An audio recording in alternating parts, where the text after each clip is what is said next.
pretty awesome. Professor Marandi on. Okay, hopefully I've done this right this time. Yes, I have. Okay. Let me just what's going on here?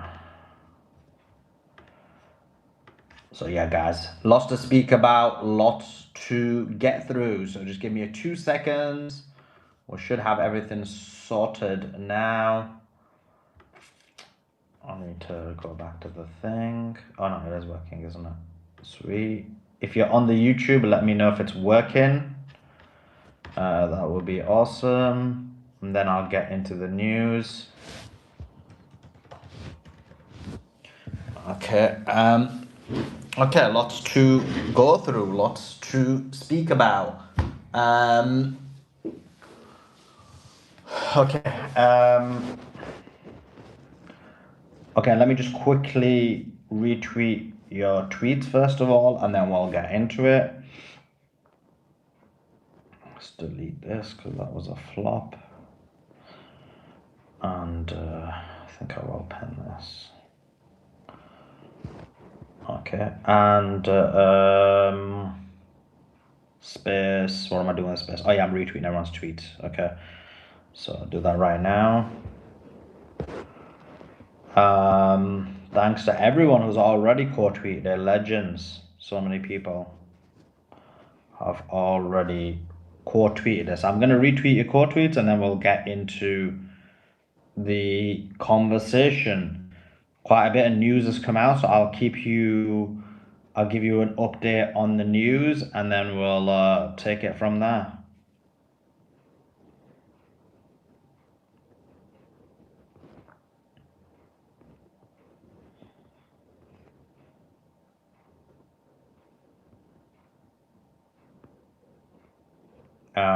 Yeah, it was crazy yesterday. I ended the space, ready to do a bit of research, and I was just like researching a few things, and then within, I don't know, it wasn't long before we ended the space. Maybe not too long. It was minutes. Felt like minutes anyway to me. We immediately had the assassination attempt by on Donald Trump.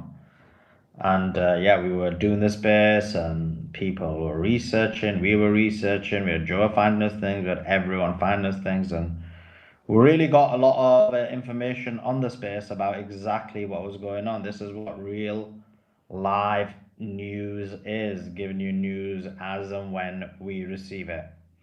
So anyway, let's get back. I'm just retweeting all your quote tweets, and once I've done that, which I almost have, yeah, and everyone who hasn't quote tweeted it, make sure you are quote tweeting the space and getting as many people in here as possible. And let's speak about exactly what we need to break down. So let me just quickly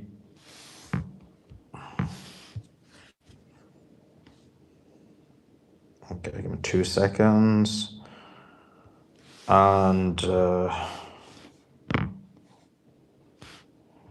if you can also do me a favor, the video that's about to go in the nest, which is the video stream of this, if you can retweet that and quote tweet that as well, that would be awesome. A lot of guests look at those numbers before they jump on the stream with us, so it's really good. Okay, let me get into the news and then I'll go back and retweet the other content. Okay, just gonna get the news up.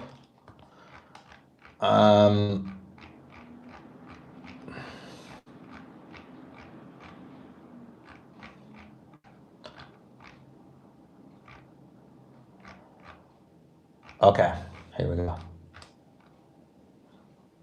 So Tucker said the following to the Wall Street Journal.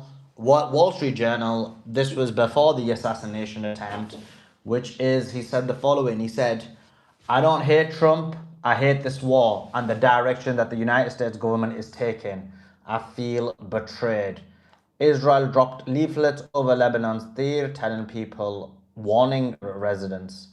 There was a huge fire overnight reported at UK airbase RAF Fairford that hosts US B-52 bombers used to attack Iran. So that was interesting. It was like whole fire, so we don't know what the circumstances were, whether it was somebody, whether it was an act of God, but there was a fire on UK Fairford where the B-52 bombers, US B-52 bombers are stationed. Iranian TV real footage of the IRGC seizing a ship in the Strait of Hormuz. Iran state TV air footage from aboard the Epimenides, a Liberia-flagged Greek-operated container ship seized by the IRGC on the Strait of Hormuz. UAE F-16 jets were escorting the Syrian president Ahmed al-Shara's plane, and it had the national flag removed from the jets. Interesting. The Sultan of Oman met with Iran's Foreign Minister Abbas Araghchi. And so the following quote: please convey my warm greetings to the Supreme Leader Ayatollah Sayyid Muhammad Khamenei and President Pezeshkian. I hope that the war will end soon. I think it Mujtaba Khamenei. I hope that the war will end soon as possible and we will witness the return of stability and security to the region. And he went from Oman, he went to Pakistan, but we'll give you that info in a few seconds. Iran's deputy parliamentary speaker said, we will not return the Strait of Hormuz to its previous state under any circumstance because this is the leader of the revolution's decision. Japan received its first US crude oil shipment since the war crisis began. It should be interesting to see how much they got there. And they received that from the United States of America.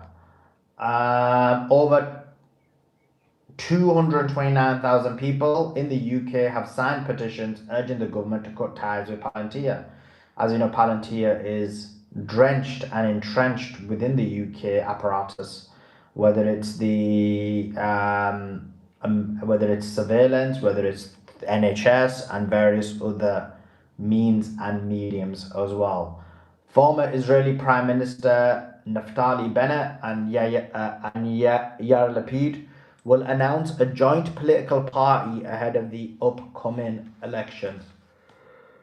Trump also made the following statement a few hours ago. He said, quote, what happened last night is exactly the reason that our great military, secret service and law enforcement, and for different reasons, every president of the last 150 years have been demanding that a large, safe and secure ballroom be built on the ground of the White House. This event would never have happened with the military's top secret ballroom currently under construction at the White House. It cannot be built fast enough. While beautiful, it has every highest level security features. There are no rooms sitting on top for unsecure people to pour in, and is inside the gates of the most secure building in the world, the White House. This ridiculous ballroom lawsuit brought by a woman walking her dog, who was absolutely no standing to bring such a suit, must be dropped immediately. Nothing should be allowed to interfere with its construction, which is on budget and substantially ahead of schedule. Thank you for your attention to this matter. Okay, I didn't know some woman had got a lawsuit about the ballroom. That'd be interesting to look into. Netanyahu on Trump's assassination attempt. He said, my wife and I were shocked to hear about the repeated attempts to assassinate Trump and his wife. There is no place for violence, not against political leaders and not against anyone. Well, what? The guy who is the arbiter of violence is telling us there's no need for violence against anyone. How does that work? Make that make sense. Israeli security deployed Iron Dome to the UAE during the Iran war. Claims are that the Israelis secretly sent an Iron Dome battery and dozens of IDF soldiers to operate it at the Emirati soil. Netanyahu ordered the deployment after a direct call with UAE President Mohammed bin Zayed. This was the first time Israel has ever deployed the system to another country. This is why we call it East Israel. They are the sister of Israel. The UAE has also secretly been running military supply flights into Israel since the Iran war began. At least 9 cargo flights, most landing at Nevatim Air Base in southern Israel. 7 C-17s, 2 II-76 operated by the UAE Air Force. Trump on law enforcement after the assassination said there is a group that is not being paid. If you think about it, the Democrats are holding up their pay, and I think maybe they're loosening it up a bit now. Trump said the White House dinner shooter had a manifesto targeting Trump administration officials. He also said on Iran, he said Iran has about 3 days before the oil infrastructure explodes. People don't even understand what he means by that. Does he mean that it will naturally explode? As in because of his claim that they can't store all the oil, which is obviously ridiculous. That wouldn't cause the oil infrastructure to be destroyed. The Iranian leadership is very strange. Sometimes you don't have any idea who you're dealing with, is what Trump said. Trump was asked, do you think China is helping Iran right now? He said, they may be helping, but I don't think much. They could help a lot more. I'm not overly disappointed. We help people too. We helped Ukraine. We shouldn't have done it to the extent we did. And then we had the manifesto.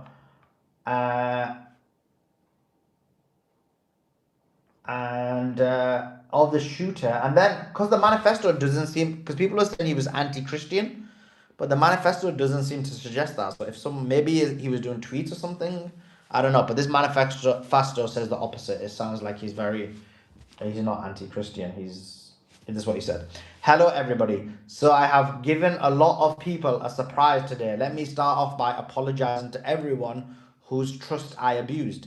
I apologize to my parents for saying I had an interview without specifying it was for Most Wanted. I apologize to my colleagues and students for saying I had a personal emergency. By the time anyone reads this, I probably most certainly do need to go to the ER, but can hardly call that a self-inflicted status. I apologize to all the people I travel next to, all the workers who handle my luggage, and all the others non-targeted people at the hotel who I put in danger simply by being near. I apologize to everyone who was abused and or murdered before this, to all those who have suffered before I was able to attempt this, to all those who may still suffer after, regardless of my success or failure. I don't expect forgiveness, but I have seen any. But if I could have seen any other way to get this close, I would have taken it. Again, my sincere apologies on to why I did any of this. I am a citizen of the United States of America. What my representatives do reflects on me, and I'm no longer willing to permit a pedophile, rapist, and a traitor to coat my hands with his crimes. Well, to be honest, I was no longer willing a long time ago, but this is the first really opportunity I've had to do something about it. While I'm discussing this, I'll also go over my expected rules of engagement, probably in a terrible format, but I'm not military, so too bad. Administration officials, not including Patel, they are targets prioritized from highest ranking to lowest. They are targets, not including Patel. So you trying to say Patel wasn't a target? That's a bit strange. Secret Service. Wait, why would he say Patel's not a target? I missed that the first time I read it. It says administration officials, not including Mr. Patel, they are targets prioritized from highest ranking to lowest. So it means Kash Patel wasn't a target so everyone was a target except Kash. Okay, I need to pull out a tweet on that one. They are targets only if necessary. Secret Service. They are targets of only necessary and to be. Someone said Patel was hiding at the table. Well, he didn't need to because the guy said, I'm not going to go for Patel. I'm going to go for everybody else, but I'm not going to go for Patel.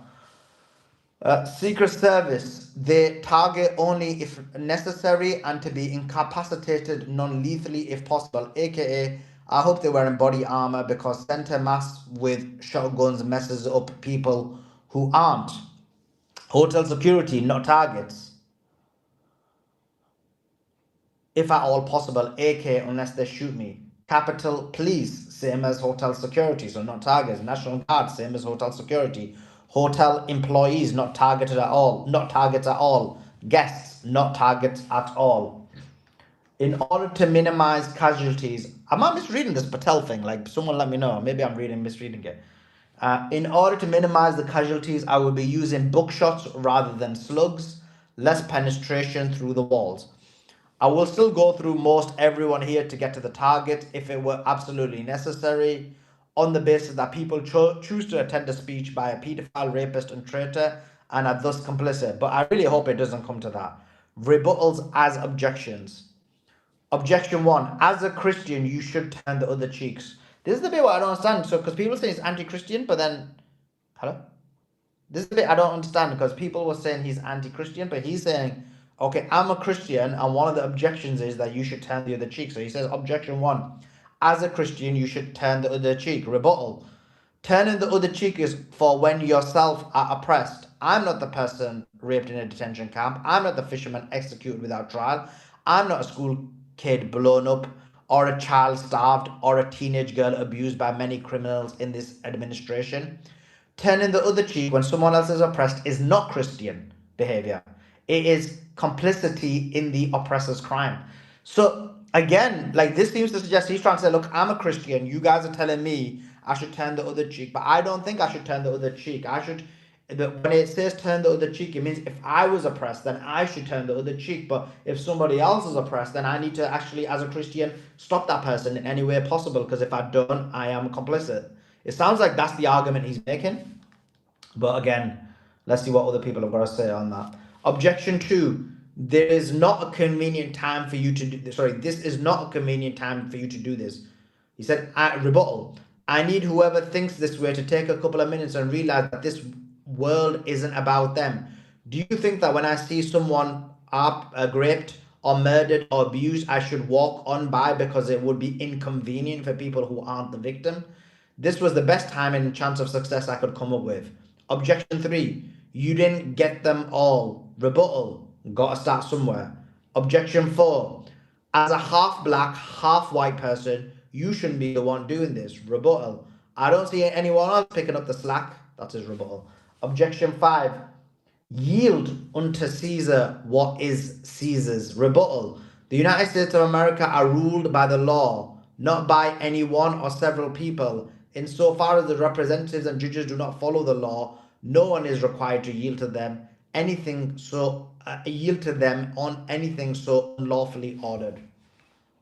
And then he continues. He says, I would also like to extend my appreciation to a great many people, since I will not likely be able to talk with them again unless the Secret Service is astoundingly incompetent. Thank you to my family, both personal and church, for your love over these 31 years. So he's thanking his church. So he seems like this is what I understand, like, because they're reporting he's anti-Christian, but he's saying he's a churchgoer. So maybe it's a social media. I don't know, but we need to see what the evidence is for their claim. Oh, they're just propagandizing people. Thank you to my friends for your companionship over many years. Thank you to my colleagues over many jobs for your positivity and professionalism. Thank you to my students for your enthusiasm and love for learning. Thank you to the many acquaintances I've met in person and online for short interactions and long-term relationships, for your perspectives and inspirations. Thank you all for everything. Sincerely, Cold Force, Friendly Federal Assassin Alan. I think that might be like his handle on some gaming thing, I presume. P.S. Okay, now that all the sappy stuff is done, what the hell is the Secret Service doing? Sorry, gonna rant a bit here and drop the formal tone. Like I expected, security cameras are every bend, bugged hotel rooms, armed agents every 10 feet, metal detectors out of the wazoo. What I got, who knows, maybe they're pranking me, is nothing. No damn security, not in transport, not in the hotel, not in the event. Like, the one thing that I immediately noticed walking into a hotel is the sense of arrogance. I walk in with multiple weapons and not a single person there considers the possibility that I could be a threat. The security at the event is all outside, focused on protesters and current arrivals, because apparently no one thought what would happen if someone checks in the day before. Like, this level of incompetence is insane, and I very sincerely hope it's corrected by the time this country gets actually competent leadership again. Like, if I was an Iranian agent instead of an American citizen, I could have brought a damn Majusi in here, and no one would have noticed. Crap, actually insane. Oh, and if anyone is curious, is how doing something like, and if anyone is curious, is how doing something like feels, it's awful. I want to throw up. I want to cry for all the things I want to do and never I want to do and never will. And for all those people who trusted this betray sorry, and for all those people whose trust this betrays, I experience rage thinking about everything this administration has done. Can't really recommend it. Stay in school, kids. So that was the manifesto of what's this guy's name again? Of Cole Allen, the shooter of Donald Trump. And then back to the Iran war. Foreign Minister Arabchi said he's going to visit Russia on Monday and meet President Putin. And then Iran said the following to Tasneem News, or it was reported through Tasneem News. Iran will not accept any deal with restrictions on nuclear enrichment. They said Iran will not Iran will only negotiate the terms to end the war, control over the Strait of Hormuz, war reparations, sanctions relief, and lifting the naval blockade.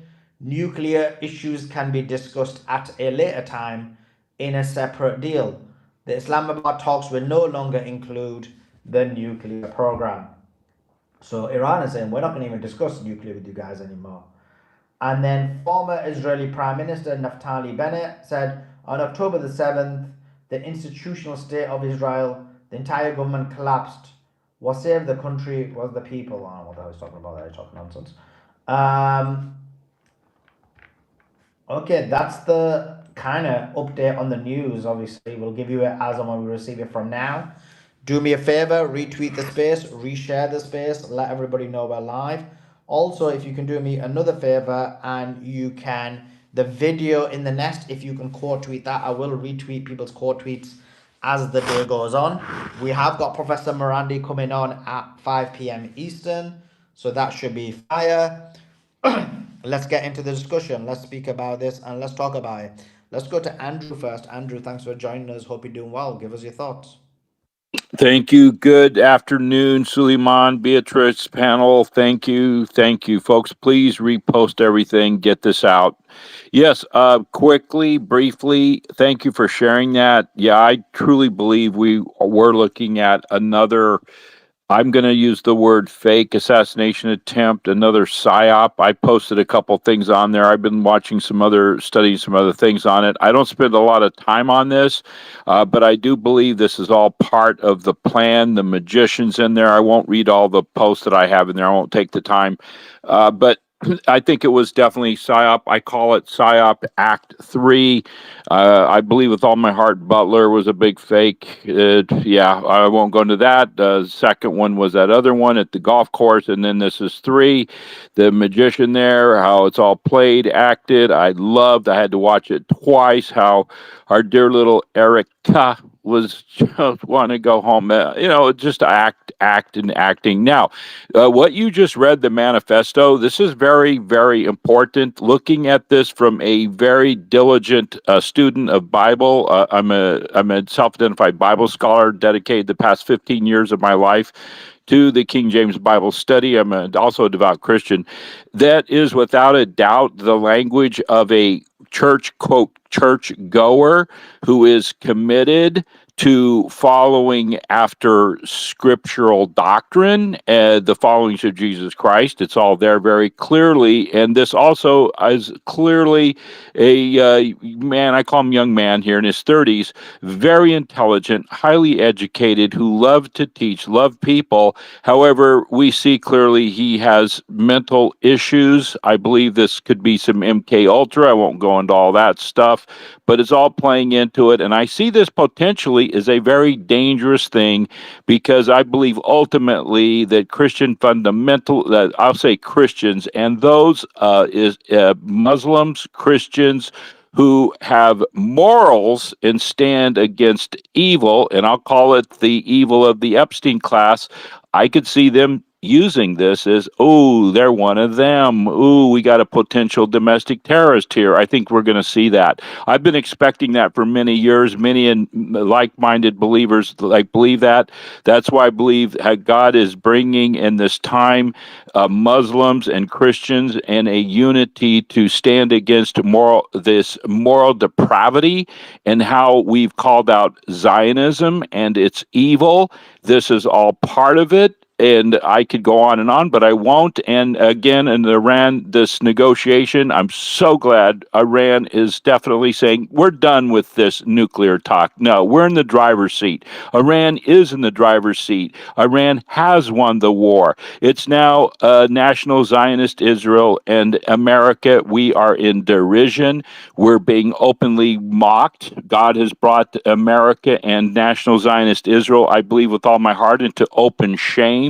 And Jerusalem is now the cup of trembling. The world is now saying, we're done with this.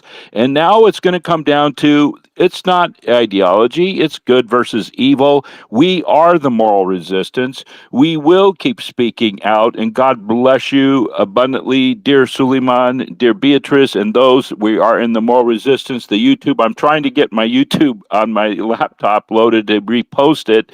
But repost those and go into those videos. Again, my 14-year-old daughter is using that material again. She's going to be doing another presentation. If you don't think that these videos that Suleiman posts in his, now I call it the Suleiman Library of Congress, his video archive is building and building. Please go into those, share those videos. My daughter's now pulling in two more that she's breaking down by AI into an outline. She's bringing them in. They're going to look at the school, bringing her in to do another presentation, and the word is getting out. We are working on the fringes in this moral resistance. We're educating. We're not in an echo chamber. We are learning so we may teach others to stand against this evil of Zionism and how it's a scourge upon the West and humanity. And we pray for Iran that they continue in their fight in this moral resistance. And I know that God is definitely in this, and we have the truth on our side, and we have knowledge on our side as we learn from this. And I'll land it here. Again, we have to stand united. We have to keep speaking out. And Suleiman, thank you, thank you. God bless you abundantly, and we'll continue learning together. Thank you.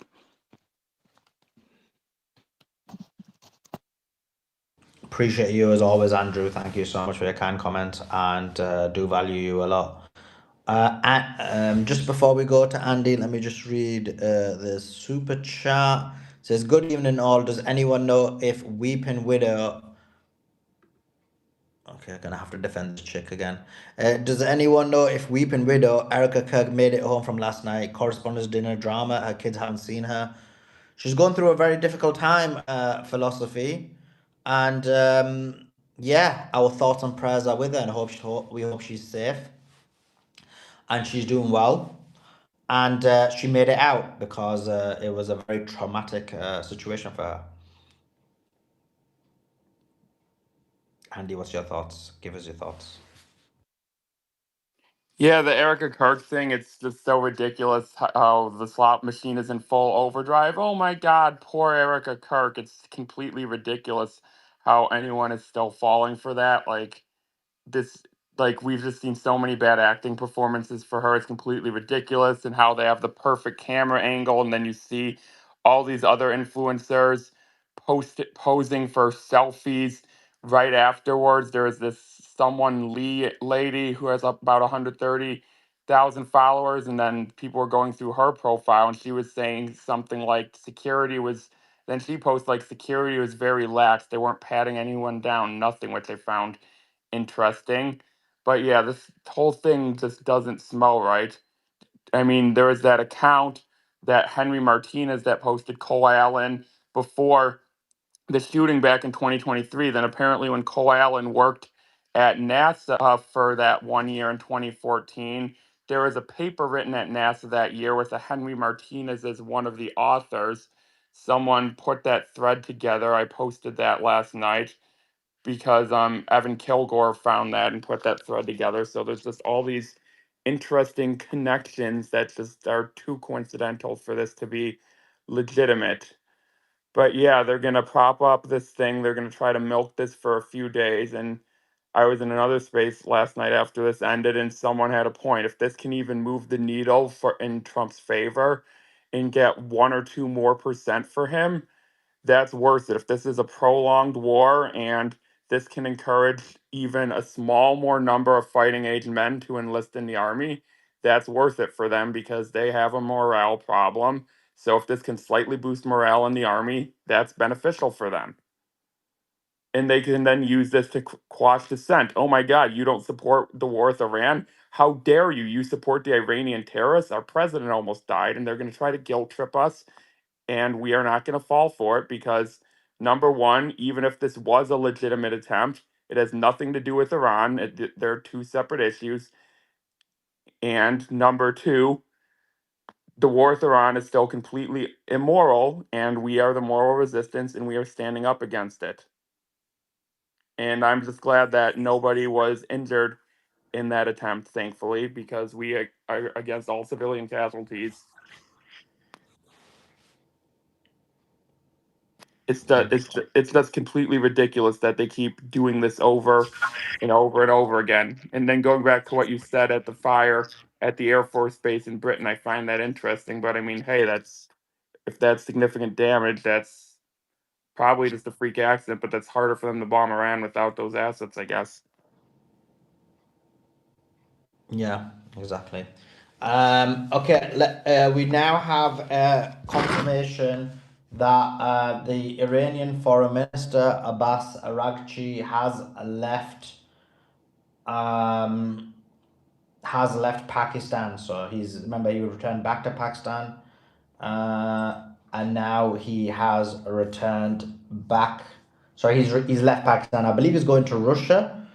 And he's going to be arriving in Russia today. Let me give you some more news. We also have videos of the Islamic resistance, Hezbollah, targeting an Israeli Merkava tank in the town of Beit Lif in South Lebanon.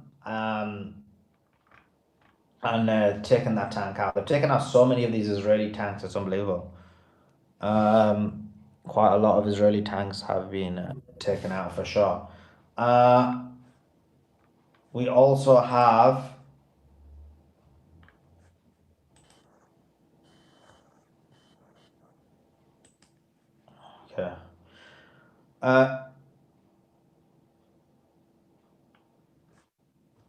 Israel with all of its government and military institutions. That's collapsed on October the 7th.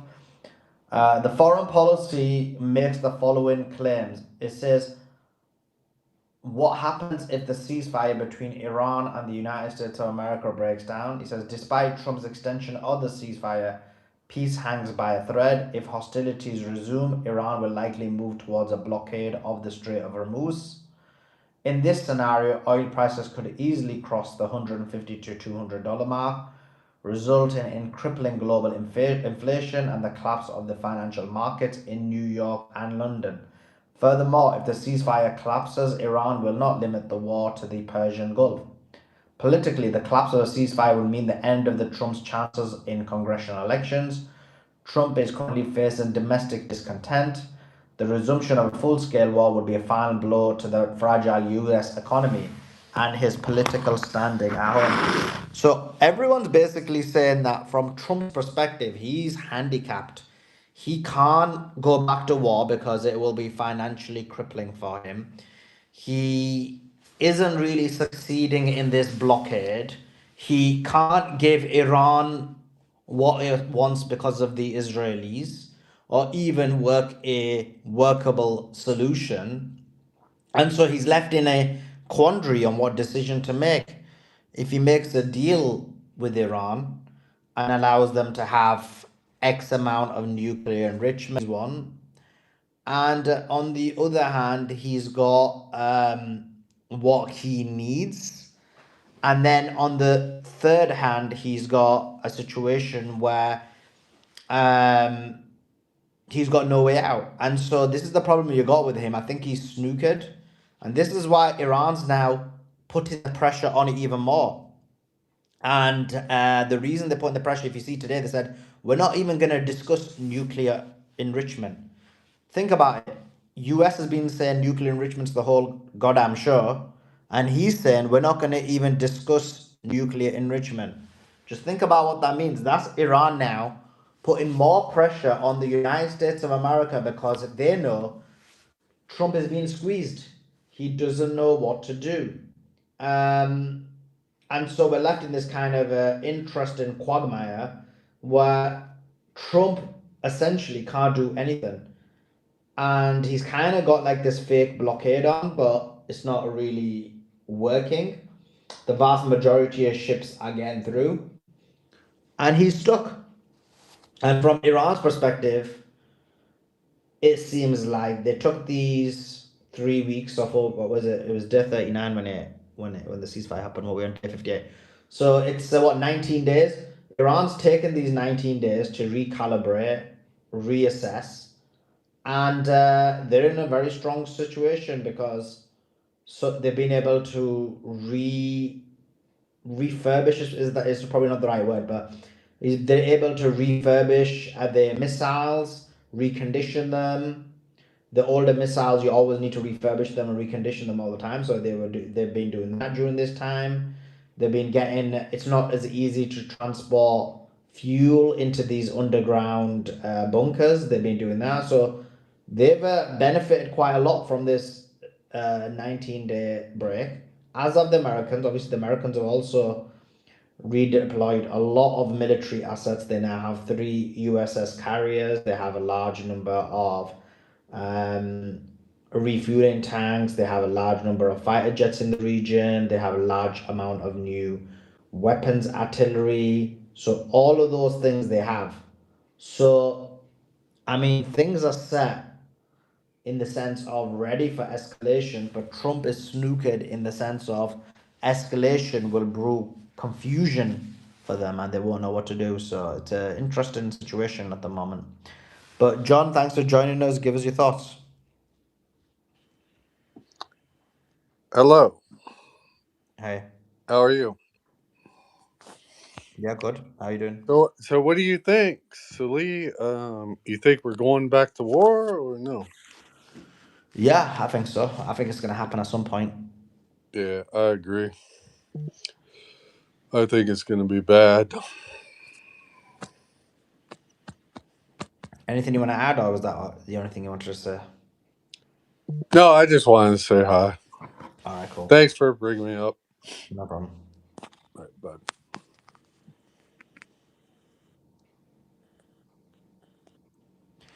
Okay. Let's go to HDNP. Hey, hi Suleiman.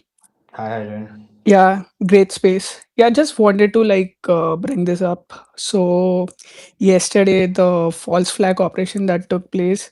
So in that US didn't blame Iran and just wanted to strengthen its domestic policy for Trump. So do you think that that was a weakness for Trump's basically signaling that they want to negotiate with Iran and not blame them and not start the war again because this was like the perfect opportunity to do that. Yeah, I think. Well, I think the reason why he didn't blame Iran is because if he blames Iran, then that means Iran tried to assassinate the president of the United States of America. And then there can't be any form of negotiations. There can't be a ceasefire. And he then has no options but to go to war. And I think he wants to keep his options open. and he knows if he goes back to war, there's not many more options he's going to be able to do, not many options he's able to take. And so, for that reason, he's kind of stuck in a sense of he's only got a few options, and he's going to have to either, and by blaming Iran, he's gonna have those issues. The second thing is obviously, largely speaking, a lot of people won't believe him if he was to blame Iran, and they'd want evidence for the claims. So I think when you put all of those things together, I think that's the reason why he didn't blame Iran.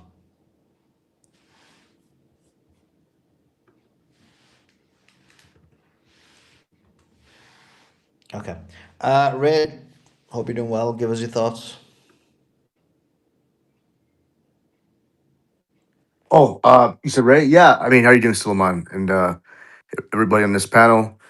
It's great we're having these spaces. The controlled media will obviously tell you something else.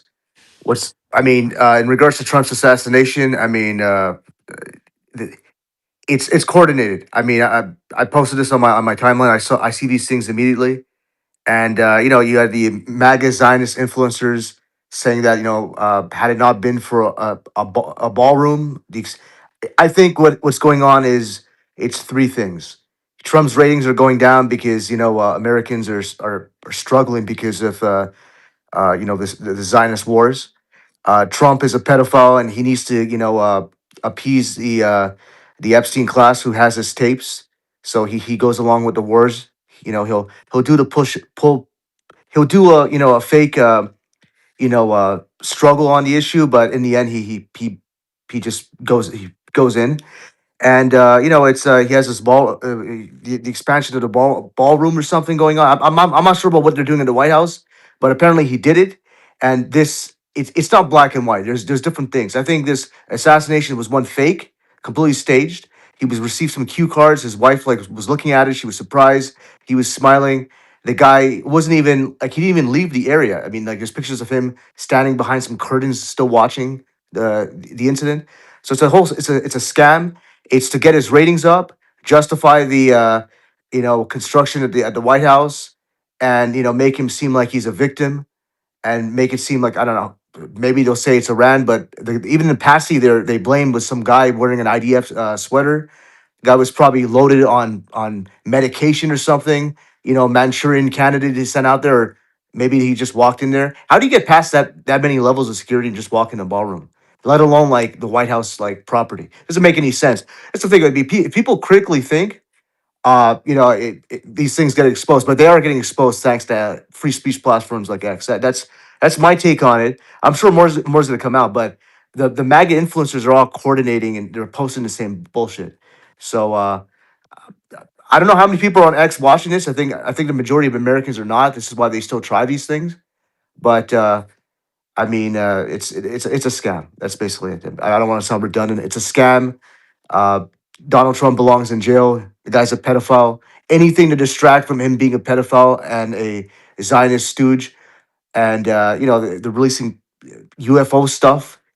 It's all a scam. I mean, maybe it's true. Maybe both can be true. I mean, maybe there is life on other planets. Maybe UFOs came out here.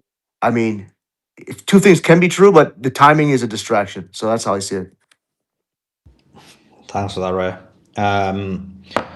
Just want to welcome Simon onto the show and Hassan. Simon, hope you're doing well. How are you? Hey everybody, how you doing, Salman? Yeah, doing Hi, good. I Solomon. got give us your thoughts. Give us your thoughts, and then I got a question for you because um like Galabaf posted some kind of nerdy finance thing, and even Joe didn't know what it meant. So we're like, okay, when one of the finance guys, you as Robert comes, we'll have to ask. Okay, yeah, I missed that one, so I'll check it out.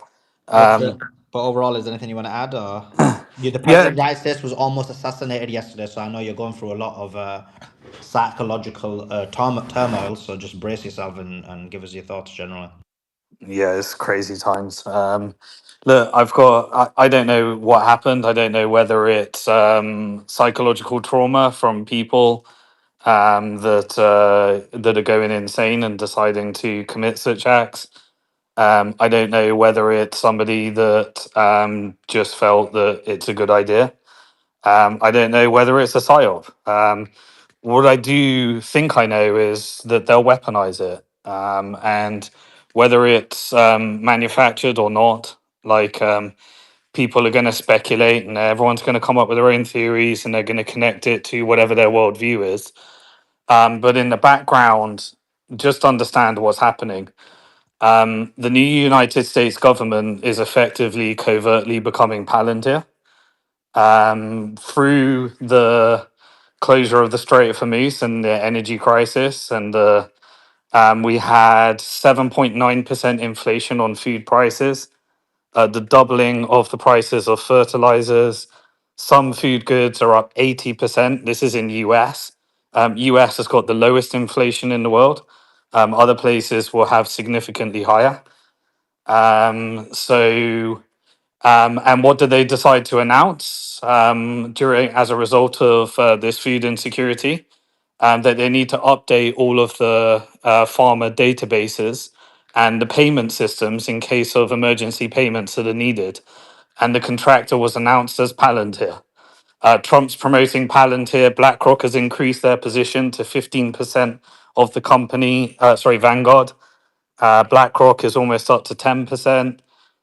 Peter Thiel and Karp, they're the Zios that control the company in terms of the executives and the board, alongside the institutions. So expect a lot more of this. I believe that they're going to create the psychological set of environments where you consent to a full blown police and surveillance state. And you could come up with all the things you think that they're trying to avoid.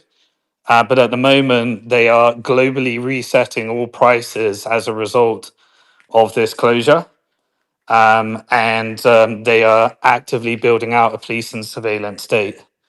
So the more things that can make you scared, can make you fearful, the more justifications they're going to get to give more contracts to Palantir so that they can get more data. And everything that they beta tested in Gaza and the UK and Ukraine is coming home. Like that's what's happening right in front of us while everyone might be distracted with other things. So buckle up. Palantir is the new US government. Yeah. Is that why what you call it again? Yesterday during the assassination attempt, they basically saved JD Vance and got him out before they got Trump out. I guess you could put that together. That makes a lot of sense. Um, you know, I think we are being groomed that when a deal is probably announced at whatever stage it is announced, they're grooming JD Vance to be the president of peace. Trump's reputation's kind of going down the toilet, but he is delivering everything that these technology companies need. And it would make perfect sense for JD Vance to kind of follow through. And Trump would have delivered every change that's needed under the name of MAGA to just transition to this full blown unconstitutional 1984 Orwellian nightmare that they're building as a result of all these crisis. So that would make sense with JD. Yeah, no doubt, no doubt. I need to read this to you because this has went over a lot of people's heads. Maybe you can translate it into human language. So this is what Galibaf tweeted. This is in relation to the credit line that has been discussed between the United States of America, all the Gulf states, and a number of countries in Asia as well. Yes. He said the following quote: "Swaps given." Swaps given, quote, to prevent disorderly sale of US assets. Translation: some holders can't sell. ICYDK, in case you didn't know, hidden single digit percent sale cap limits some institutional holders. Door closes if things escalate, get out while open. Their front line is the yield curve. Yeah, okay. I can translate that for you. This is what last time when I came up and people were kind of saying UAE's going through a bailout, and I tried to explain that it's actually a really big deal. They're effectively doing the Japan carry trade model for other global financial centers. And But what it's not this just them, right? Because apparently he's talking about giving it to a number of countries, if not all the countries in the Gulf state and even countries in Asia as well. correct. So you start with UAE, and then you go to all the strategic partners. Effectively, anybody that holds a lot of either US government debt, i.e., treasuries, or US equities. And so you'd expect this to go to anyone that's got US treasuries or equities. The reason for that is because if you need to shore up your balance sheet or you need to purchase oil or any other commodities in distress, then you either print more currency, but the issue is that adds to your inflation issues at the same time as having a supply chain issues, or you sell down some of your surplus assets. And so if you start selling down your bonds as a foreign nation or a foreign sovereign wealth fund, and a country like Saudi has like $180 billion. A country like Japan has 1.2 trillion dollars. Countries like UK, they've got about 850 billion. Japan about 650 billion. Across the whole European Union, 350 billion. So if you have an Asian crisis at the same time as a European crisis, one of the most obvious things for you to do is to sell your US treasuries. And when you sell US treasuries, it pushes up the price, it pushes up the yield on those bonds. And remember, this time during the war, every time the yield on the 30-year treasury hit 5%, we had a Taco Tuesday or some kind of new narrative to say there was a ceasefire.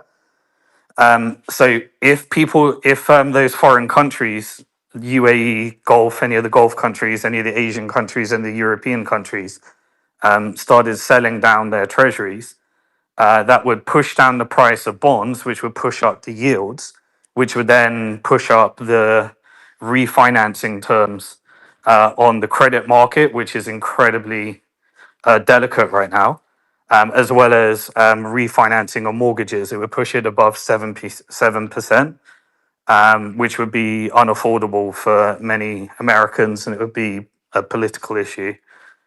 And so the only solution to that is to effectively stop countries from selling their bonds.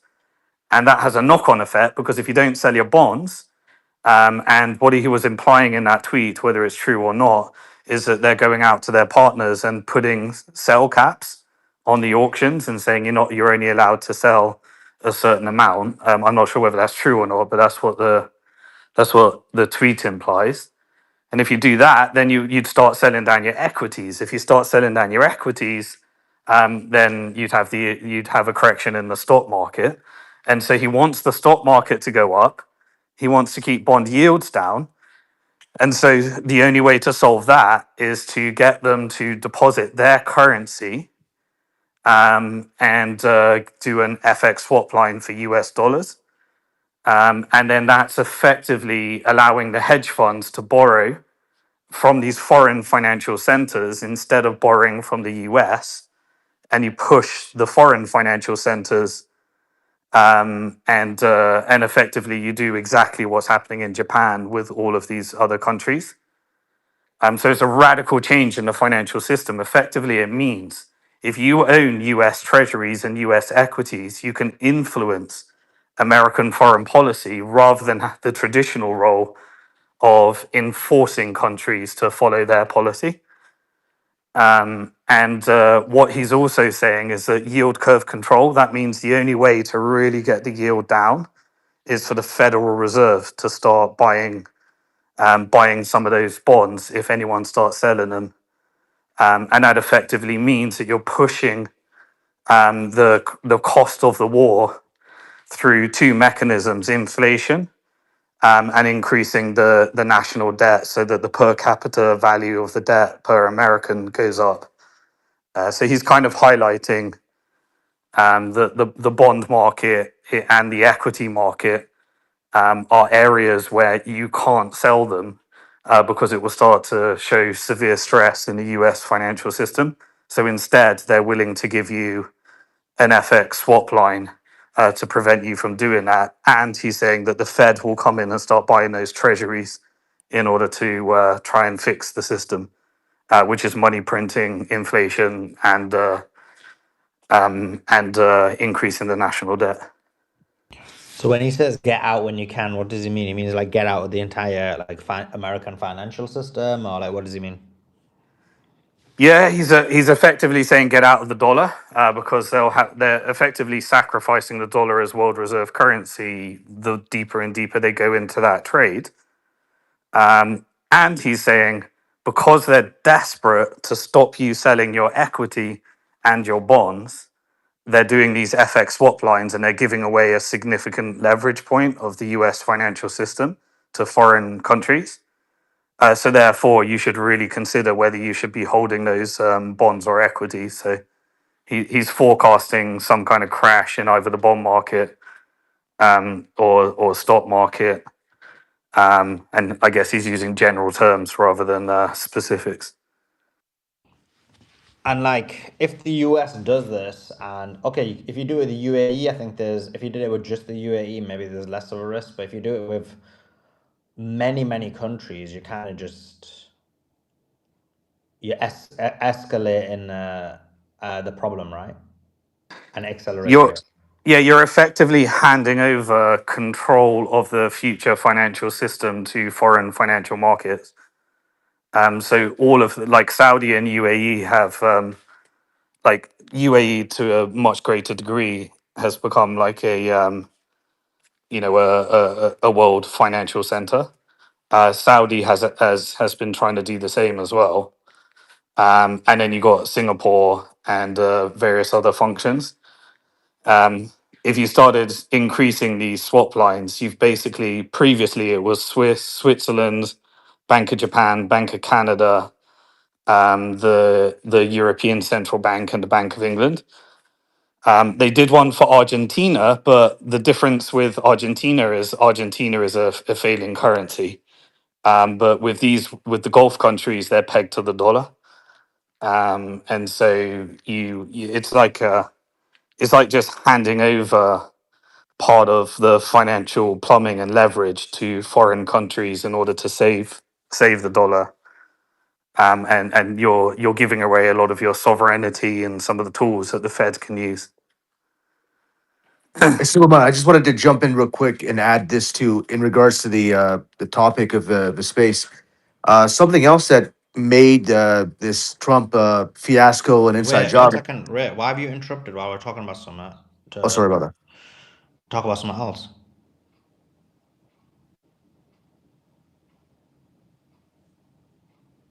Blood. This is why they don't like this. Why we don't want the Indian invasion into the country. We don't want it into the spaces as well. I'm gonna deport you from the space Ray at some point. Jokes.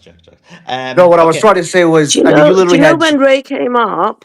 When Ray came up, I saw Simon talking, and I saw Ray on, and I thought it's such a shame that Muslims aren't allowed to bet, because I would put a massive bet on the fact that Ray will interrupt Simon at some point. And it's such a shame Muslims aren't allowed to bet. That's what I thought. And there you go, Ray.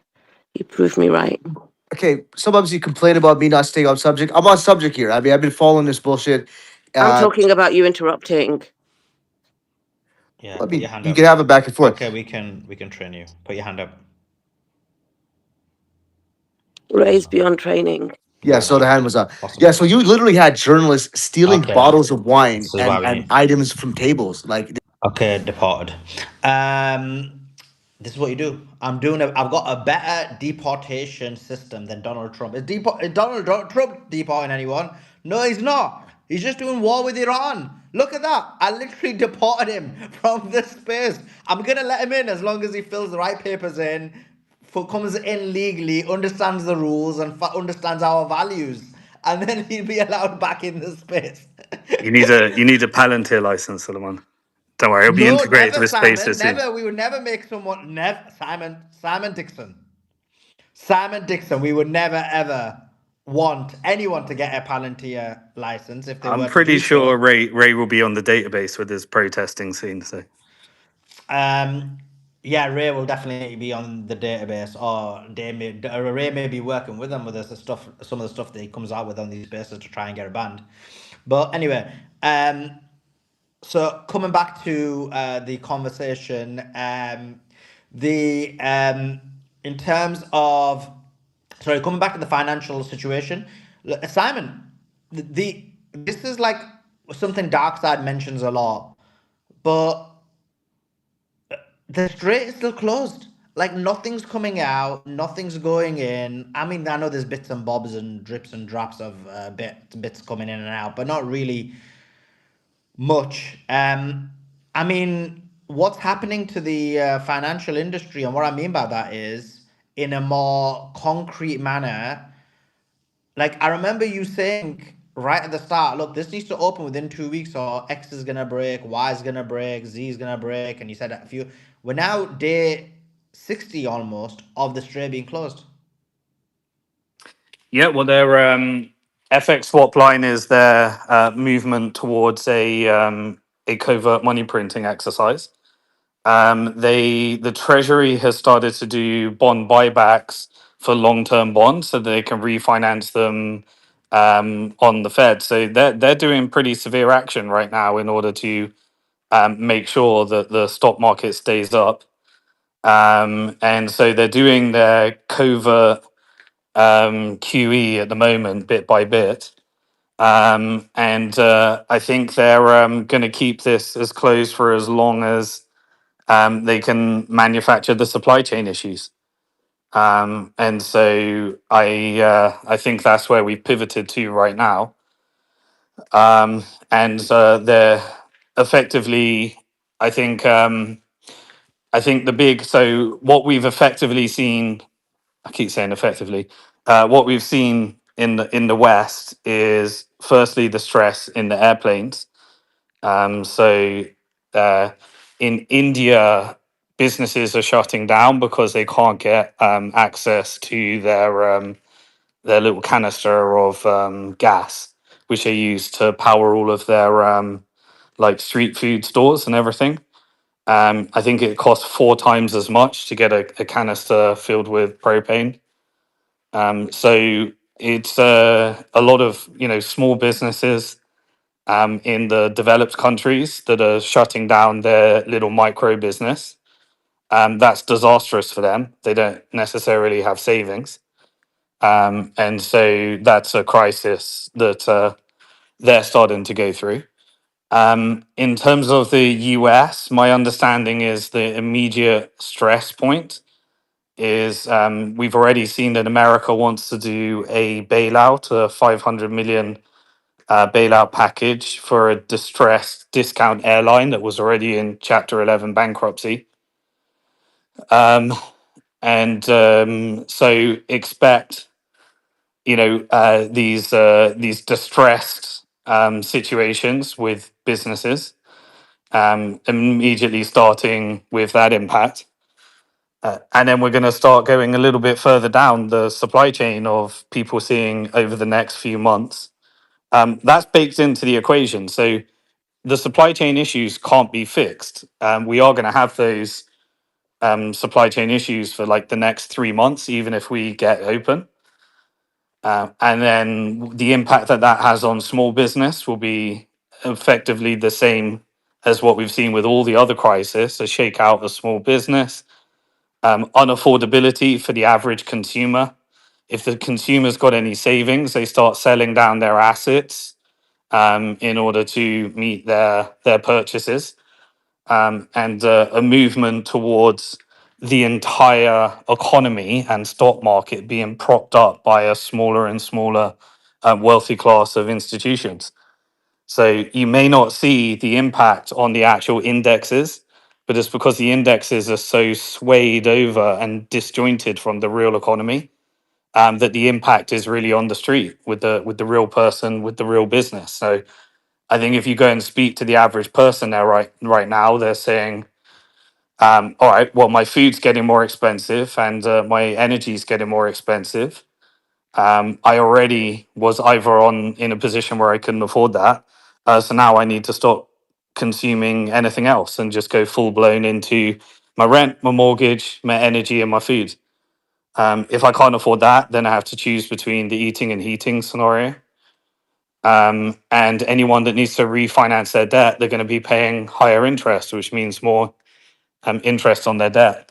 It's all going to trickle through the financial markets, and they're propping up the markets two ways through bailouts and government spending and adding more assets to the Federal Reserve's balance sheet, FX swap lines, not and hiding and obfuscating that this impacts the people that were on the breadline, and hoping that the wealthy people acquiring all of these distressed businesses, it is going to obfuscate the numbers and figures. But what we're witnessing is wealth transfer, and every single month it's going to get more extreme.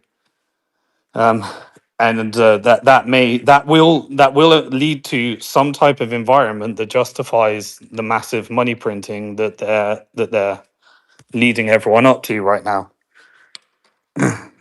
So that's what people are going to be experiencing initially, the higher prices. And then once the higher prices get to the demand destruction point, expect mass layoffs. We're seeing ginormous layoffs across the tech companies.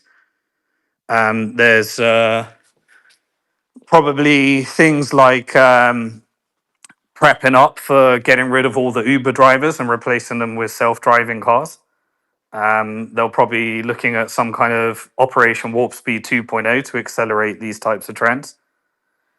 We're looking at all of the speed up and the Operation Warp Speed for the police and surveillance state with all the Palantir contracts. And it looks like they're building the apparatus in order to do bailouts for farmer businesses and some of the small food and local businesses. So it's a slow inflationary cycle with demand destruction that leads to a recession over the months ahead. And if this continues, as we've always said, each month that this is closed, expect a deeper impact in the two to 3 months ahead. So we haven't. You're probably not feeling the full impact, and that will create distress in various markets, starting with the travel and the travel industry.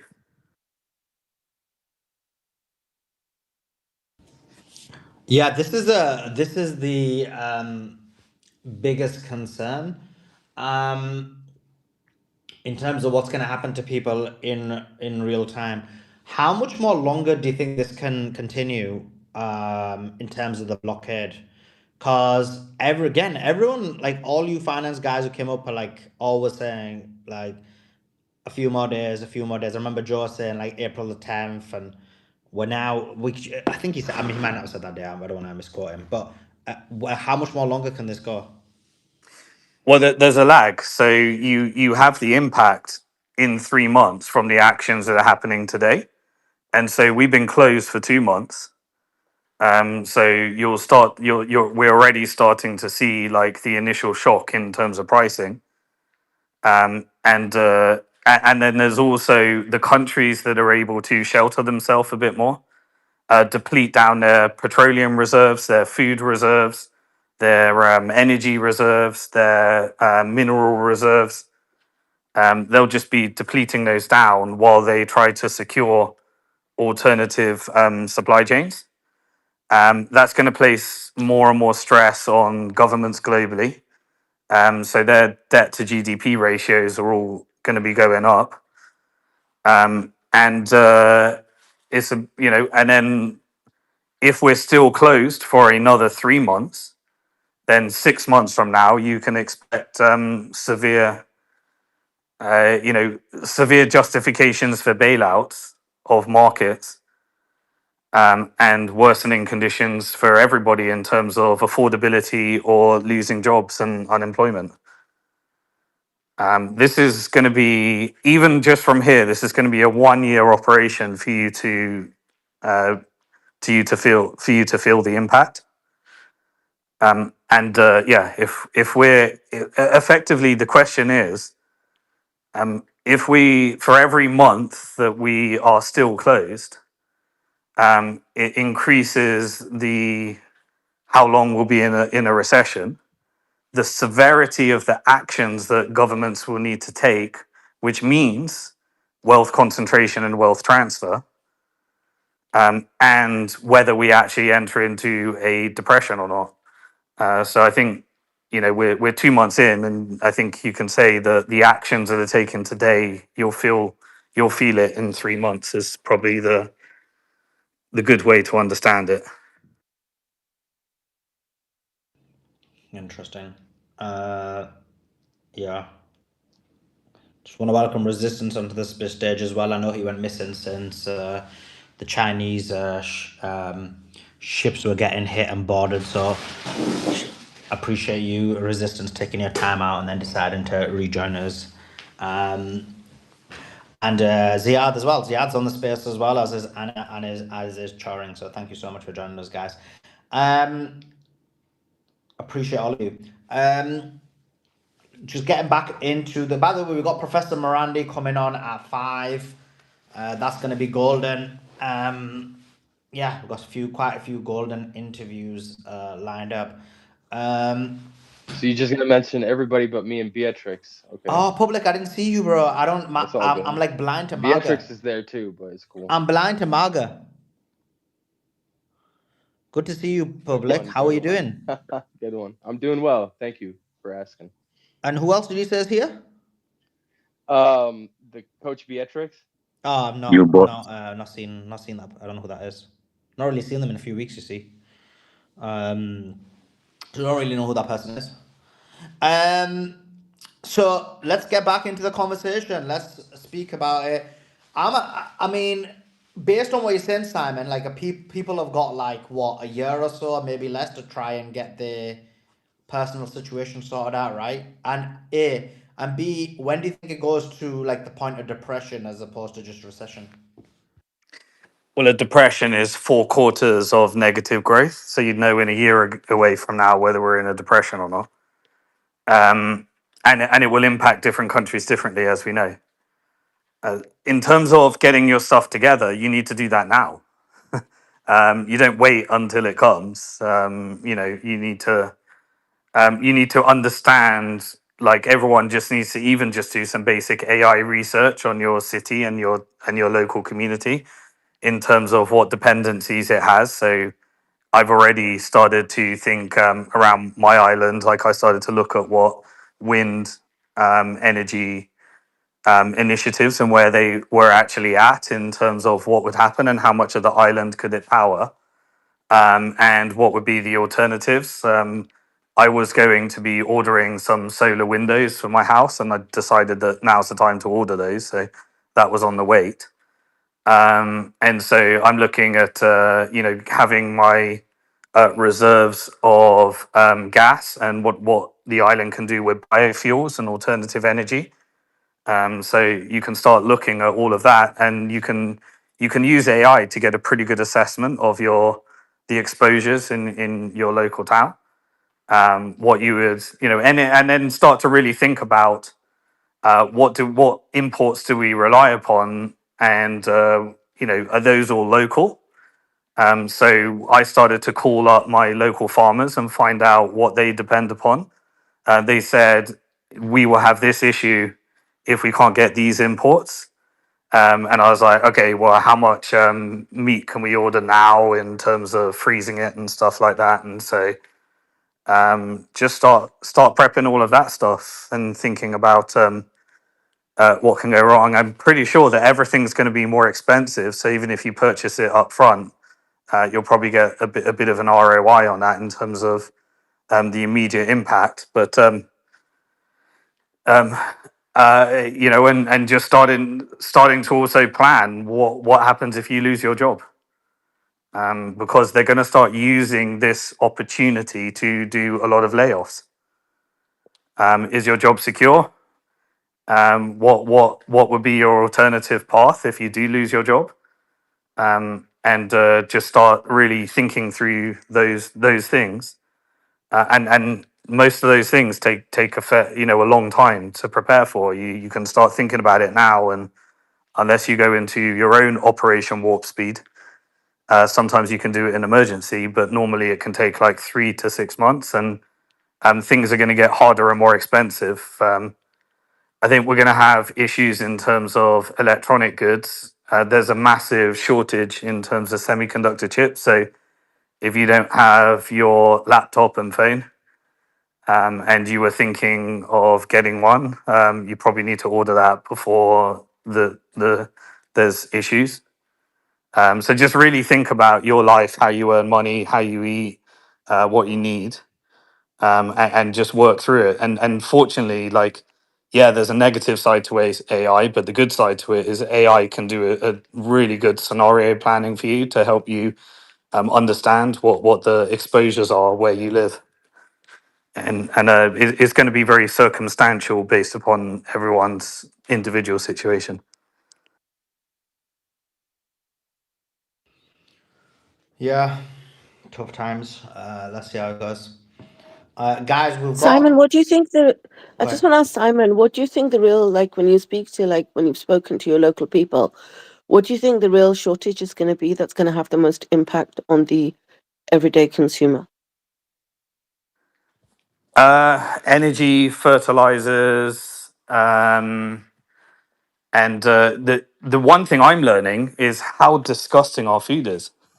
Like in terms of petrochemicals, when you rely upon a country that's a desert, and we need to import things in that make up our food from a country, from a region that effectively the only thing they got is oil in the ground, you start to realize how much poison is in our supply chains. But yeah, the dependency that we have on these different things.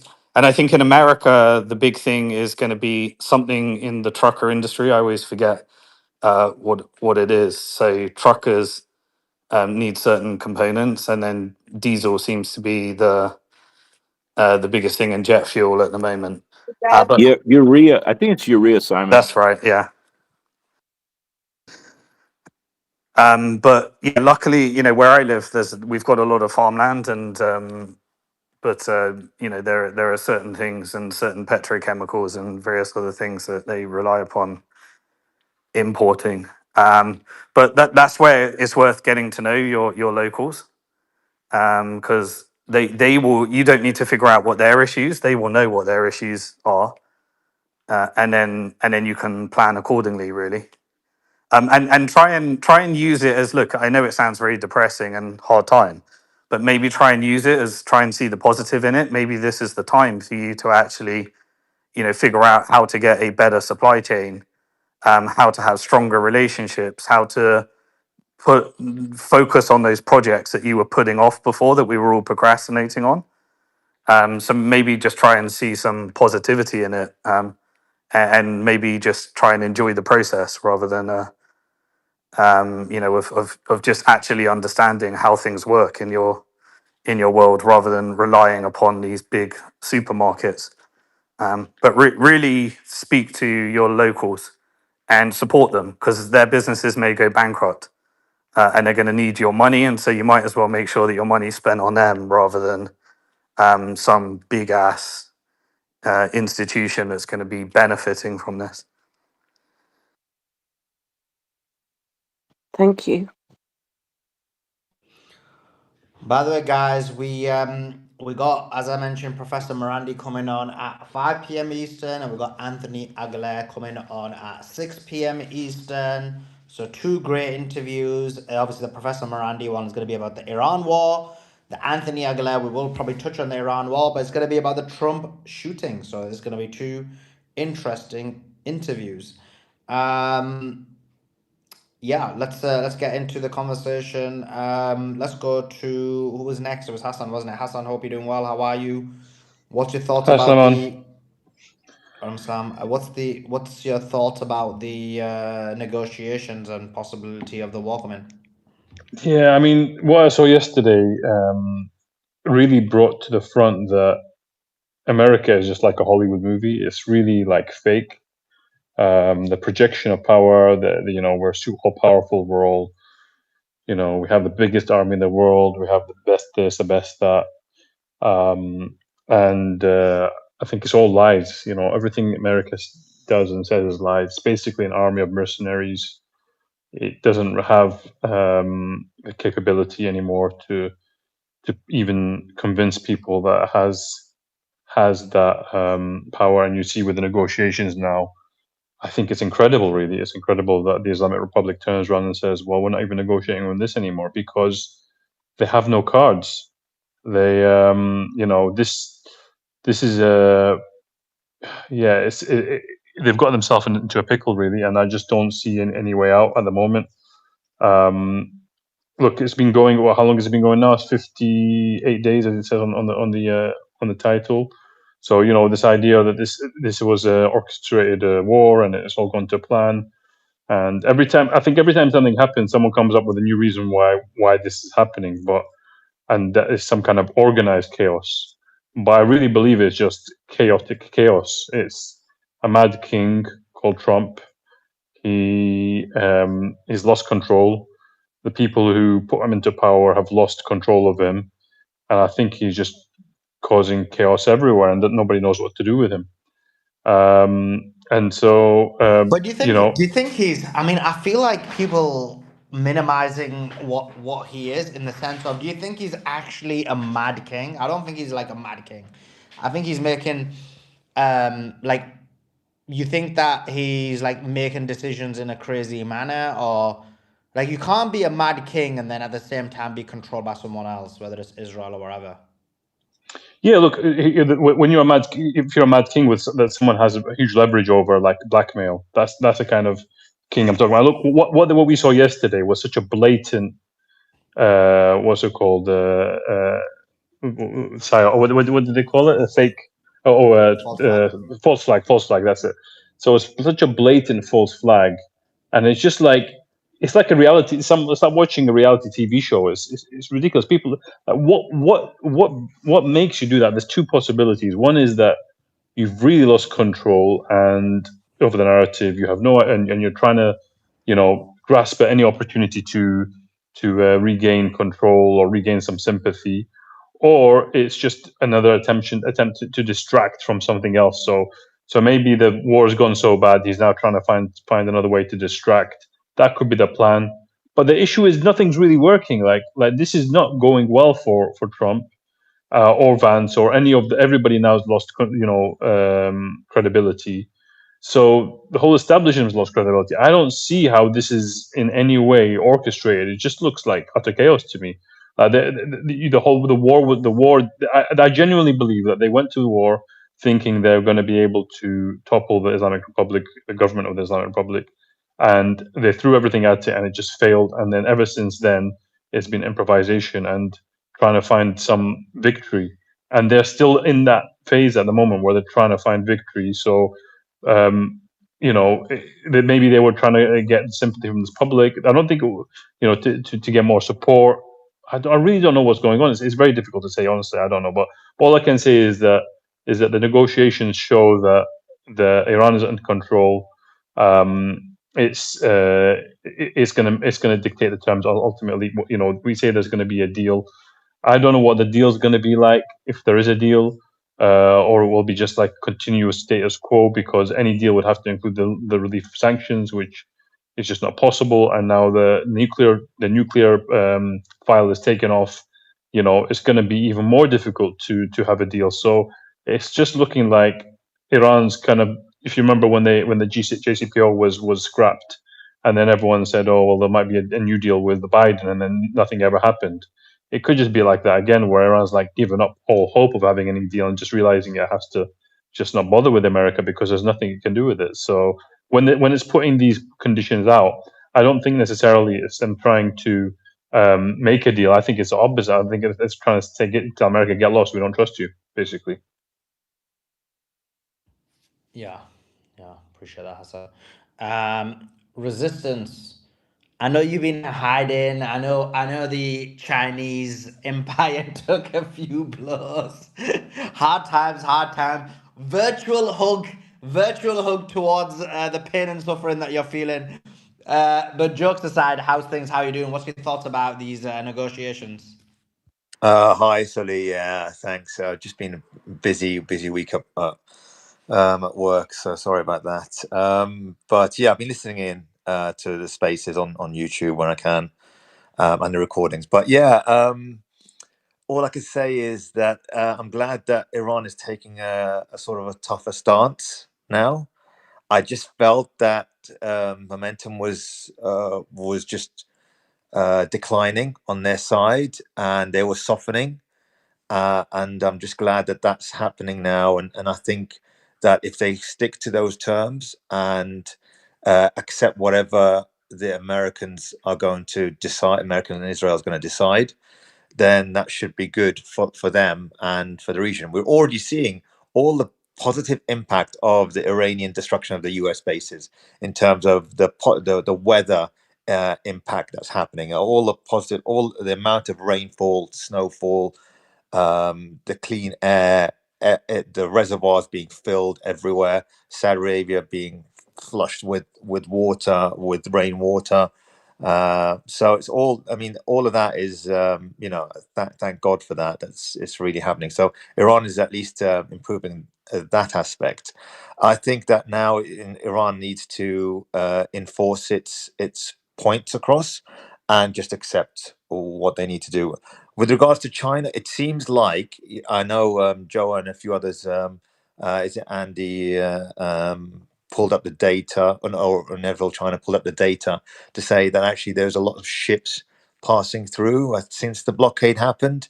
I think it's 30 or 40 now, which is good because I was worried that I took a different viewpoint. I think the last time I was there is that I felt that Iran was being weak because no ships were passing through.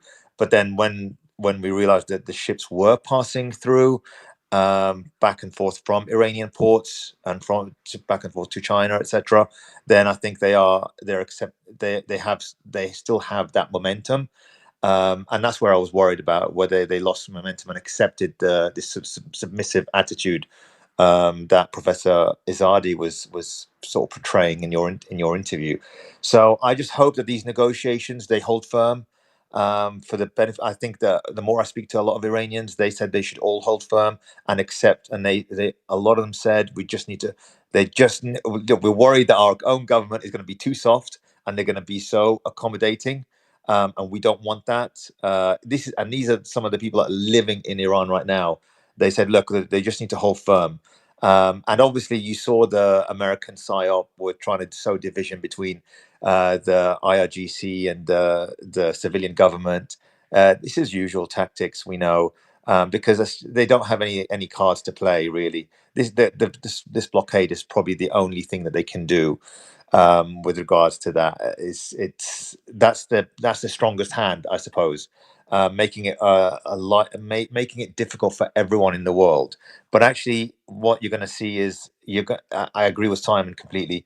It's going to turn in. The longer this progresses, the more it's likely to be a global depression that's going to ensue. And we're gonna see the actual tastes of it in the summer if this continues. I don't believe, like I said, I'm in Simon's camp. I don't believe that. I think there's going to be a deal. I don't believe there's going to be a restart of the kinetic war. Also with Joa as well on that point. I agree with Joa. Oh my God, resistance. Listen, you, I, Simon are aligned. Don't bring Joa into this. Why are you polluting the waters like that? Sorry, Beatrix, Simon, and I are aligned in the sense that we think there's a deal happening. So I do agree We with that. stand with Joa. I'm giving a love to Joe. I mean, look, he's been having a hard time the last few days, but I like the guy, and but I don't always agree. But I think I do agree with some of these points. He but does make some good salient points. But anyway, going back to it, I do think that a deal is going to be made. I just don't believe that the deep state is going to allow a global depression to happen. I do think, though, that like everyone thinks that, oh well, it's the global elites that they want to crash the whole economy, the world economy, or it's the deep state that want to do this. And I think that there's just lots of competing powerful factions in the world, and so you're seeing that with a lot of oil refineries being destroyed. There's some interested parties there that want to see energy destruction, and so demand destruction, and perhaps some sort of collapse there, or a financial death spiral, or a depression that's going on. There's the deep state that's got their own sort of interests aligned to that. I just think that the American deep state probably don't want to restart the kinetic war, and I think that they would prefer to have a deal, but I think that they're not going to allow Iran to prosper. So they're going to continue. They're going to allow negotiation. They're going to allow a deal to be made, but they're not going to honor anything of it. They're going to slow walk this with Iran, and then they're going to restart a kinetic war next year, I believe, because I just don't believe that's gonna. It's in their interest, or it's in Israel's interests. And the bankers will always love a good war, so they need a war, I suppose. There's just too much debt. We need to do a lot more money printing. We need to kickstart some sort of economy going. War is good for that, I guess. So yeah, that's what I think. I think that a deal is going to be made this year, or this so in the next few weeks, and then Iran's going to allow to not will not be allowed to prosper, and then we're going to restart again, go again with Iran next year. So, because Trump, that administration, the Republican administration, they got 2 more years. They're probably going to lose the next general election, and we'll have to wait and see. But you know what? Whether these assassinations are fake or not, I was going to say this, and I do think they are fake. I do think they're staged. But it just goes to show. I think that any sort of candidate that wants to be a president will look at this and think, actually, this, whether it's fake or not, this could easily happen to me. So do I really want to be a president? If I don't toe the line with what the deep state wants, then I'm going to be gone. And look at because they'll look at the media reaction. The media reaction has been very benign if you look at it. Not really much. I mean, you of Fox, CNN, they haven't really shown. They report on it, but they don't show how horrible it is if it was true, right? They don't really show how immoral it is, and how flagrant this is a blatant contravention of all sort of laws, constitution, etc. They just don't. They don't think of it in a negatively moralistic way. So that means that actually they're giving this perception that actually if it happens to anybody else in the future, it won't be such a travesty. It won't be a big deal. So I think a lot of these candidates will look at this and think, "Oh, I could easily get whacked here." So if I don't toe the line, so I think that it just plays more into the hands of the deep state, anyways, and the Zionist lobby, which I believe now are very intertwined. I don't look at the Zionist billionaires and stuff. I just look at now that the CIA. The more I've researched into it, the CIA and the Zionist lobby, the Zionist powers, and the banking industry are so intertwined. I think they're all going to go. They either go up with them or go down together. So this is why I think that Iran will never be allowed to succeed. According to if you are, if as long as the deep state has its way. So and obviously Israel has its way. So that's my point on that. What's your and so I mean, look, what if you think there's going to be a deal? What does that deal look like? That's a very good question, Silly. That's a very good question. I think that a some sort of reparation or a toll will happen. So it's either one or the other. I think partial sanctions lifted. I think that the Iranians, they're saying they're holding firm on now they're saying reparations. Now they're saying sanctions lifted, and $10 trillion or whatever it is they owe, the Americans owe them. I think that's just a pretext to negotiate down. So I think that it's going to be one or the other, toll or reparations, and then partial sanction. They'll agree to a few sanctions being lifted, Because I actually looked at this in Europe and in the States, and there aren't actually sanctions on sort of machinery and equipment unless they are sort of dual use for equipment used for missiles and military technology, right? But for general equipment, so just I don't know.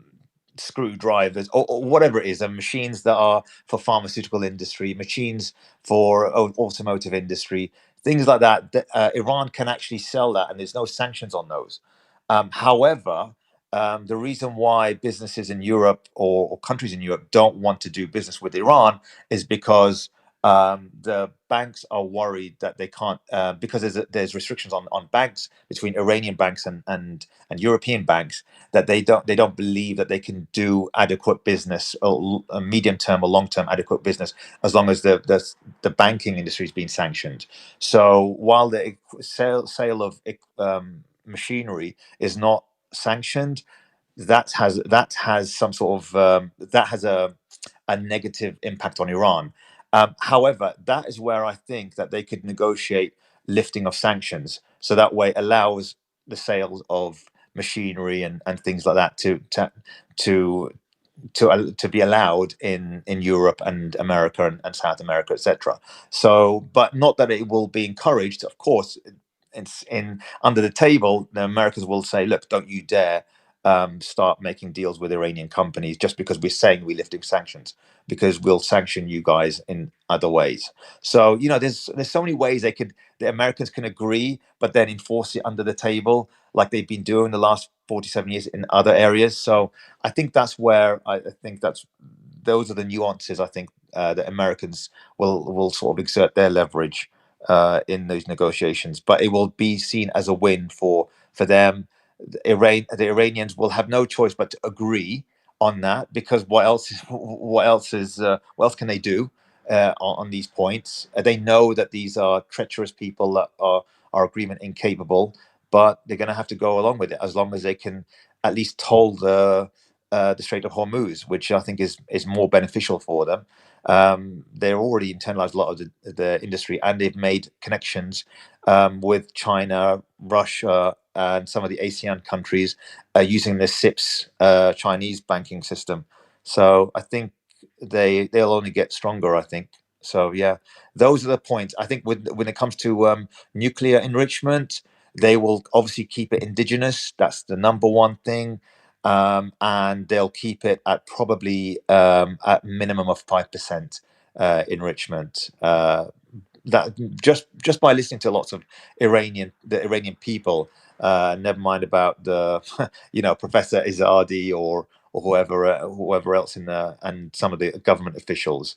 So I think they'll be relaxed on those points, on that point, as long as it's indigenous, because they can keep it. They can reduce the enrichment that way.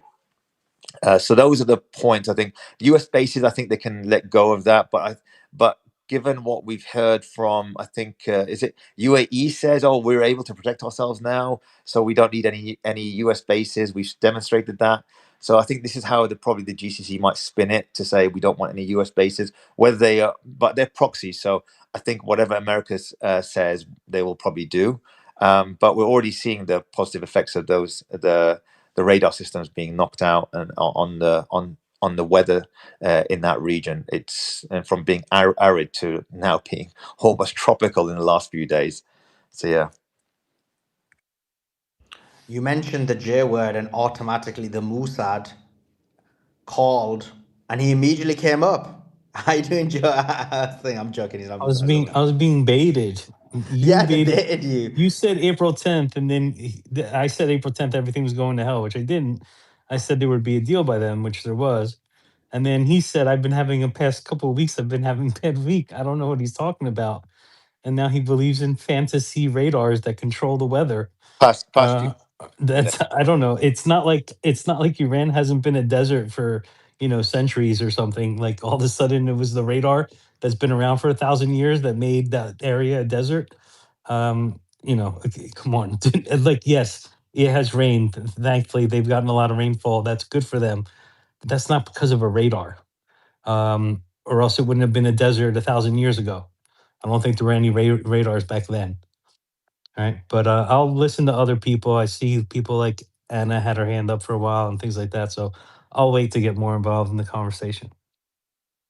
I do believe in weather weapons, and they have been deployed. The more you research that, the more you believe that that is true even from a scientific point of view.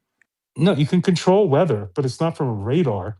There's I'm not saying, seeding that happens yeah, I'm for not saying sure. the radar, but I'm not saying it's from the radar, but it's whatever in those bases that's causing it, and it might have something to do with the buildings next to the radar centers, so installations. That's where I believe. So yeah.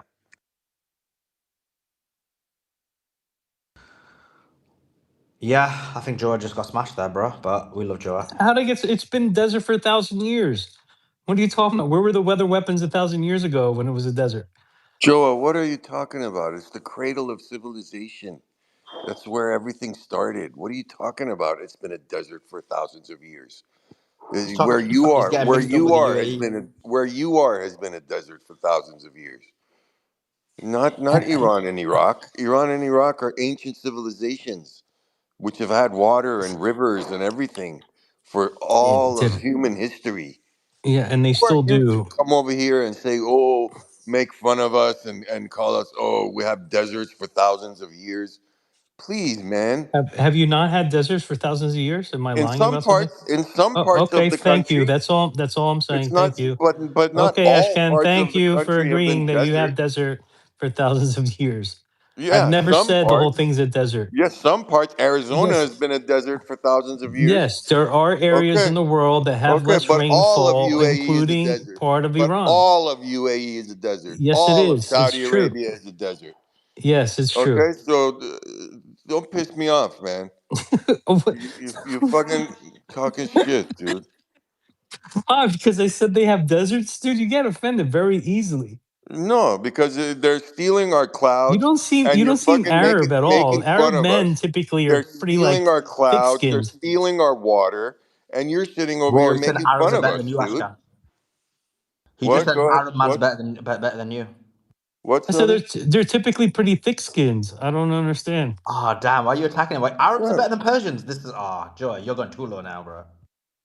No, because messing with our water is on a different scale. It's not a joking matter for Joy to come up here. Oh, you guys had deserts for thousands of years when Yeah, we're the Iran. cradle of civilization. But you just agreed you've had deserts for thousands of years. Some parts in the east, yeah, some parts. Yeah, We have the okay. Dashted And Lut what and Dashted rainfall Kabir.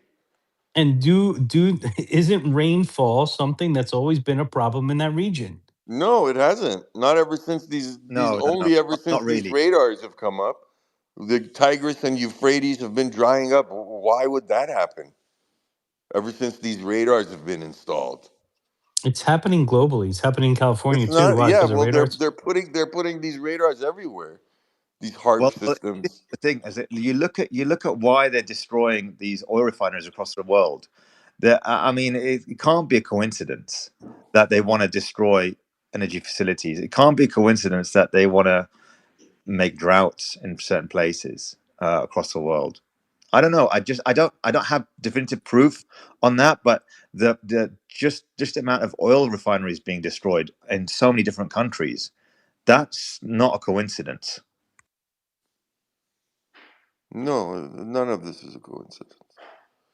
Sorry, I got so Have you emotional, guys but looked at rainfall for the past 200 years in Iran before making a comment? I'm just wondering. no, I haven't. What have you? So when I make a comment that rainfall's been pretty much the same, and you guys know it hasn't, but you haven't looked it up. So which one is it? I don't need to look it up to know that Iraq has been this cradle of civilization with the two rivers I that never said. Look, and mathematics are thanks to the Persians. Thank you, mathematics. They advanced it, and then the Christians kind of took it over. Yes, there is a cradle of civilization. It was one of them for sure, one of the three. I don't take that away. That doesn't change. That's a fact that rainfall has always been an issue for that region for thousands of years. No, it hasn't been an issue for thousands of years. It has not. It has not. Only Yeah, I ever mean, since these radars have popped up, it's become a big I issue. yeah, Joe, I need to look at the data, but I know that Tehran normally has like 4 good seasons or 3 good seasons, and generally four.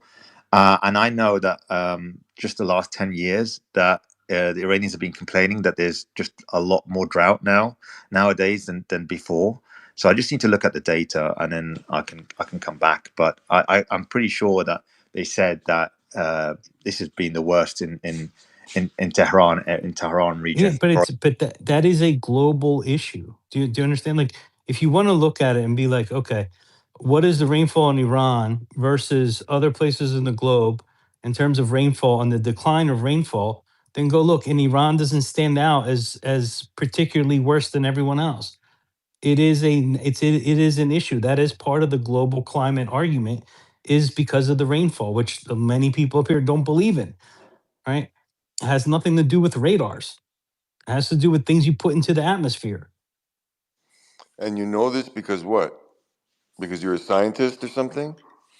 Because of my job, I get to work with a lot of different companies, and one of them is a company that was trying to stop dams and showing the damage that creating dams and hydropower actually does to the land, which makes it more arid and creates much more fires, which is what's happening in California and also Portugal. And by studying because of the rainfall, we study rainfall because of that and why the land's becoming more arid and why is it only now becoming a problem, although dams have been around for decades. And it's because rainfalls have dropped and trees that follow after that dam no longer have the wet roots that they used to, and it creates bigger wildfires. And that's why we see much more wildfires than we ever have. And that's happening in Argentina, happening in California, happening in Portugal, happening in Spain, and happening anywhere Yeah, that's but a really hot climates. yeah, you're picking up isolated areas, right?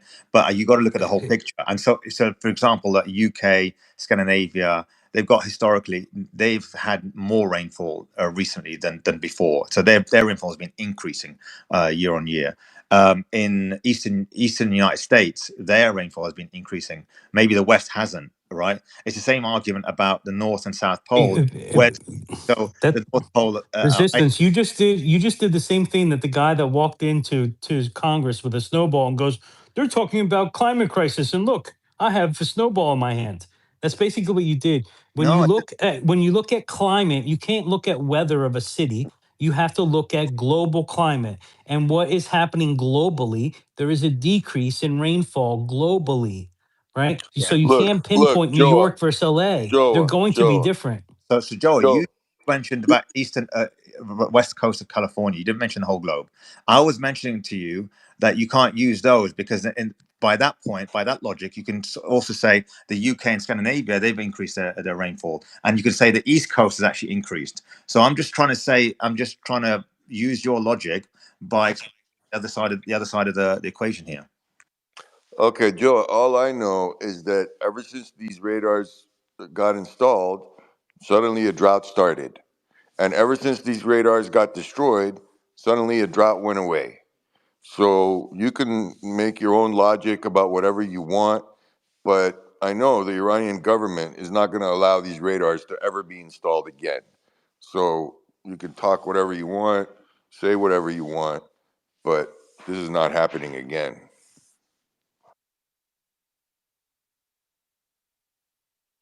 I apologize for Joe's racism, and I think the Persian people have been really brilliant throughout history.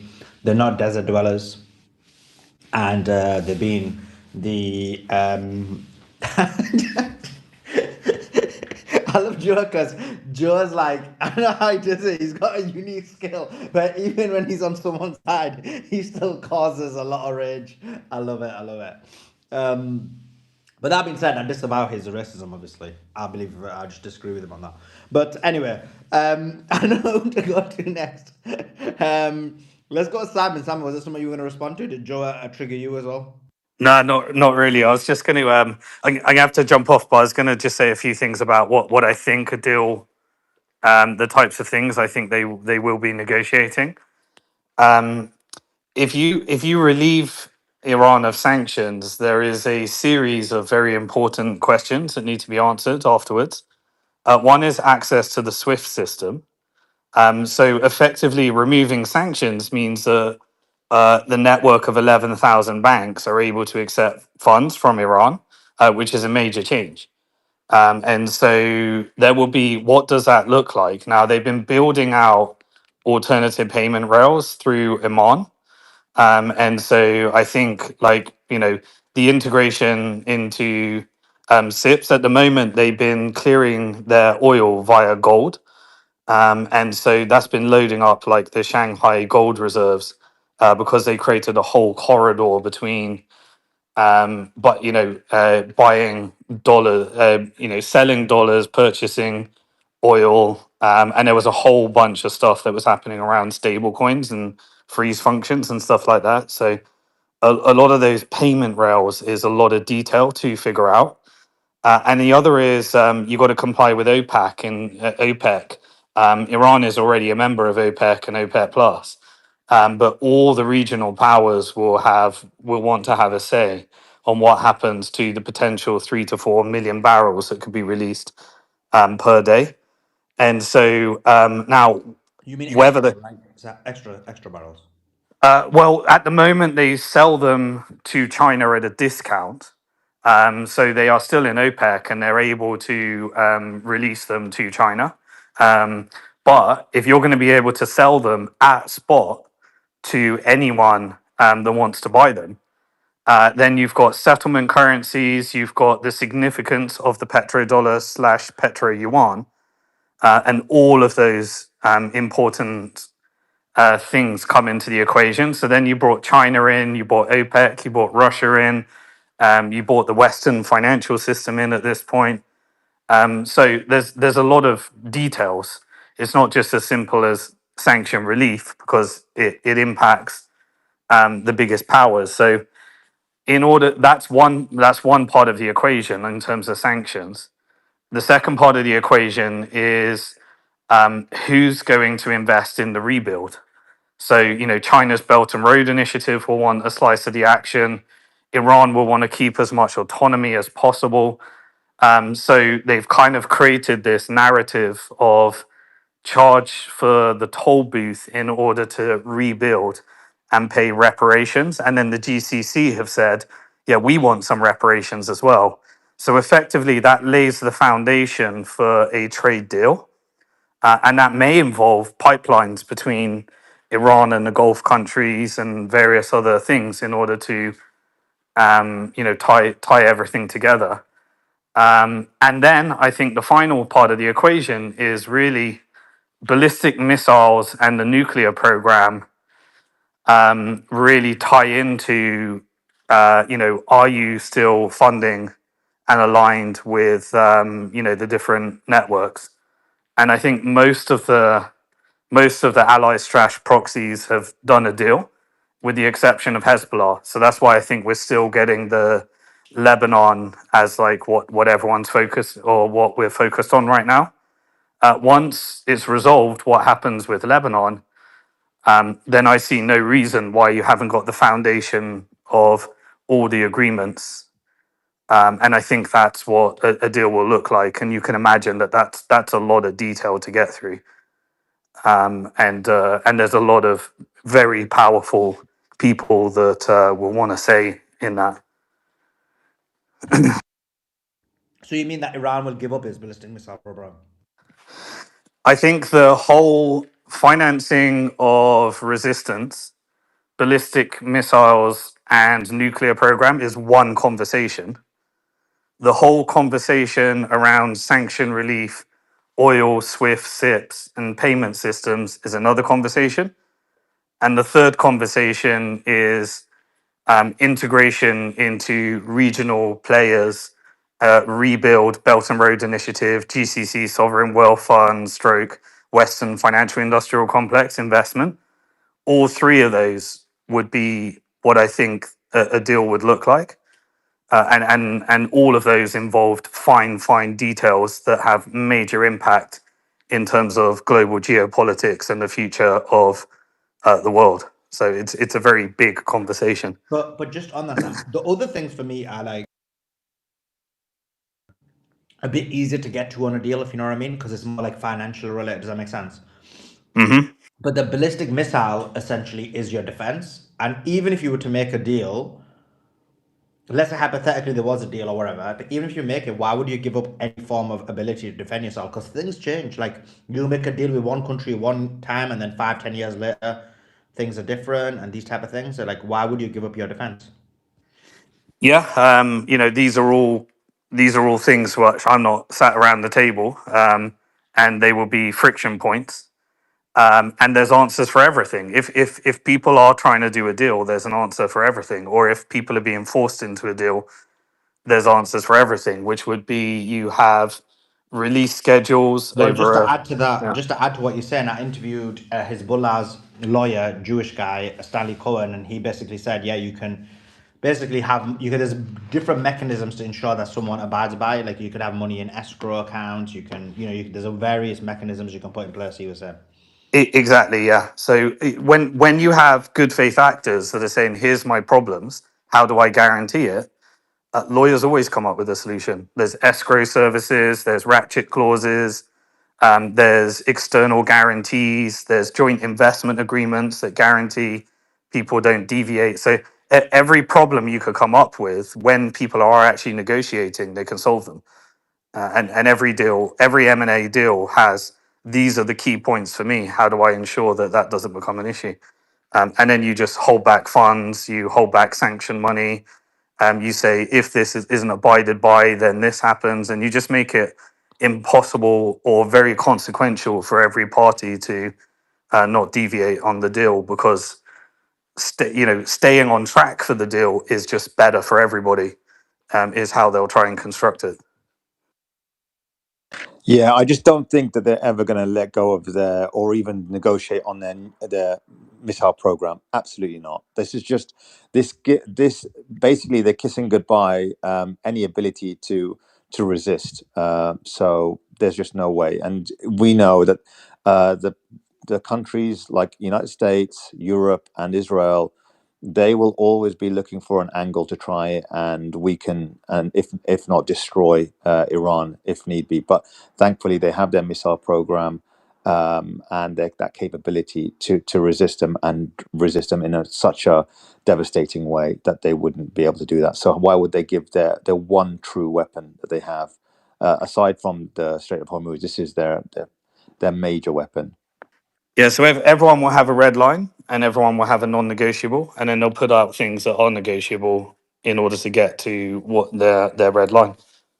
Yeah, I agree with that. I think this is their red line.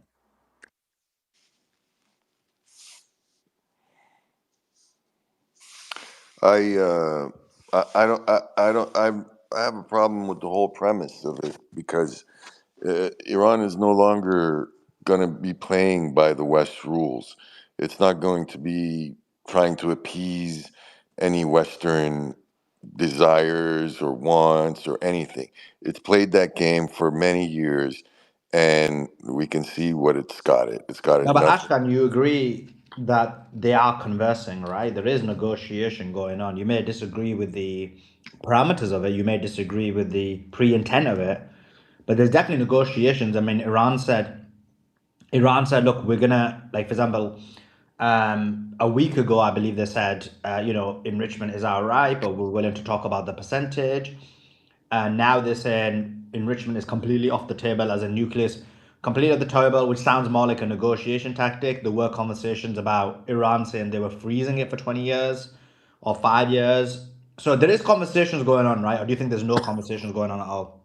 No, there's conversations going on, but the crux of the matter is that Iran is not going to be um, somebody at the table without weapons of its own, without pressure points of its own.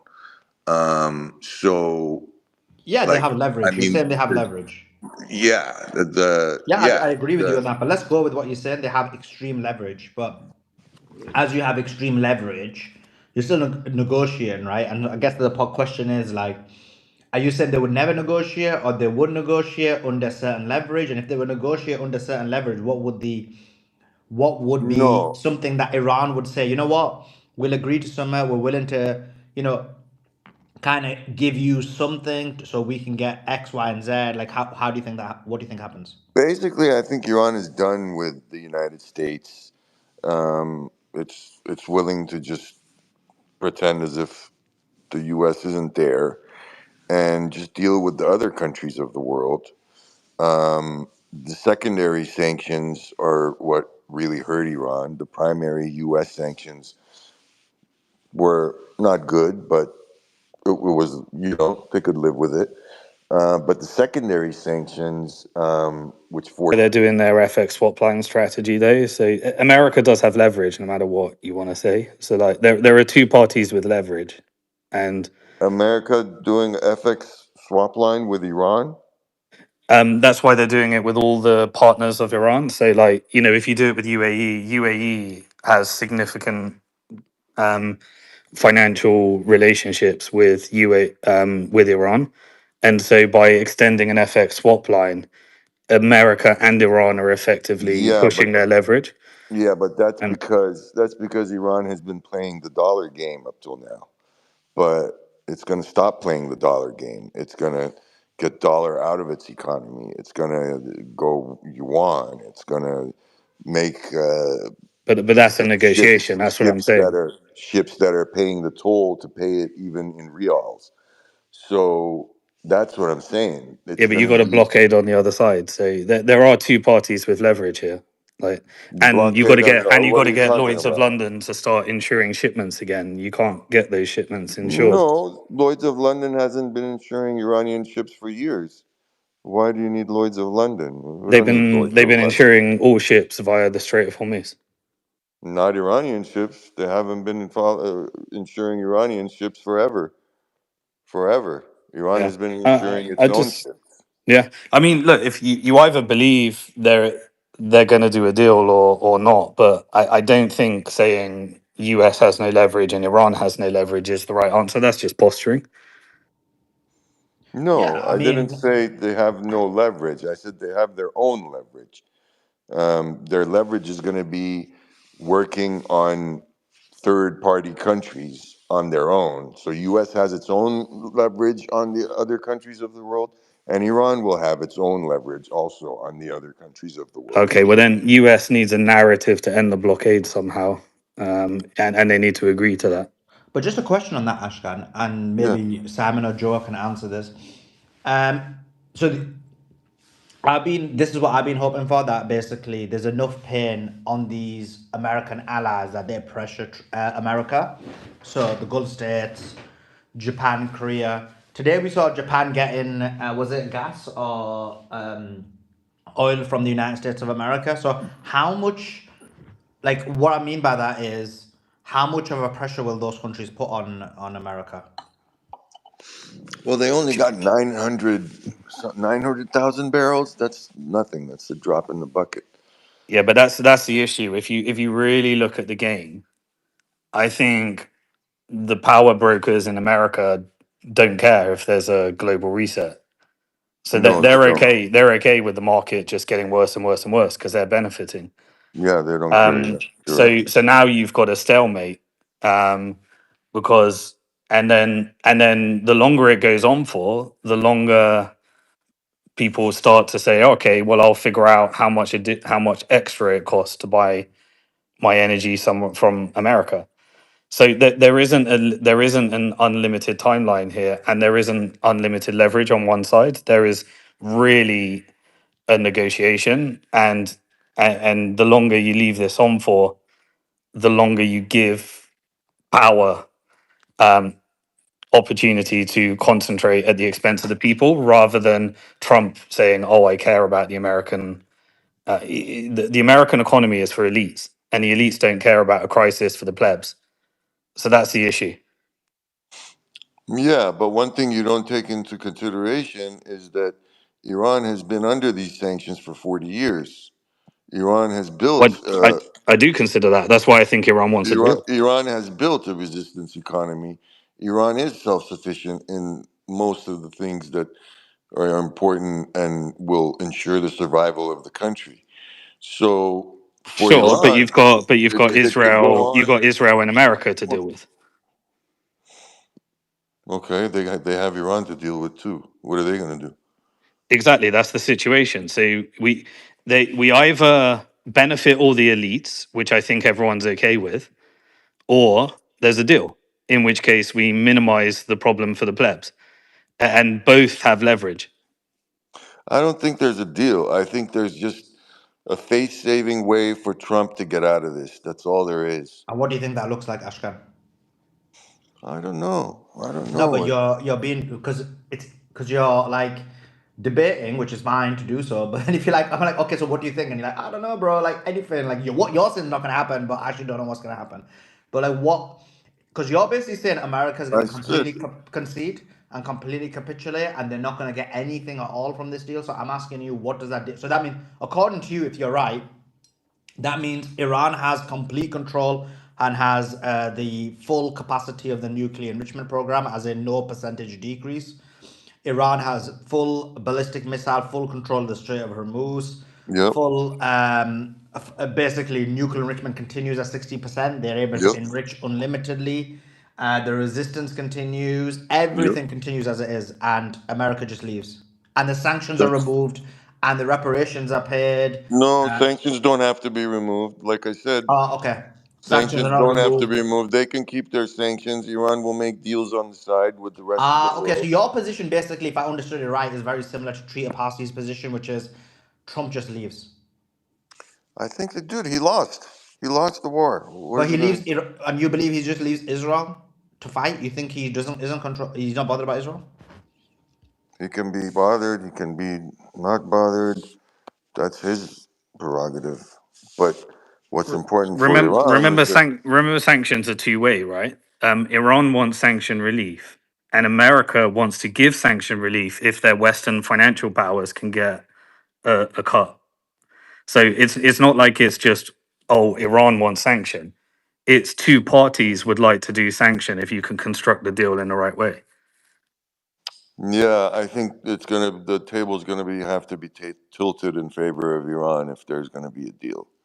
Well, that's fine, but what I'm saying is that it will become very apparent in the deal making process where the leverage is, who's got the upper hand.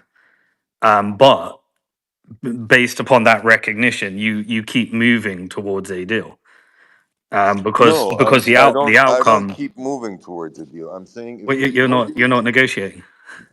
I'm saying if there's no deal, then Iran has a clear path to go forward, and it's clear. Everybody knows what it'll do, and it knows itself. But if the West wants to make concessions, and you know, let's see what those concessions are. I mean, I can't tell you, But even then, or I don't Ashkan, know. you're because I'm trying to understand your point. So there's two options.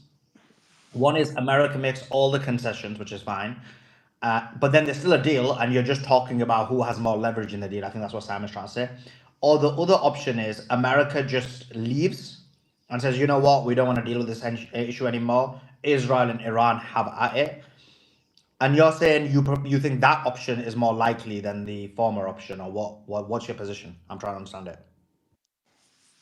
My position is that there can be a deal if the deal favors Iran, and if there's not a deal, then there's not a deal, and Iran will just make But deals on the side but that with means a. your position same as Simon's, because he's not saying Iran holds all the cards or less the cards. I mean, I guess he is trying to say it's quite a bit more equal or whatever it is. But whatever your position is, whether you think Iran holds 100% of the cards or 80% or 70%, and I'm just making these numbers up, but you still believe there's a deal. You just believe that there's going to be more leverage in the hands of Iran. And he believes there's a deal, but he believes that maybe slightly less leverage on the hands of Iran. But you're saying there's going to be a deal. I'm not saying there's going to be a deal. I'm not. I'm saying You just said whatever that, bro. happens. I said no. Yeah, so if there's no deal, then you have to predict the outcome of the war, because we've got to get to the end. There's going to be an end at some point, right? So that means that you either believe that Israel and America are going to destroy, stroke, occupy or lose the war in some degree. And so if there's not a deal, then there's a war, and then you have to project the outcome of the war. Well, there's already been a war. Yeah, we know that, but currently there is a ceasefire and there is an escalation in Lebanon and there is a ceasefire with Iran, and it's about to escalate to the next stage. So you know there's going to be an escalation cycle, and there's either going to be a ceasefire and a deal, a ceasefire, a permanent deal, or someone's going to win the war. So you got to get to what's your end prediction here. But even if someone's going to win the ball, there'll still be a deal at the end, Yeah, right? there'll still Exactly. be at the end. Yeah, yeah, So there absolutely. you go. But what we're it all. So you No, got to get to a prediction. The prediction of just posturing Iran's got all the cards doesn't really that doesn't really help anything. But no, even if that I is your don't. position, that's fine. But I think we're trying. I'm trying to ascertain, and this is why I'm trying to understand Ashkan's position, and I'm not fully understanding it. That you could believe that Iran's got all the cards. You can believe this war's going to continue as well. But Right. at the end, there's going to be some kind of conclusion. And even you said there'll be a deal, but Iran holds all the cards. I guess the point I'm trying to understand from you is how do you get to that point? Is it that America walks away? Is it that the war now escalates and then America goes back into the similar situation and then they've still got all the cards? Or like, what is like? I'm trying to understand your position in terms of Uh, well, I mean, what's going on. you're asking me to predict the future. That's not something I like But to that's literally do. what you're doing. You're literally like Iran's not going to do a deal, so that is predicting the future. Everything we're doing No, is predicting the future. We're not talking about the past. We all agree about what's happened up to the past up to now.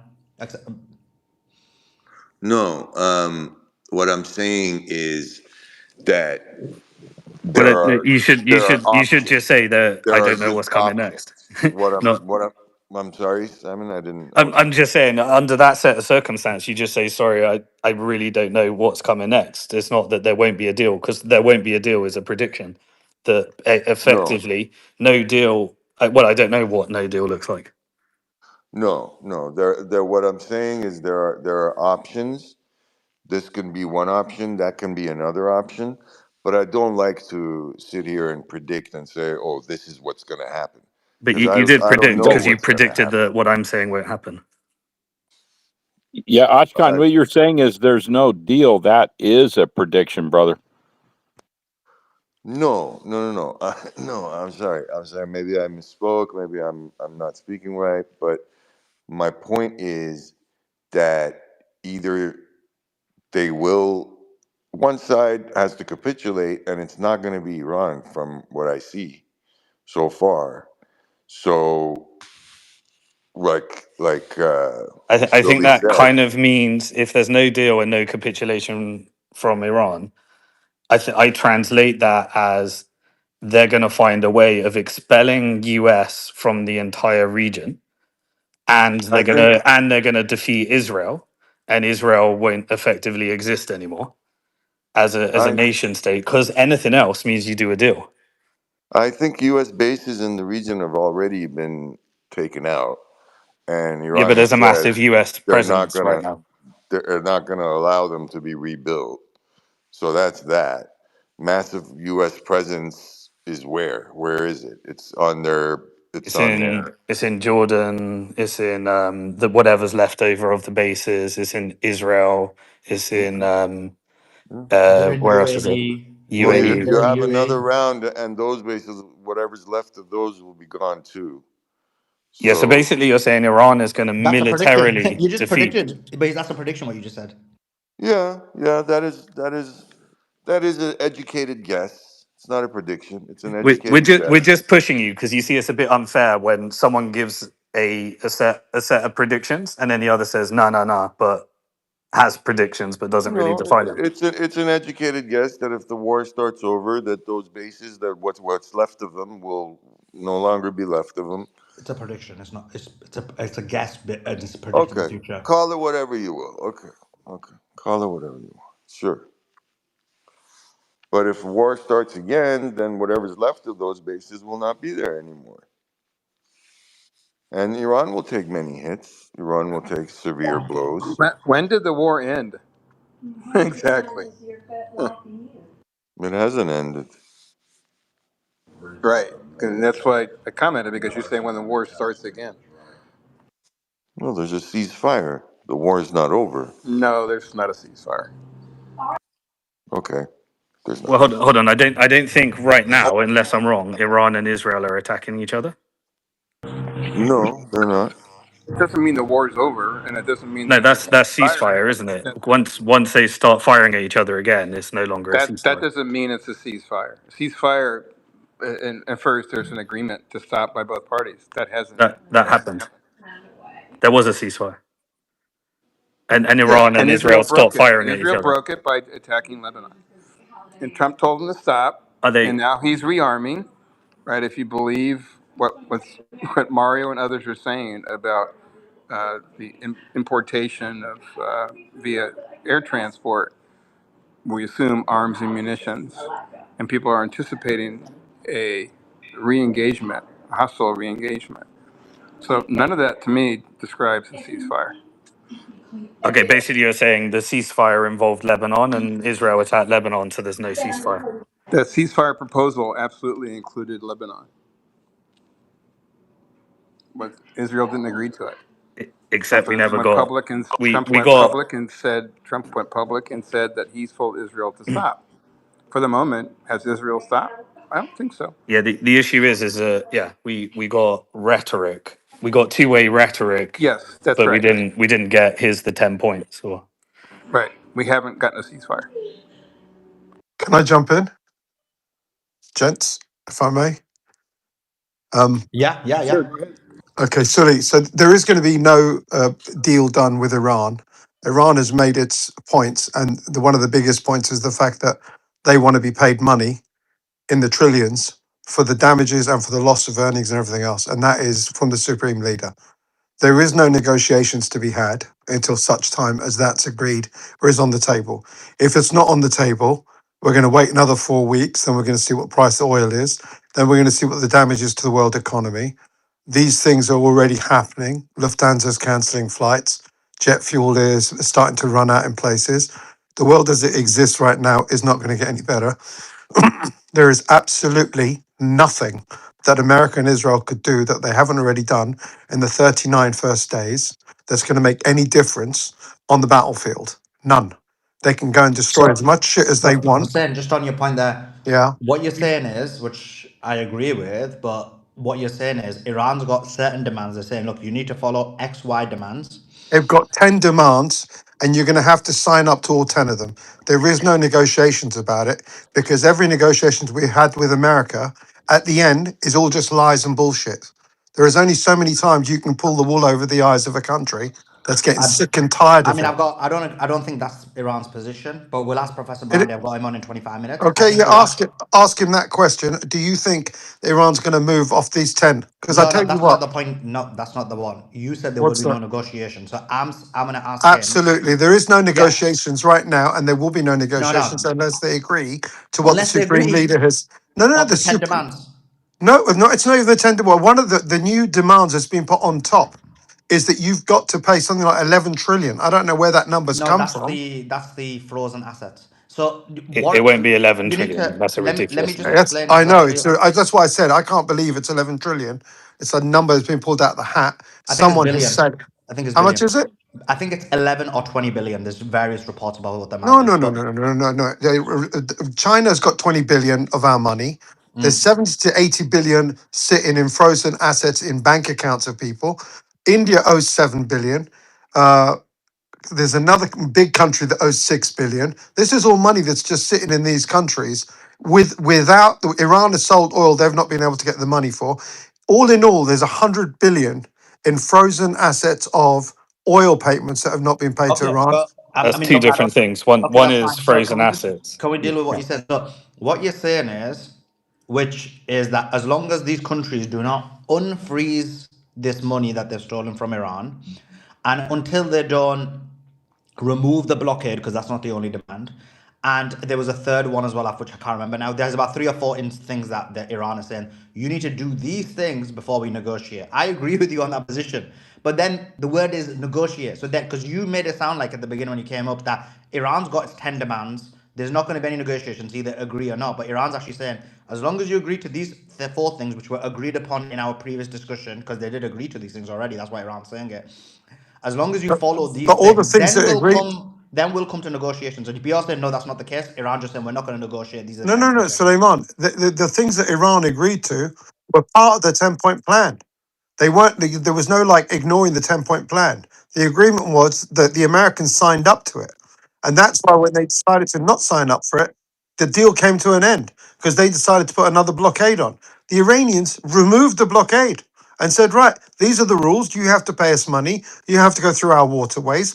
And so long as that's the agreement, and that was the agreement they agreed on, and the Americans decided to do what? Double blockade because some lawyer from the Epstein files has decided to come up That with an has idea.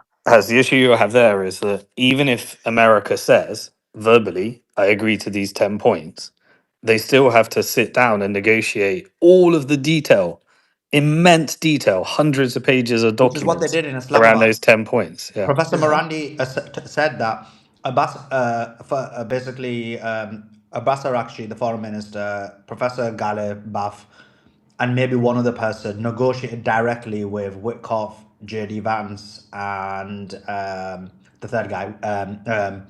Kushner. Jared Kushner.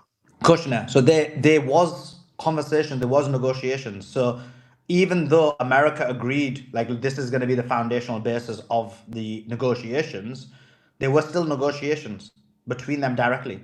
So Who, by the way, said that they actually sat in the same room as Witkoff and Kushner?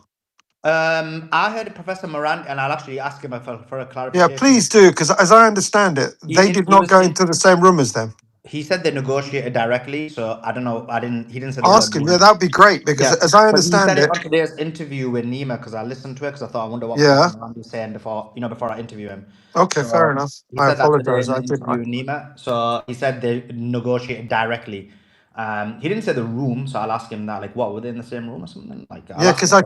I can't believe that they would actually sit with Americans in the room, because that's just part of the protocols that Iran has taken into saying we're not going to be sitting in the same room as these guys, and that's That was after the initial talks, right? That's what they said. And furthermore, they said they didn't want Kushner there, they didn't want Witkoff there, but they were happy to talk with JD, right? But that got canceled after Israel attacked Lebanon again.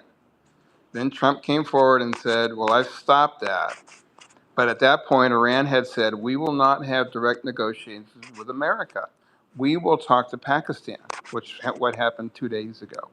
And what's happening now, apparently, someone from Iran has gone to Pakistan. So Pakistan is acting as a mediator without the parties present.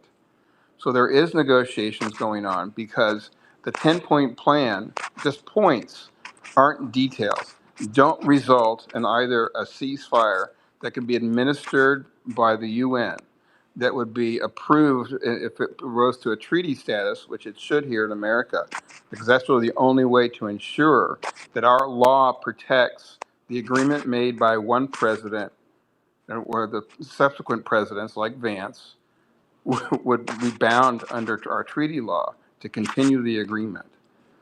So existing law here in America can be overridden by an executive order.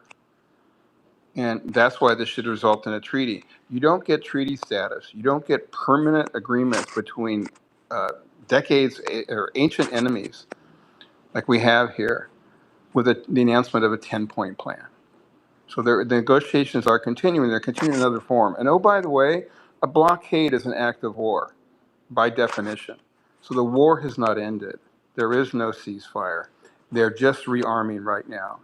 And I agree with you that Iran has all the cards because they can maintain the blockade of the Straits because of its geography, because of Iran's geography, because of their superiority in missiles and drones, and because our deep water Navy cannot clear that strait so that it's safe for tankers who move at 6 knots an hour down a strait that's armed on both sides to the teeth with missiles, drones, and boots on the ground. Oh, Doc, you've turned into a military analyst. Well done, sir. Well, I listen, and I don't have a particular bias one way or the other, and I remember what people say, particularly when they come up in this space, and we have an hour-long dialogue with these experts. So yeah.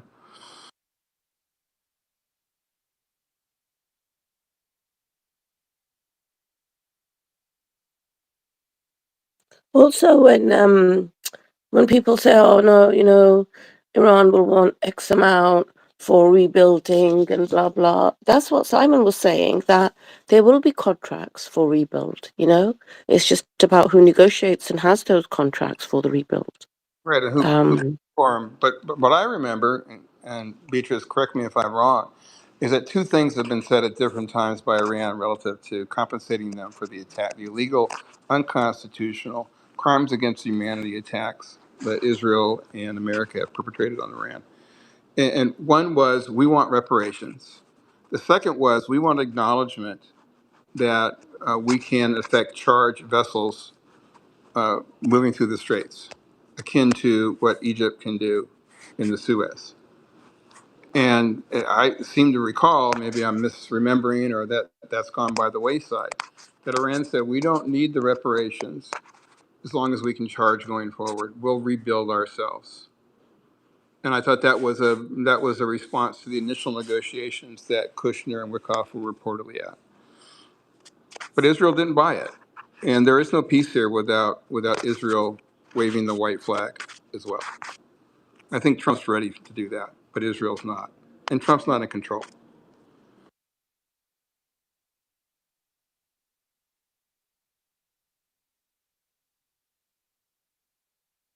yeah, I don't know, Doc. To be honest with you, I think there's only the Lebanon thing that remains open for Israel. That part needs negotiating. I think everything else, it's at a high level, and the detail needs working out. To be honest with you, Are you unwell? um, yeah. You sound horrible. Sorry, but I'm sorry Well, I'm for a lot better you. today than I have been the last 2 weeks, but yeah, I'm getting there. Thanks, Doc. She got the sniffles, Doc. She's got the sniffles. Yeah, well, probably not getting enough sleep. Either one of you. What happened? I just went to put my suit on for this interview to look dapper, and the whole panel's gone. What happened, Beatrix? What did you do to the whole panel? Jonah started talking, and then people went quiet. Oh my God, Joa. Joa, I'm having my Nando's, and I leave the space to you for 2 seconds, and you kill the conversation. Which one though? What flavor Nando's? Obviously, what do you mean what flavor? As in like what level? Hot, isn't it? Extra hot. Sorry, extra hot. What's a Okay, well, Nando? it's not your fault. Sorry, What's a Nando? you don't know what Nando's is, is Doc. No, I You're do just not. demonstrating you're American right now, Doc. No, I'm demonstrating my ignorance and asking a It's question. chicken. How I become an expert. It's a chicken. It's a chicken place, which is a Portuguese, Joa, Yeah, or is it's it? Yeah, Portuguese chicken, yeah. but it's pretty What's the big matter in with here. What's the matter with KFC? No, it kills KFC. Doc, I literally had a guy that was a sous chef at a Michelin star restaurant sitting next to me at a bar, and I started talking to him, and all of a sudden I'm like, "Well, where should I try out?" He's like, "Oh, bro, you got to go to Nando's," which is like I guess you would call it slow food. It's like fast food mixed slow food. Think of Boston Market back in the day, but 10 times Yeah, better. I know Boston Market. Have you seen these videos? Just as an aside, as we're waiting for for Sully to get all dolled up for Professor Marandi. There's these videos that I've seen, and it's typically British guys, young men who are traveling in America, and they're trying different foods from America. And one was they're trying biscuits and gravy, southern food, and biscuits and gravy look disgusting. It's this white gravy that's poured over biscuits. It makes no sense. And these guys look like they had just bitten into ambrosia, both of them. And they've done it with barbecue and a bunch of other stuff. It's really funny to watch. Because the British food, by acclamation, is some of the worst in the world, right? Come on, can we agree on that? That's cause, Doc, you've now had the delicacy that is known as fish and chips and mushy peas, and nor have you heard of the delicacy that is known as parmesan. But anyway, let's bring in a couple of other people into the conversation. Let's get Anna in. She's been in here for a while. Go ahead, Anna, jump in with your Well, thoughts. plus Suleiman, the also afternoon tea is very popular, and the British breakfast is very popular. Exactly. All tea, also Portugal. Raw tea. Joe, don't try and occupy tea. This is literally our He's from national China. heritage. It's not from You, Britain. you know why it's called tea? It's called tea because it's transport of aromatic herbs, which Portuguese used to have on their ship, and that's why you guys call it tea. And the only people that call it cha in all of Europe is Portugal because we brought it here, and that's what the Chinese called it. Just so you know. Yeah, it's English, bro. Okay, let's go to Anna. Anna, jump in with your thoughts. Yeah, well, Sully, I don't want to get deported because I put my hand up earlier when we were talking about Trump and the assassination attempt. But actually, I did have a question as long as Simon is still on the space. I had a question for him. He left because I gave Beatrix and Joe the space for like 2 minutes while I got my That's put my suit okay. on, and then yeah, this is what happened. Well, This is the result. if there is another, accelerationist tech guy, I was wondering, maybe Joe can answer this. Joe is a Yeah. genius at tech. Well, I was wondering because Simon had mentioned earlier about that Oman was one of the ways that that Iran has managed to kind of, recoup some of their losses, not avoid sanctions. I mean, these illegal sanctions that the United States has put on them. And I wondered if maybe part of the reason that Argachi went to Oman today, right? Does that have anything to do with the fact that they're trying to kind of maybe like, I don't know if they're avoiding having to negotiate with the United States, or if it is that maybe this like third rail is something that they're trying to do. That's a great question that I don't know how to answer, to be honest. But it's a good question. It just feels to me like Iran is, it would it makes sense that they have a lot of leverage right now in the situation, but if they don't want to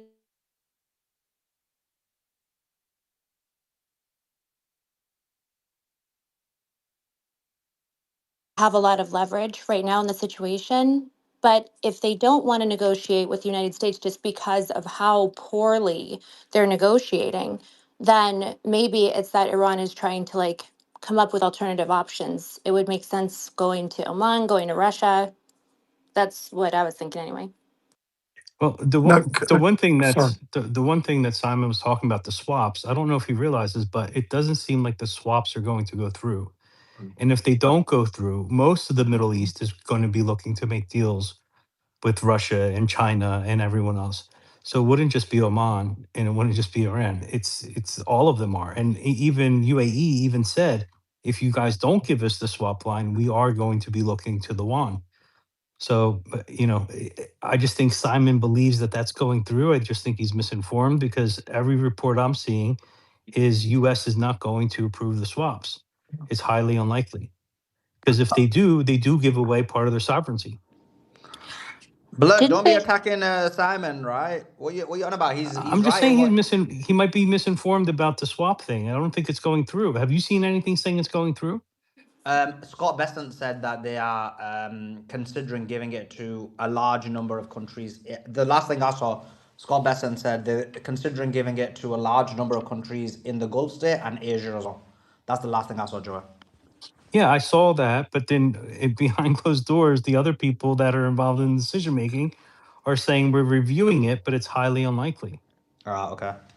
I mean, Scott Besson, isn't he kind of known for like being, somehow perfectly positioned during different financial collapses? I kind of figured that's why he had been put in He, the White House. yeah, he's the orchestrator most of the time. Yeah, I don't like him being there. I did want to also mention, like, what Ashkan was saying earlier about the fact that Iran has all of the cards. I do agree with that. They definitely do. It feels like on that, the blockade being in place, at the very least, at some point, it will start to make sense for Iran to want to remove the US blockade because at that point, wouldn't they be able to like, more effectively told straight. So it's not that they have this like huge motivation to capitulate in any way to us, but at the same time, like it does make sense. These are smart business people. They probably will want to at least kind of settle that down.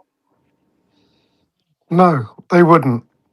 You don't So think that hold, they're Not at interested all. in Not streamlining in that? any not in any way, shape, or form do they want to turn around and do anything that's going to help America.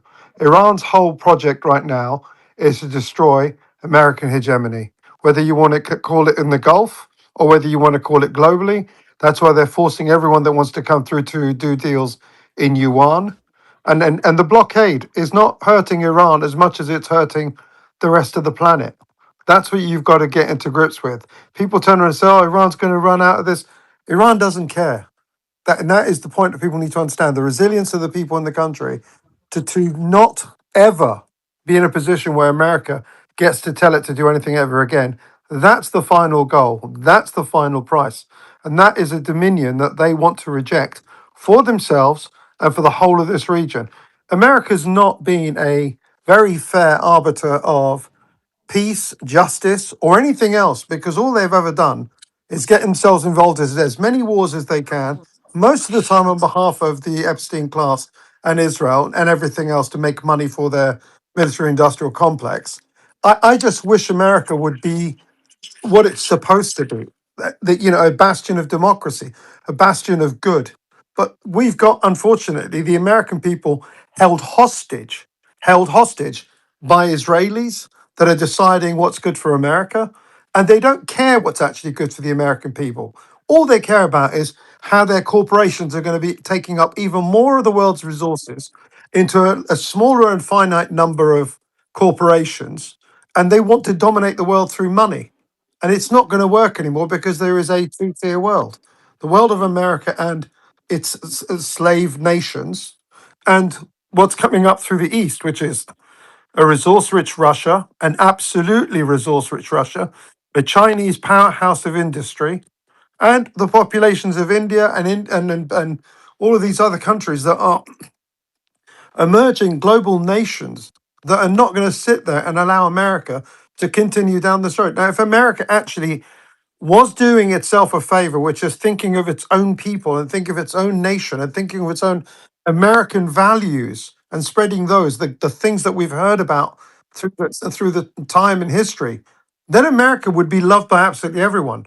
And that's been taken away from the American people Well, by this I group of elites that are just the paedophile class, the defenders of all things paedophile, and it's all to do with Jewish supremacy. At the end and core of all of this, it's the Jewish supremacists who need to control CBS, ABC, NBC, Paramount, everything that comes out of Hollywood that brainwashes people. America's going to be dead unless it does something about this Jewish supremacy. and guys, by the way, just to let you know, we have got Professor Marandi coming on in 8 minutes. The legend that is Professor Marandi. Ain't nobody be able to test this guy. Love him so much. Amazing guy. My favorite person. He's coming on in 8 minutes. And all of these debates we're having, we're going to ask him directly. He was part of the negotiation team. There is a lot of questions on these spaces with a very informed group of people, and we're going to ask him those questions. So he's coming on in 8 minutes. So if someone's talking and I rudely just jump in, that's going down.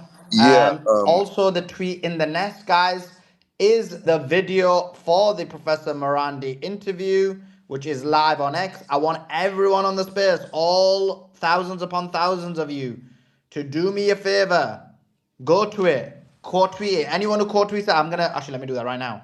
Anyone who quote tweets it, I will retweet it. Put in your quote tweets about something along the lines of Professor Marandi joining, and I will retweet that quote tweet. So mention Professor Marandi in your quote tweet, and I will retweet your quote tweet.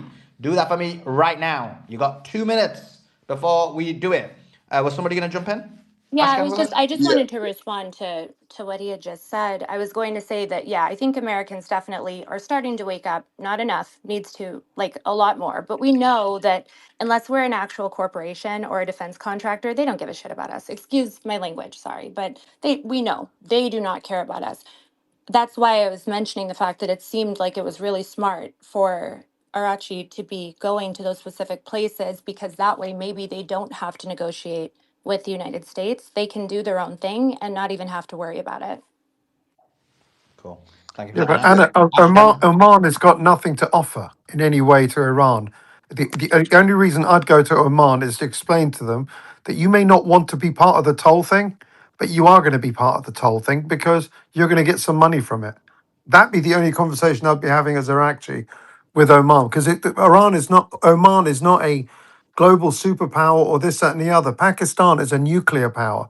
Pakistan has told Israel, if you nuke Iran, yeah, this is what they've said, we're going to nuke you back. That's and Oman. What's Oman got on the table? I wanted to say something about the blockade. The blockade isn't really a blockade. American ships don't come within 1,000 kilometers of Iran's shores because they're afraid of the missiles and the drones and all this stuff. They stay far back. So what Iranian tankers have been doing is they just hug the coastline. They hug Iran's coastline. They go into Pakistan's territorial waters. They follow. They stay in Pakistan's territorial waters. They go into India's territorial waters, and they just go through the territorial waters all the way until wherever they need to go. In I Pakistan, they mean, can no, they stop. don't, They, because they they can get boarded. offload. There've been Oh, multiple Manco, ships be that get quiet, boarded. dude. Be quiet, Manco. Manco, be Well, quiet. if what you Be just said quiet. made sense, then no Be ships quiet, would be boarded, Manco. would they? So there, No, they what wouldn't be happened was boarded. what you said is true, where the United States waited until it went into the East Indian Ocean Dude, I'm gonna reach and through the boarded it phone there. and choke your ass, dude. Just be quiet. I'm talking. You would get They knocked out can so go. fast, They bro. can You go. have no idea. Okay, good, good. They can go to Pakistan. They can offload. They can change ships. They can And by the way, they're not even offload. They can actually in go the through the territorial waters, railway up to because the China. territorial waters are only 12 miles. With the people who've been talking about this, they've been going through the EEZs, which are much larger. And the United States has just been waiting because it's been using the different assets from Indo-PACOM, which has a lot more naval assets, to do the boardings instead of doing them close to Iran. Because why do you need to do them close All to right, Iran? Sully. If you keep letting this guy interrupt me, man, I'm Well, not just even don't gonna say come on things these that make spaces no no Don't more. come, sense and yeah, are not don't true. come on the space then, all right? Don't come on the space, Okay. All right? We right. don't care. All right. Well, guys, All calm right. down. Come on, This let each this other finish. Manco guy, Let dude. Ashkan finish, and then Manko, you can respond. Go ahead, Ashkan. So I was saying, so they go from territorial waters into Pakistan's territorial waters. In Pakistan's territorial waters, they can change ships, they can offload, they can use the railway to get it up to China. If not, they can go to India. They can do the same thing in India. They can change ships, they can offload their cargo, they can there's a lot of things they can do. And this They're not blockade, doing you any of guys that. think, None yeah, of they that's are. happening. Yeah, No, they they're not. are. No, And Yeah, they're they not. are. Okay, show How me Ashkan, many ships of like Iran's ships extracting the has can the I traffic. come blockade in stopped? from the Navy? Can I come in for the United States Navy? Let Andrew, Andrew's yes. gonna hopefully Andrew, have please. a calming effect here. Andrew, Please. let Okay, Andrew okay. chime in. Andrew, Thank yeah. you, Beatrice. Ashkan is correct, but Ashkan, you have to understand something here, brother. These ships have to go out into international waters. They are and have gone. They have to go into international waters in extent to extent. But see, you're also right, Ashkin. The blockade has not been effective. Why? Because we, the United States Navy, I'm speaking especially submarine force, have not received the orders to start dropping targets left and right. We could start sinking many, many ships. One submarine alone can draw up 4 or 5 target packages and just start like knocking stuff out like crazy. That's one submarine. So if we did get that order, oh, trust me, before God is my witness, we could, the United States Navy could send terror and shut down the entire open ocean waterways. The United States Navy, we control the oceans. There's no doubt. And I wish our little China friend could come up here, and I'd love to like really put him in his place. But here's the thing, it has not happened because it would, and this is where you're right, Ashkan, it would literally, now we got a problem. It's going to escalate. Iran, and as Brother Hussein has said, and you know, Ashkan, Iran's not going to sit back and let that happen. It's going to be goodbye, G. If you can retweet the stream, that would be awesome. YouTube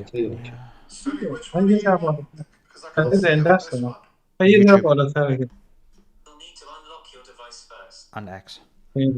Okay.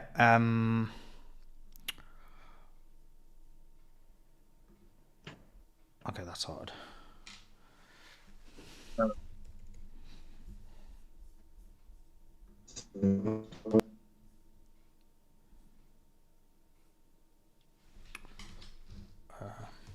What have I done here? 1 second, guys. Sorry, I'm setting this out. Don't know what's happened to mine. Hi, Professor. How are you? Can you hear me?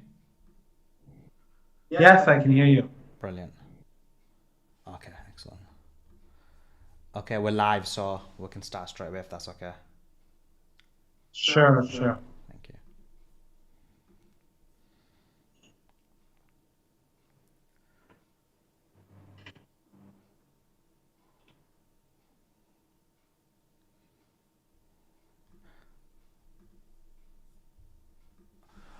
Just want to welcome Professor Marandi onto the show. Professor, thank you so much for taking your time out to join us. How are you? Thank you very much. I'm very good. Thank you for inviting. It's always an honor and a privilege to invite you. The audience has been extremely excited and have given me a number of questions to ask you. And so the negotiations with the United States of America, the US made it look like there was going to be negotiations. They were waiting, and it kind of showed the power dynamic where J.D. Vance was apparently waiting on the plane, ready to get permission to go to Pakistan, but then he was refused permission. And the Iranian delegation with the Foreign Minister Abbas Araghchi went to Pakistan, gave his demands in addition to the normal meeting that they had for trade and various other things. And Trump basically said that Witkoff and Kushner are now no longer going. Can you explain to us what exactly happened?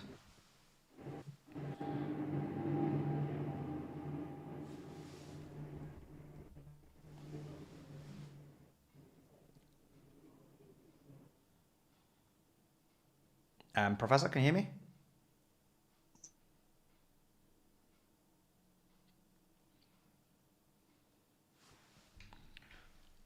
I'm going to just wait for the professor to come back. Oh, here we go. Is this better? Much better, thank you. Okay, good. If you can hear me, I'll respond. Yeah, please do. Okay. Well, first of all, there was no planned meeting between Iran and the United States, and this is one of the very odd things about Trump, that he was effectively pushing for his negotiators. I'm not sure we can really call them negotiators because neither Vance nor Witkoff nor Kushner are impressive at all at the negotiating table. But in any case, he was pushing for them to go whereas the Iranians said from before the trip that there are no plans to meet the Americans in Islamabad. So why was he pushing for this, and why did he humiliate himself and his so-called negotiators? I don't know. But then again, I don't really understand anything that Trump says or does, because he's always contradicting himself. He's always shifting his position. He's always being dishonest. So I don't understand what the logic was behind this, unless he wanted to sort of imply that we were supposed to have a meeting and the Iranians didn't, and thus justify, or that Iran did not abide by its agreement to have a meeting, let's say, and thus justifying further escalation. The only logical argument that I can think of for him to make this lie and to push this lie that the Iranians were planning to negotiate with the United States in Islamabad but didn't is perhaps this. Or it could have just been that he wanted to like push Iran into somehow sitting down and negotiating with the United States, which of course this is not the way to do it. The only way in which we can have further direct negotiations with the United States is if the United States abides by its commitments. We already have a deal. We have a ceasefire deal. You're supposed to have a ceasefire across the region. Across the region. That includes Gaza, that includes Iraq, that includes Yemen, and it includes Lebanon. And Lebanon was named specifically because the fighting in Lebanon was very heavy. This is something that the Americans agreed upon. And the Pakistani leaders, such as the Pakistani Prime Minister, acknowledged this in his social media posts. So when Netanyahu started carpet bombing Beirut in order to wreck the deal, Iran said, fine, you don't want to abide by your commitments, we will not do so either.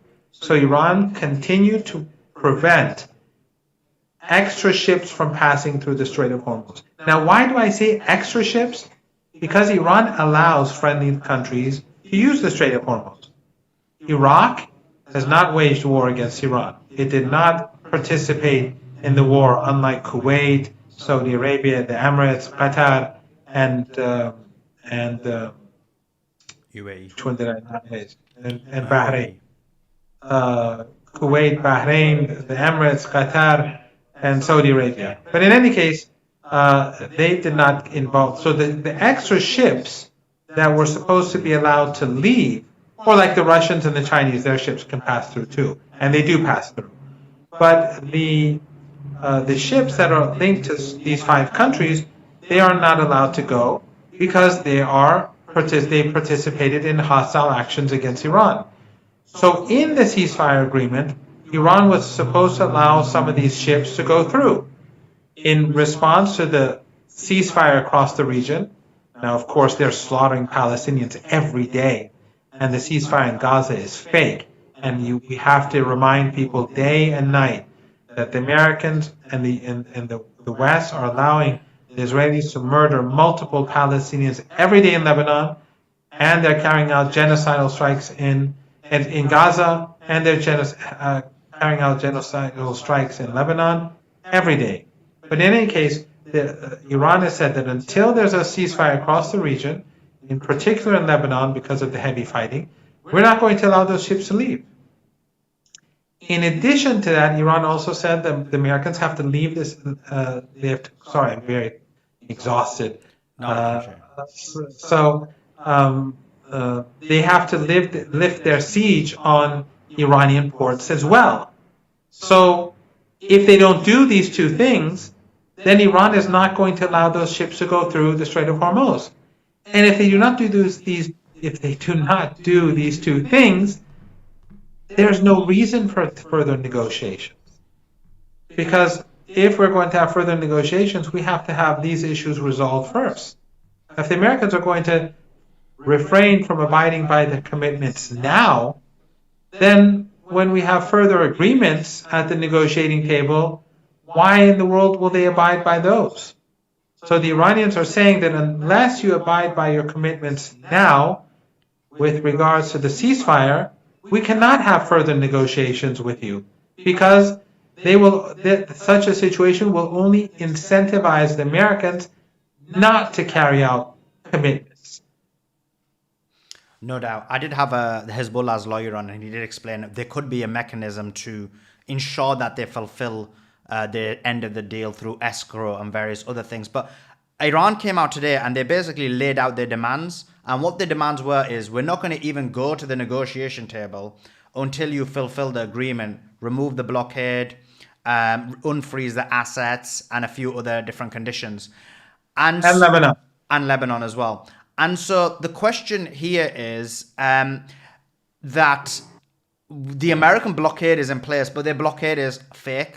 The vast majority of ships have gone through. We were looking at it, almost 5% of ships have been stopped, and actually Iran's stopped the same number of ships. How long can Trump continue in this kind of situation where there's no control of the Strait of Hormuz? There's kind of like a fake blockade. The world financial market is becoming weaker and weaker and weaker. But he's got a mass buildup of military personnel, military aircrafts throughout the region. We've seen a huge movement almost every single day. It shows he's either going to have to and planning to have a major escalation, or he's going to have to come to the table. But he doesn't seem to want to do that either. Well, the Iranians are preparing themselves for war, and they've been doing so ever since the beginning of the ceasefire. So some people wonder why Iran accepted the ceasefire in the first place. It's just like after the 12-day war, Iran accepted the ceasefire and immediately began preparing itself for the next war. And if it wasn't for that, those 8 months or so where Iran prepared themselves, Iran would not have performed so well on the battlefield during this war. So Iran, true, the Americans are bringing troops into the region and new equipment, but Iran is not sitting idle. Iran is doing the same. Yet, meanwhile, Iran is still preventing those extra ships from leaving the Strait of Hormuz.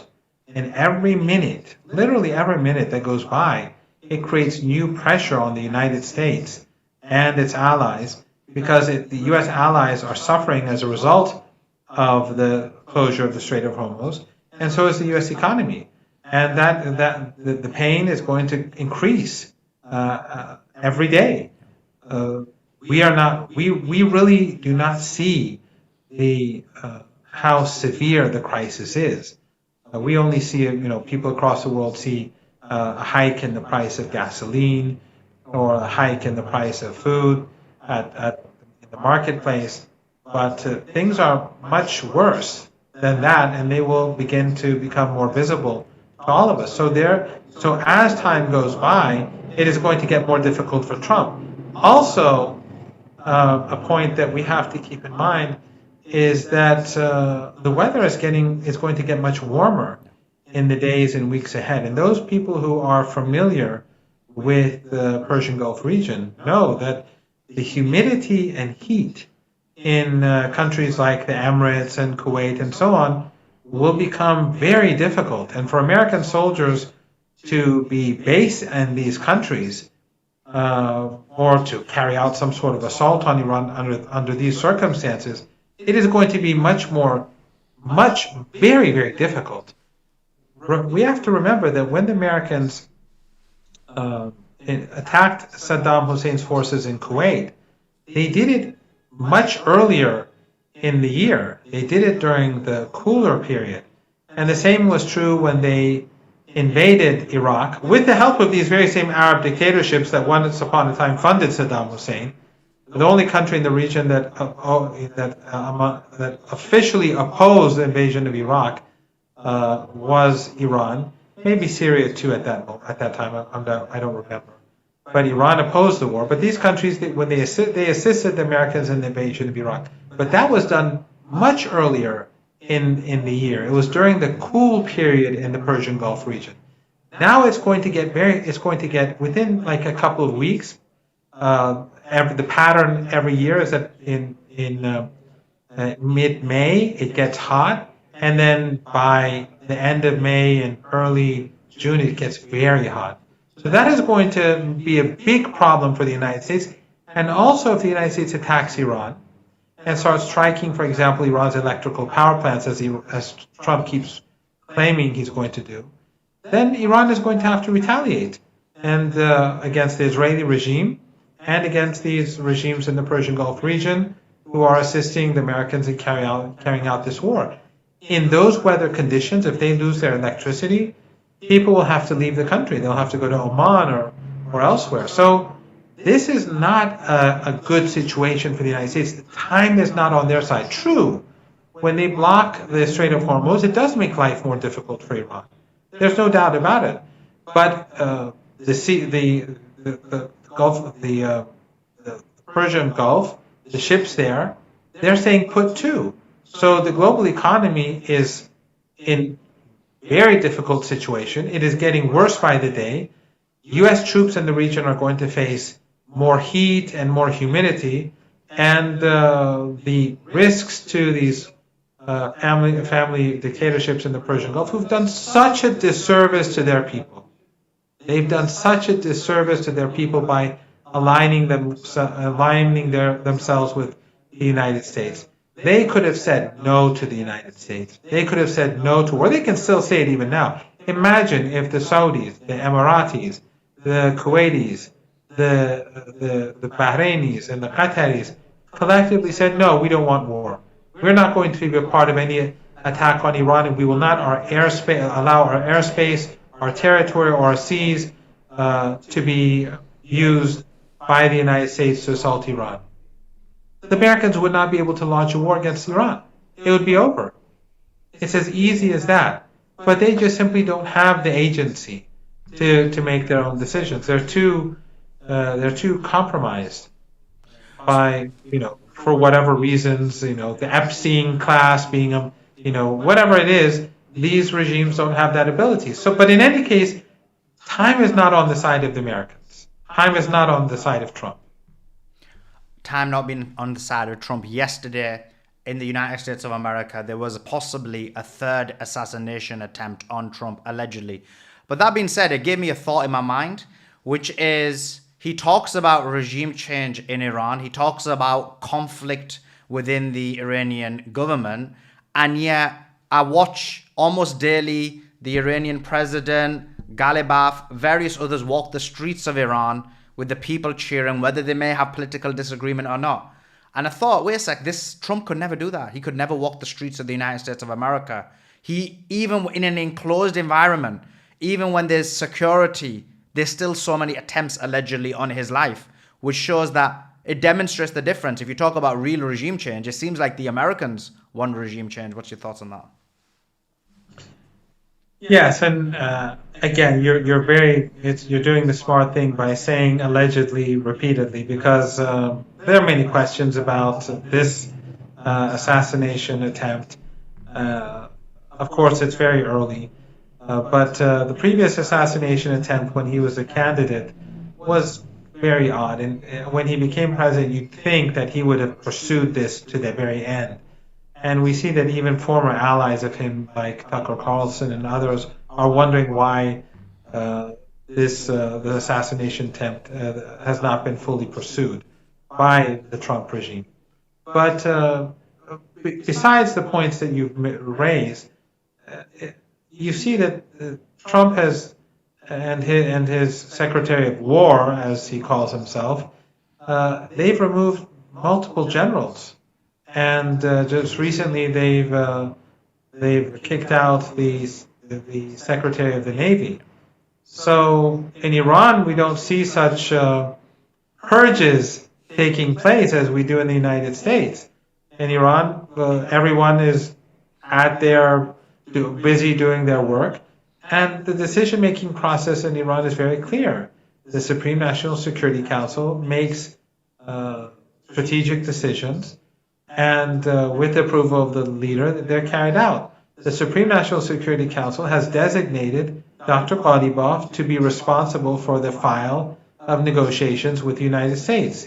So where is the problem for the United States? It's clear who they're dealing with. It is Dr. Ghalibaf, because the constitutional bodies have designated him to be in charge. So what differences and what infighting or what factional hostilities is Trump alluding to? Who knows? But again, it's like everything else that Trump says. I've really stopped following Trump a long time ago, because he says he's always changing his position. I haven't even read or I see this headlines. I do, when I see the headlines, I read the headline infrastructure that there will be severe retaliation. But he one day he talks about obliterating Iran. One day he says he obliterated the nuclear program. Then he says Iran is building nuclear weapons. One day he's saying he's going to obliterate Iran. The next day he says he's going to erase the civilization. The day after he extends the ceasefire. nothing that he says has any, at least for the most part, doesn't have coherence or logic. And if in on certain occasions they do, they're so mixed up with nonsense that you cannot figure out which one is actually logical and which one is just nonsense and the ramblings of of a a president who's not very sane and who's also a psychopath. Yeah, he's not doing very well with the art of the deal. But look, there's a couple of questions my audience has, which is about the negotiations. The negotiations happened in Islamabad. Today on the show with Nima, you said that apparently, and this is one bit of a clarification, that Dr. Galibaf and the foreign minister Abbas Araghchi were discussing directly with Witkoff, Kushner, and JD Vance. What form were those direct discussions? Were they together in the same place, in the same room? Was it how did these negotiations occur, and how close were they to an agreement? And the reason I asked that is Scott Ritter claims that you mentioned to him that you were very close to a deal. No, maybe Scott misunderstood me. What I said was that in Islamabad a couple of weeks ago, we have not had any negotiations with the United States, direct or indirect, except since the war, except for in Islamabad.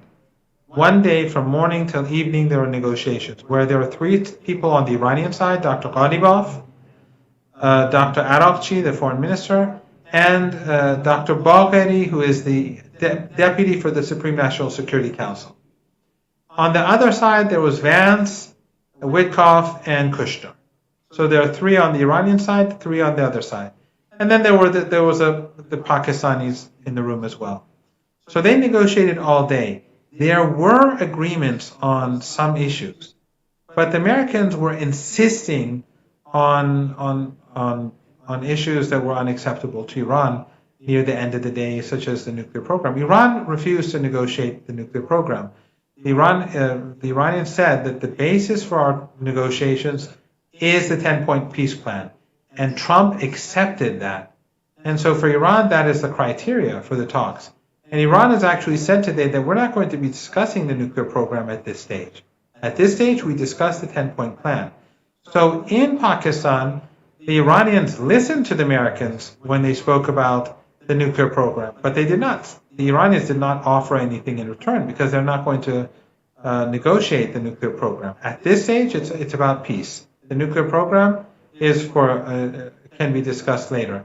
So contrary to the reports that we've been hearing in the media that the Americans spoke about Iran halting enrichment for 20 years and the Iranians offered, 5 years or 3 years, nothing of the sort was said in Islamabad. So the gap between the two sides remained, but there were certain areas during the day where there was agreement. But then near the end of the day, on some of these issues like the nuclear issue and others, Vance took a very hard line and basically progress was impeded.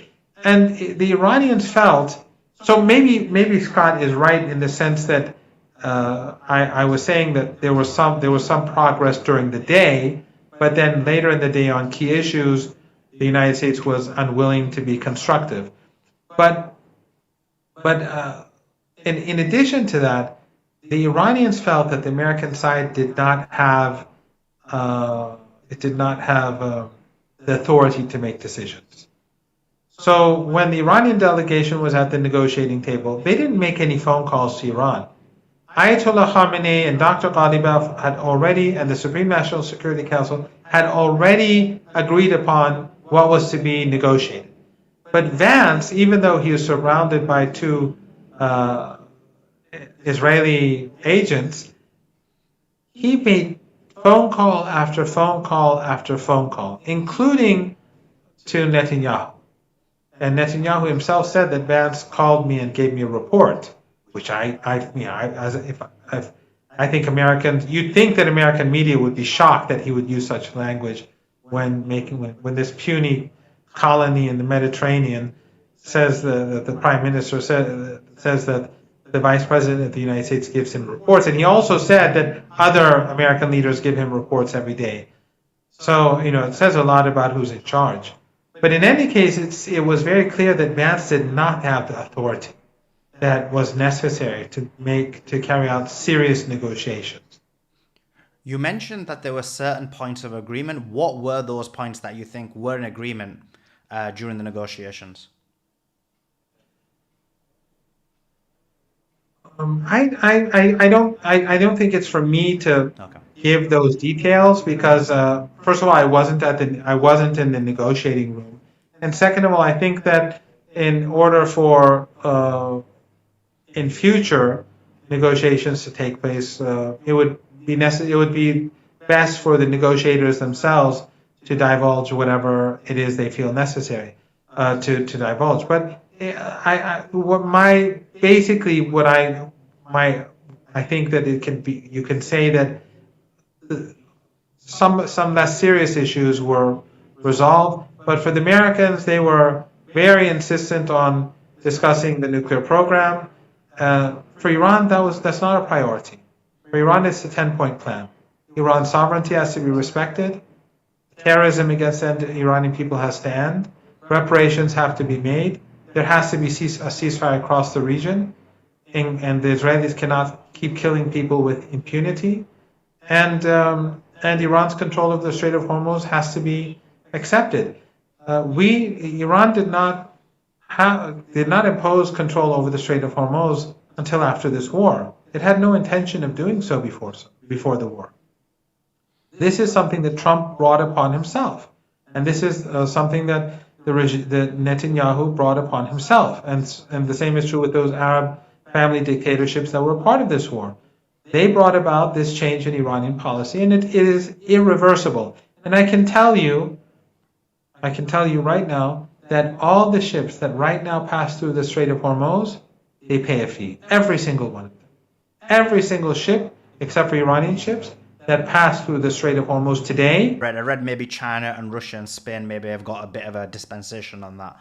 But in terms of the agreement, you mentioned that the 10-point plan is the basis of the agreement. Donald Trump also said that in a post immediately when before the deadline of the hour. So this is not something that is you're coming out with. This is agreed upon by Trump. I guess the question here now is, for there to be subsequent negotiations, do the Americans need to agree to the subsequent demands? And what I mean by that is removal of the blockade, the non-bombing of Lebanon, the giving back of the frozen assets, and then you go to the table to discuss the 10-point plan? Or is it that they need to also accept the 10-point plan before you go to the negotiations? Because I think, again, we're not all clear on that. No, I think that what you said first is correct. Not just Lebanon, it's a regional ceasefire. I know that in Gaza, we have a fake ceasefire in place. And sadly, all these countries went to Egypt to celebrate Trump when he supposedly when he had that that ridiculous, what should I say, circus to celebrate that fake ceasefire. No. But there is no ceasefire. And all these countries whose leaders went to Egypt, where are they now? Why are they not protesting? Why are they not putting pressure on the United States? Every day they're killing kids in Gaza. Every single day. That's supposed to be a ceasefire. What has Hamas done? What has Islamic Jihad done? Nothing. Kids are in classrooms and then suddenly they fall over and they're shot. Their classmates see they're shot in the head. This is what's happening every day in Gaza, and sadly, the anti-war momentum, has weakened. Trump was very successful in wrecking that momentum. In fact, the ceasefire was, in my opinion, that fake ceasefire was all about breaking that momentum. Right now, everyone has to start waking up again. Gaza is dying. The genocide in Gaza continues. Of course, now they're doing the same to the Lebanese people. But at the root of the cause is Gaza. So we have to start waking up. We cannot go back. We cannot remain asleep. The genocide hasn't stopped. So sorry, I digress, but you're correct. In order for direct negotiations to begin, the United States has to implement what it has agreed to do. Otherwise, we can't have talks. It's sort of like I sell you a car, you pay the money, and I don't give you the car. And then I want to sell, I don't know, another car, or I don't know, a washing machine to you, or something. And then you say, well, first give me my car, and then we can talk about a washing machine. If you would be a fool to buy a washing machine from me when you paid for a car and I never gave it to you. So the Iranians are saying that unless you implement the deal, I'm not going to phase two. And Iran itself is not going to implement phase one. The difference between Iran today and during the JCPOA was that the nuclear deal in 2015 that the Iranians agreed upon, the Iranians implemented their side of the bargain, and then the Americans were supposed to do so too, and they didn't. And Obama cheated Iran.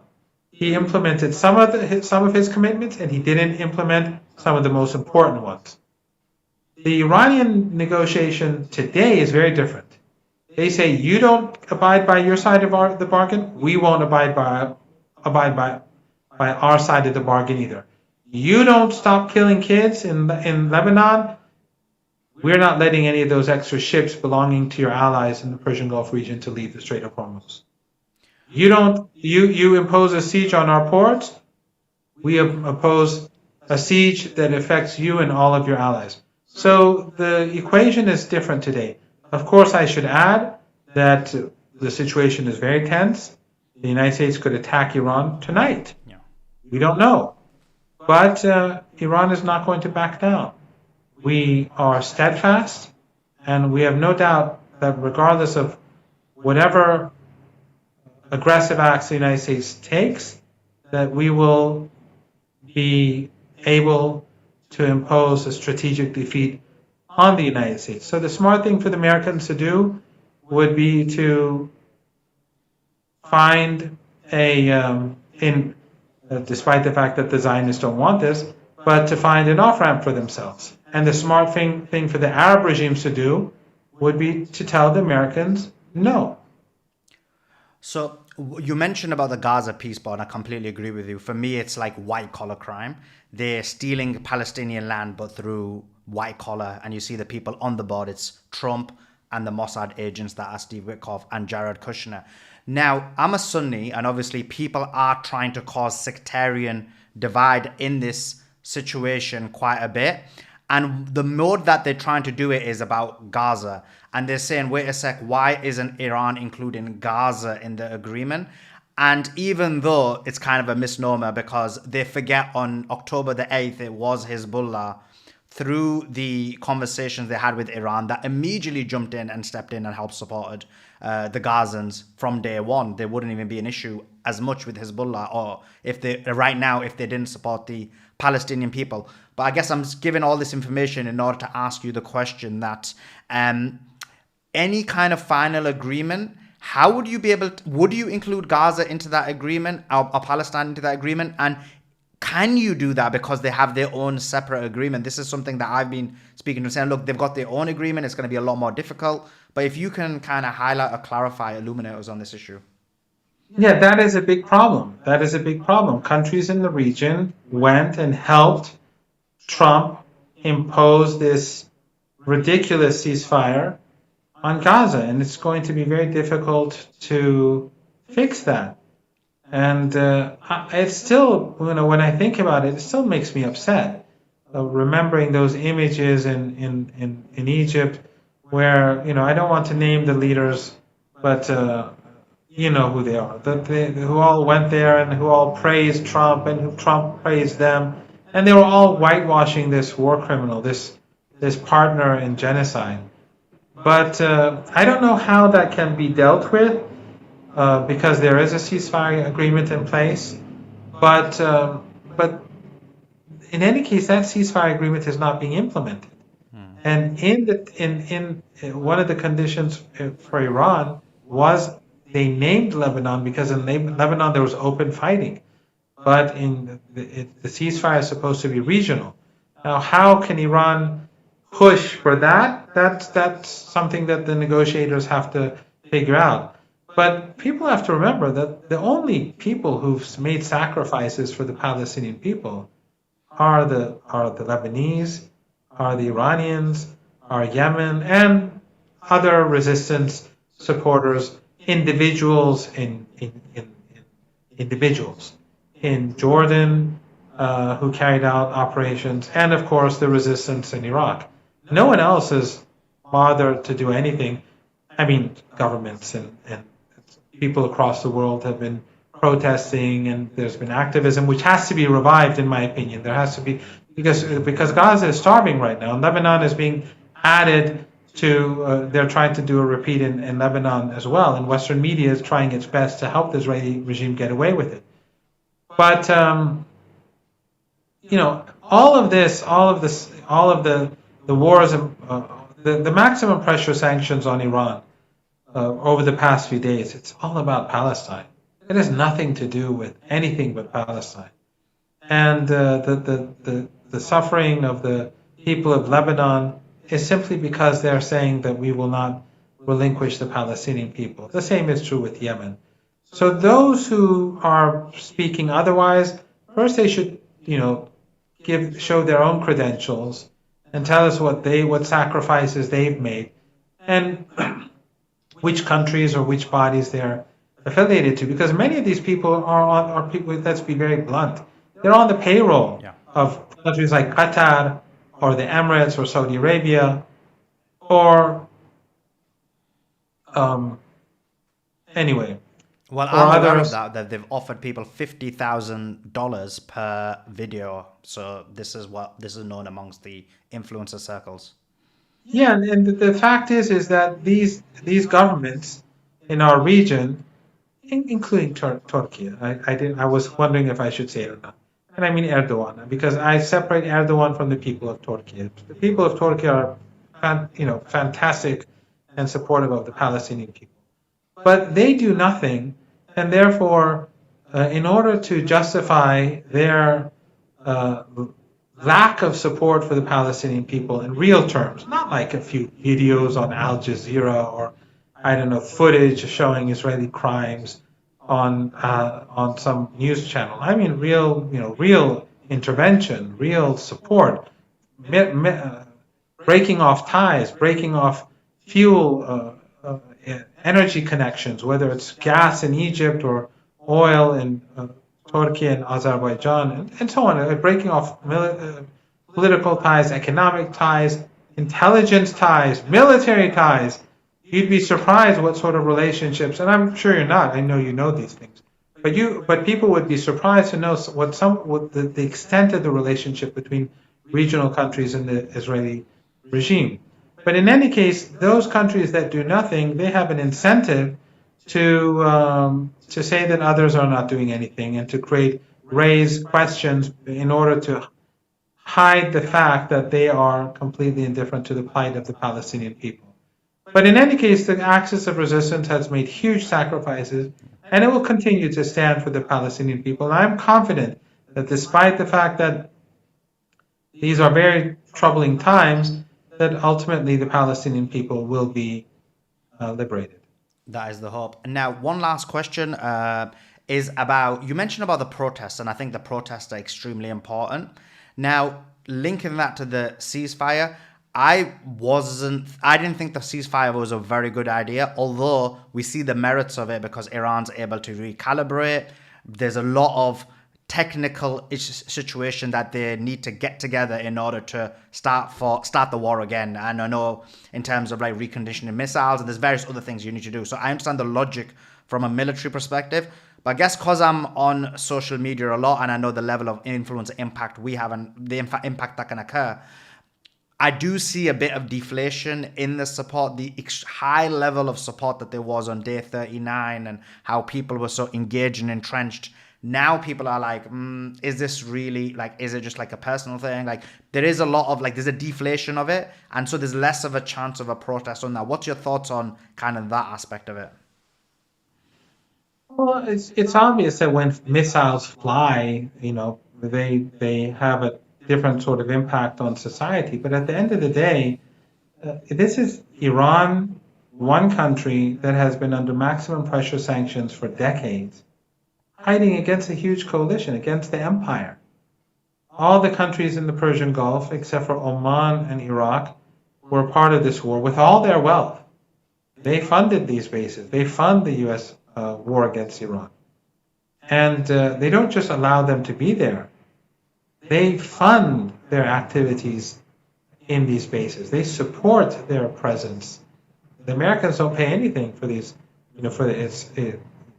for what it does in these bases. So they have a direct relation. So all these countries are involved. Jordan, Amman is involved. Countries like the Republic of Azerbaijan giving cheap oil to the Israeli regime, being an ally of the regime. Turkey, unfortunately, very different from what we were hoping 15, 20 years ago when, back in the day when Mr. Erbakan was the prime minister and the leader of the movement. If someone like him was in power, Israel would be in serious trouble today. But in any case, and then you have the entire West, the collective West, imposing sanctions on Iran, maximum pressure sanctions. So Iran and its allies, Ansar Allah, Hezbollah, the resistance in Iraq, they're facing a huge, powerful foe. And the fact that Iran has achieved so much has been shocking to everyone. But it's like, how should I put it? Iran is fighting a far more powerful enemy, but it is fighting using its faith, its belief, its religious belief, its heritage, its cultural and civilizational heritage against a much more powerful enemy.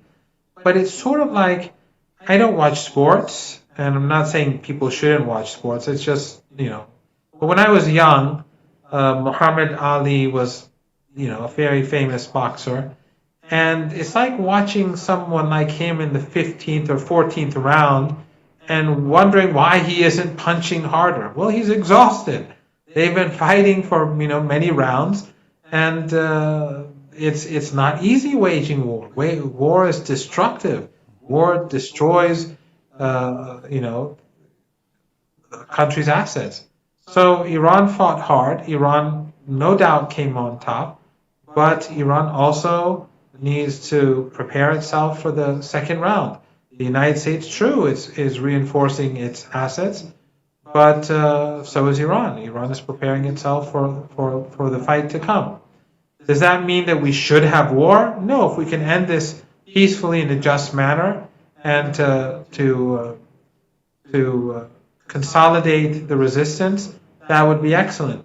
But if the United States insists on imposing its hegemonic rule, then war will continue, no doubt. But I think instead of people grumbling about Iran, grumbling about the resistance, they should grumble to themselves and to each other about their lack of will to go out in the streets, to protest, to be socially active. Posting a few memes or a few posts on X is not enough. It's not enough. People have to be on the streets. People have to make their own sacrifices peacefully, but but they have to assert themselves. They have to put pressure on governments to bring about change. We're all responsible, but everyone should not be expecting Iran to do all the heavy lifting and they sit down at home on their cell phones and liking posts and reposting posts and thinking that that's enough. True, completely agree with you. I know it's the last question, but I just seen a report about the UAE, the Emirates. They have been complicit in this more than anyone else. They allowed their airspace to be used. They allowed their bases to be used. They allowed a direct attack on Karg Island from two areas. One was Dubai, and I believe the other one was Ras Al Khaimah. Now we have reports that the Israelis were giving them the their defense systems, the Patriot systems, the Iron Dome, and not only that they were basically holding Israeli military assets within the country. What is the level of complicity of this country? Like, it is just unbelievable. Never mind the financing of hatred against Muslims in Europe and then financing extremism. So they finance the extremism and then they finance the Islamophobia industry, the hatred against Muslims, the things they did in Sudan. All of these things, that the treatment of the underclass in their country. What does this say about this country in terms of almost being the sister country? We call it East Israel, in terms of its actions and its direct involvement in this war. Well, you've said it all. I mean, in Somalia, in the Sudan, in Yemen, their role has been that of supporting whatever the agenda of the Israeli regime is. That's what they've been doing, and it is an utterly corrupt regime. Its banks are basically for money laundering. All the drug trade in Afghanistan, the money goes through the Emirates. It is utterly corrupt. The oil that is stolen from African land as a result of these civil wars that these regimes help fund goes through the Emirates. So, and of course, but the thing is that the Iron Dome did not help them. Iran hammered the Emirates harder than any other of these regimes that were complicit, basically because, as you pointed out, it is like the Israeli regime. It is a second Israeli regime, and sadly, it's very sad that so much wealth in the Persian Gulf, in Qatar, and the Emirates, and Saudi Arabia, all that wealth, none of it goes to helping the resistance. None of it goes to helping Hamas or Jihad or Hezbollah or Ansarullah. If even one of these countries flipped, they would have the full support of the axis of resistance, and that wealth would go a long way to changing the balance of power in Palestine. But unfortunately, all these five countries, along with others, they're just proxies. No doubt, no doubt. Professor Marandi, always appreciate you coming on. You've been so enlightening and illuminating in terms of your answers. We'll put your Twitter page on. I know you're banned from everybody else. I know there's an AI version of you on YouTube, and a few people, possibly someone was like, Professor Marandi saying Iran destroyed all 3 USS carriers, and I was like, that's an AI version. That's not Professor Marandi. But thank you so much for taking your time. Yeah, I don't have any YouTube channels, and the only places I do interviews on YouTube are known entities. So yeah, I mean, I sometimes see these and I watch them for amusement, but no one should take any of them seriously. Are you like, wow, that's such a great point, Professor Marandi? No, it's just interesting how similar they look to me, and I'm pretty sure that in a year from now they'll look and sound more like me than I do. Well, they can never replace the real Professor Marandi. We always love and appreciate you. Thank you so much for taking your time out to join us. Thank you very much for having me. Thank you so much.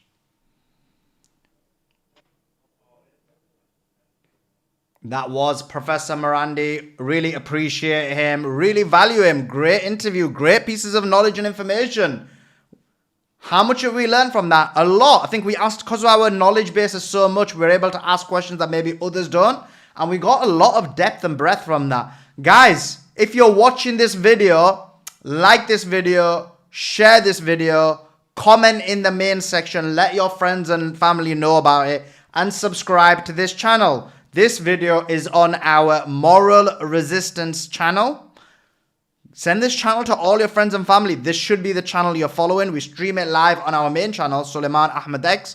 And then we always put the video out on Moral Resistance. So make sure you're following us on Moral Resistance. And we would really, really appreciate it. Like, comment, and subscribe. What's your thoughts in the comments about Professor Marandi's interview?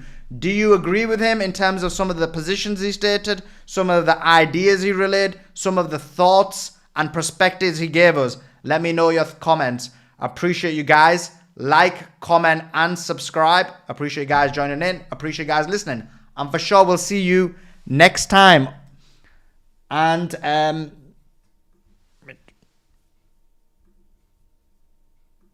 okay, end of the recording. Okay, I'm gonna put the X back on again for 10 minutes. We have got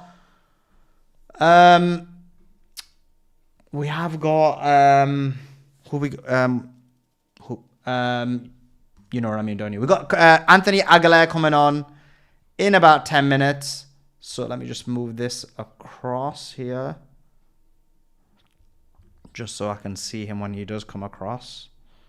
And I'm going to put the X space back on for you guys. We have got Anthony Aguilar on. In the chat, let me know. Let me know your thoughts. What did you think of Professor Marandi? Well, we love Professor Marandi, but what were your thoughts about what Anthony Aguilar on? In the chat, let me know. Let me know your thoughts. What did you think of Professor Marandi? Well, we love Professor Marandi, but what were your thoughts about what he said?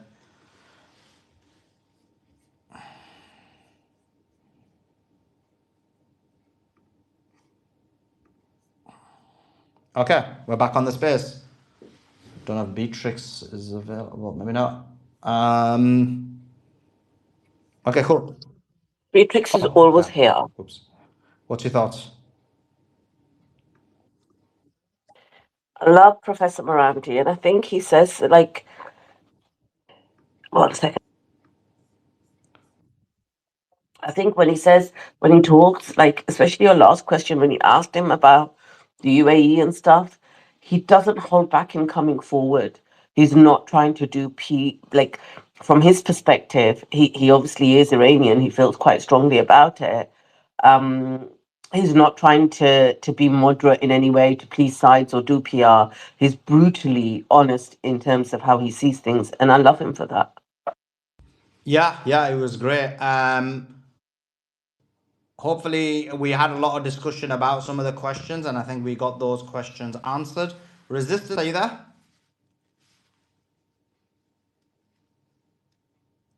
Okay, let's go to Andrew. Andrew, are you there? Yes, sir. What did you think Well, of what Professor Marandi had to say? oh, yeah. I'm glad the last couple questions came in. Double check, ask a couple more questions, but phenomenal.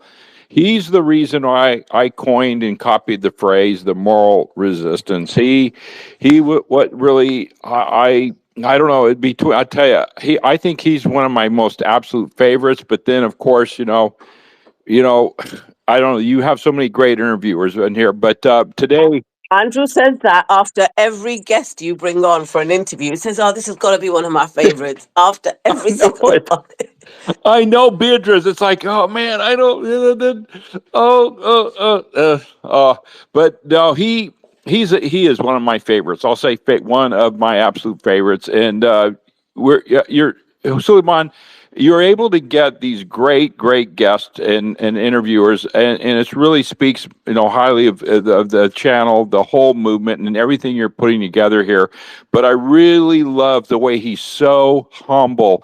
And this is the warrior. He's the warrior poet here. Not only is he a professor, an academic, a brilliant man, but he was a warrior. He was boots on the ground. And I love the way he weighs and he carefully measures his wording. And, he laid it out clearly.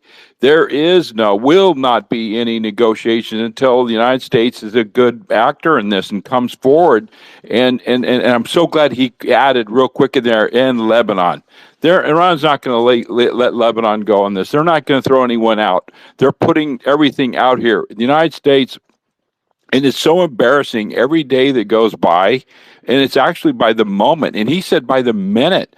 By the minute the straits remain closed, the United States is being chokehold. We're in this chokehold, and it's killing the whole global economy. And the United States, we are going to suffer this.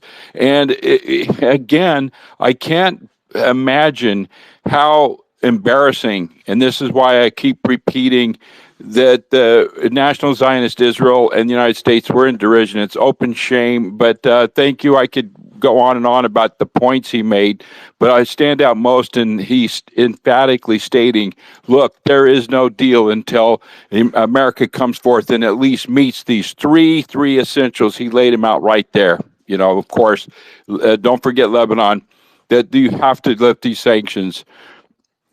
Sanctions will be lifted, and they stopped this blockade, even though the blockade we know is worthless, but still it has to be dropped. So yeah, powerful interview, Suleiman. Thank you, sir. Appreciate that. We did have some news that came out as well. Doc, are you there as well? Yeah, I'm here. Any thoughts on the interview or what Yeah, he said? one of the reasons he's so effective is he doesn't speak like a politician. He answers the questions simply and factually. And I thought this space with him was particularly good because you were able to clarify some of the finer questions that this space and others, as well as yourself, have come to need clarification on. And I took particular note of his mentioning the ongoing genocide in Gaza, and I'm glad and heartened to hear that that seems to be an issue that will need to be resolved before peace can be achieved with Israel and America.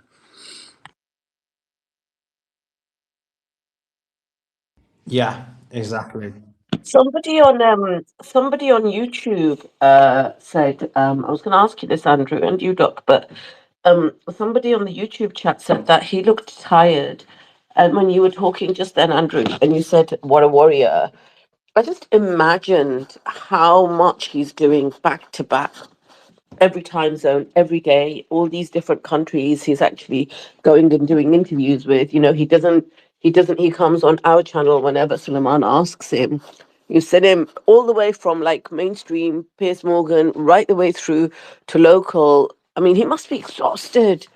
58 days and counting. I mean, they're 58 days since the start of the war, but remember the build up of the war. He was doing extensive interviews then, and he must be exhausted, right? Yes, Beatrix, he even said, I think it was a few days ago, that my students hate me because I'm doing all of these media duties. But I'm doing it because I believe it's important to get the message out there and portray what the reality of the situation is, and also portray the Iranian side, which I think it's an uphill struggle with the propaganda in the West. So that's why he said this, and yeah, so he's still an active professor working his normal day job and doing the media stuff as well. So credit to him for all the hard work he's doing. Yeah, well, he said he was tired. He used one of he misspoke once and he used the excuse that he's tired, and of course, understandably so. You know what though, Doc, you know what it is what, like, even from you, from an American's perspective, what Brother Resistance just said there is that he's working around the clock to counter the propaganda, mainstream media propaganda, but he's literally a one-man army, and my God, is he countering it. Like, people are literally going to to find out what lies are being told in mainstream media. Do you not find that, Doc? No, I think it's a 24-hour world, right?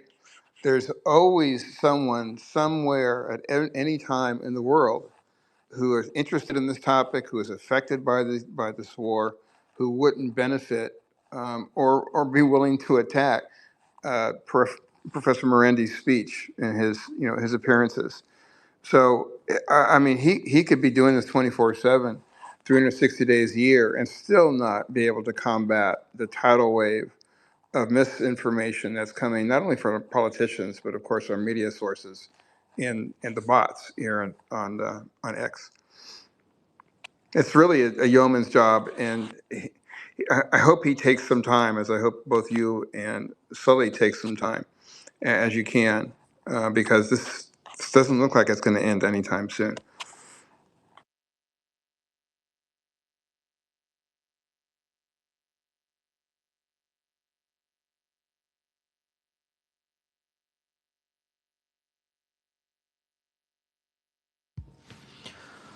Exactly. We're gonna have Anthony Aguilar coming on in a couple of minutes. It's gonna be about the Trump assassination. So that's gonna be good. Watch out for that. It's gonna be an awesome interview. Doc, why are you laughing, bro? The president of the United States was almost Because it assassinated. wasn't I wish you'd stop calling it so. that, Suleiman, because there was no Trump Right, assassination. I agree, and I haven't heard the space discuss it since I've come on this afternoon. But no, this is, you can tell by the rhetoric after the fact, right? The rhetoric after the fact and the talking points that went out was about building the ballroom. That's what this was about. It was to show that this space, guarded by Secret Service, supported by who knows how many law enforcement agencies, couldn't protect the president in a room, a big room. Which number one, there's two issues. The most important issue.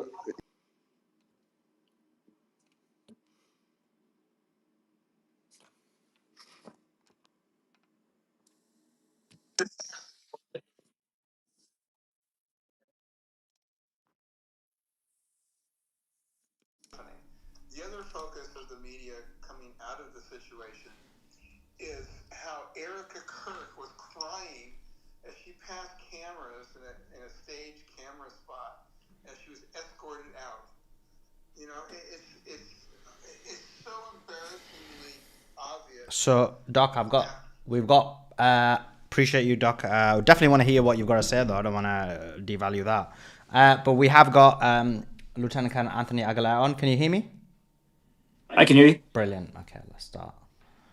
Yes, I can hear you. Excellent.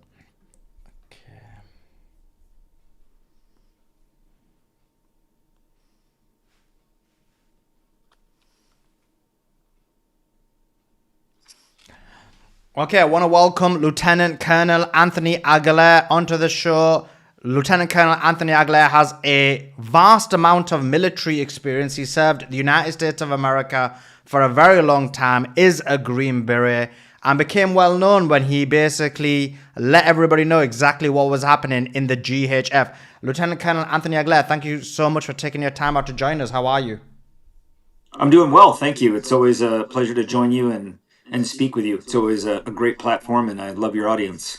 Appreciate you as always. Yeah, they love you and always your incredible detailed insight. So I want to get into this. We've got breaking news, which was there was an assassination attempt against the President of the United States of America, a third attempt. We've got a lot of questions about the intricacies of what happened, but what's your initial thoughts about it? So my initial thoughts looking at the incident that occurred last night, I immediately, as I watched it unfold, I immediately thought to myself the location, the security, and then the attendees. And what stood out to me was that the Washington Hilton, this hotel where this event was held, is also referred to as the Hickney Hilton. And the reason that's because Ronald Reagan was shot there or attempted assassination in 1981, the exact same hotel, coming out of the exact same foyer. And this hotel has hosted the White House Correspondents Association dinner for more than 50 years consecutively. It's always been at this hotel at this location. So the U.S. Secret Service has a robust security plan for this location, for this hotel, because before Donald Trump's first term, where he boycotted all four of them during his first term, presidents typically do attend these. So they're high security. Last year, Donald Trump also boycotted it, stating that it was boring, negative, and anti Trump. Yet this year, he manages to attend when I would say that he is most contentious with the press than any president in history. So why this year? So I kind of think of the venue itself. Is there some kind of issue that Trump may have with Hilton? No, because 80 days ago, just a few months ago on February 5th, Donald Trump was there at this hotel for the National Prayer Breakfast, where he stood on that exact same podium on the exact same stage that we all saw him last night. So it just begged me to ask, question why 2026 and why now does he find it okay or that he wants to attend? And then I look at the security apparatus. You have the Secret Service, the dispatched detail for the president, but then you also have the counter assault team. Those were the individuals in the all black tactical gear that rushed to the stage that you saw running throughout the foyer. You had plainclothes Secret Service agents. You also had the emergency response team that usually stages outside. You had the counter sniper team, which in a venue such as this would be a little bit difficult for inside, but definitely on the periphery. And then you had the other another team that you don't see very much, but they are there operating as part of the security detail, and that's the Hammer team, or the Hazardous Agent Mitigation Medical Emergency Team. They're at every location when you have a presidential visit. So a lot of security, a lot of historical analysis for this event to secure it properly, a precedent to secure it properly because a US president has been shot at this location. And then I looked at who's in attendance. So you have Trump, and under the Secret Service, Trump's code name is Mogul. So you've got Mogul 6. You've got Bobcat, that's the vice president. So when you look at the security detail, you heard of the Hawkeye teams last night. So there would be, a Hawkeye team for Bobcat and a Hawkeye team for Mogul. That's why you saw different teams pushing the president out one way and the vice president out the other. But then in attendance in total, very odd to me that you would have President Trump, Vice President Vance, the Speaker of the House, Secretary of State, Secretary of Defense, the Secretary of Treasury Bessent, he was there. Health and Human Services Secretary Kennedy, he was there. The DHS Secretary Mark Wayne Mullen, he was there. The EPA Administrator Lee Zeldin was there. The FBI Director Kash Patel was there. And the Acting Attorney General Todd Blanche, all of them there. That is the entire succession of the presidency of the United States, from Vice President to Speaker of the House to the secretaries as appropriate, all there in one location in a poorly secured venue. And it really led me to question why? What is this? Either a complete lack of understanding of security? Is this intentional? Was this staged? Is this a combination of the three? A staged by someone, probably intentionally, but then also a lapse in proper security protocol, which we've seen in this administration before. So it just immediately raised so many questions as it was happening. This is not even before we got into who was the shooter, who was arrested, but as this was all unfolding, these were all the questions going through my head, which I think everybody should be asking. No doubt, no doubt. Now, there's a few key things as people who are just normies who noticed and was like, what is going on here? What in the video, what I found was, what would be the reason why they would get JD Vance out of the situation before they got the president of the United States of America out? Again, looking at that, when you have a U.S. Secret Service security detachment for a national security event, which this would have been classified, you have an entirely separate team for the vice president. You have an entirely separate team for the president. It was very odd to me that the vice president was quickly escorted out, in addition to the guests that were on that side of the table prior to the president being escorted out. So when I look at that, I asked myself as that was happening, was this a breakdown in tactics, techniques, and procedures? Was this intentional? Was this something that the president of the United States directed to his security detail so that he would be seen on stage as the hero, the last man standing?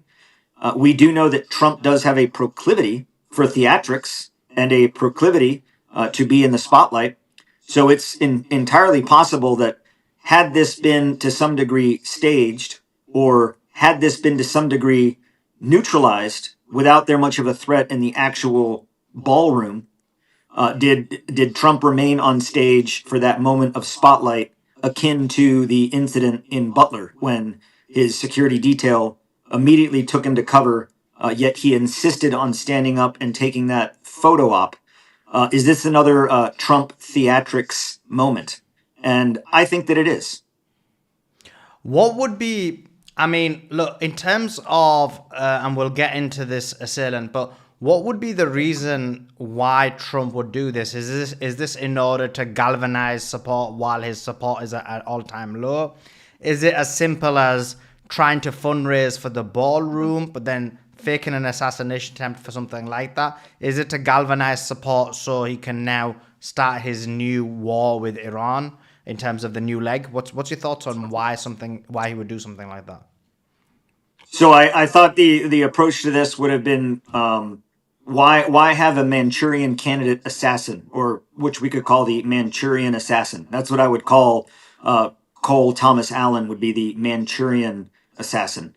And when you look at this and you ask why, well, we do know that within moments of this incident occurring, Trump already had a press conference lined up at the White House. And if you saw that live press conference at the White House, he was flanked by Mark Wayne Mullen to his left, Todd Blanche to his right, Kash Patel speaking at the podium, speaking such beautiful platitudes for the president, looking into his eyes endearingly. And then you had this press conference that was seemingly already staged and scripted within moments of this event happening. That was odd. Yeah. But then I also looked at Trump also immediately took the opportunity to take to Truth Social and post about the need, the ever more needed ballroom. And if you saw today, Representative Randy Fine posted today, he is the Florida 6th District Representative in Congress, who Dan Blazarian is running against.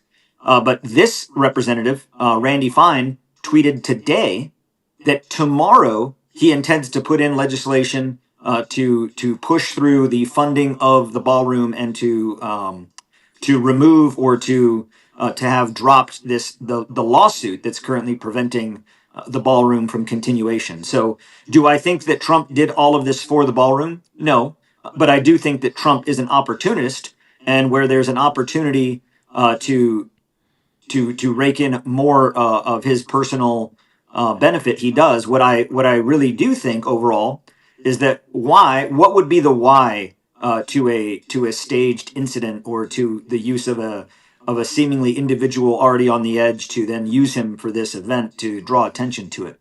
A couple things. One, the war in Iran is not going well. The war in Iran negotiations have failed. Yeah. Iran still holds the Strait of Hormuz. The world is starting to feel the crunch, not only at the pump, but in the grocery stores and in the global market. Many people, many leaders throughout the world and countries are looking to the United States and Donald Trump as the reason for that. Popularity is plummeting. But also, if you think, perhaps there's another reason. Hours before this event, the White House Correspondents Association dinner, if anyone's been paying attention, yesterday, hours before, the Malian defense minister of the military junta, Sadio Kamara, was assassinated and killed. What does that matter to the United States? Well, just last month, actually the beginning of this month, early April, the United States completely switched its policy to supporting the junta now. The United States foreign policy now supports the Malian junta to support the junta government to push back against Russian interests because Russia is backing the rebels. And in this shift of policy, the U.S. military, who has been in Mali training with the French and other international forces, has now taken the side of the military junta. And it looks very bad for the United States that the Secretary of Defense of the junta government that the U.S. now backs was assassinated in cold blood in broad daylight by rebel forces backed by Russia. So could this be yet another reason to draw attention away from it? So I think it's a combination of failed foreign policy in general, primarily Iran, secondarily the assassination that happened in Mali hours before this dinner, and tertiarily the opportunity for Trump to pitch the ever more need for his hundreds of millions of dollars ballroom. So I think that if you look at the total package of what does he have to gain from this, I don't think this was an actual genuine assassination attempt. And I think that if there were intelligence indicators that it was set as a trap for showcase, this was a show. If you looked at all of the individuals leaving, from Pete Hegseth to Marco Rubio to the other guests in attendance, we had the members of the press in the coat room waiting area downing entire bottles of wine.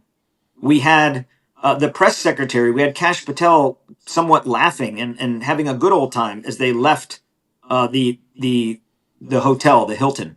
And then afterwards, the show without the president seemingly kind of went on. none of these indicate to me a serious threat of an attempted assassination. Okay, now let's get into this shooter. The first question about him is this: whether it was real or not. One thing we're noticing a pattern is a lot of these shooters are very high IQ. This guy was in Caltech.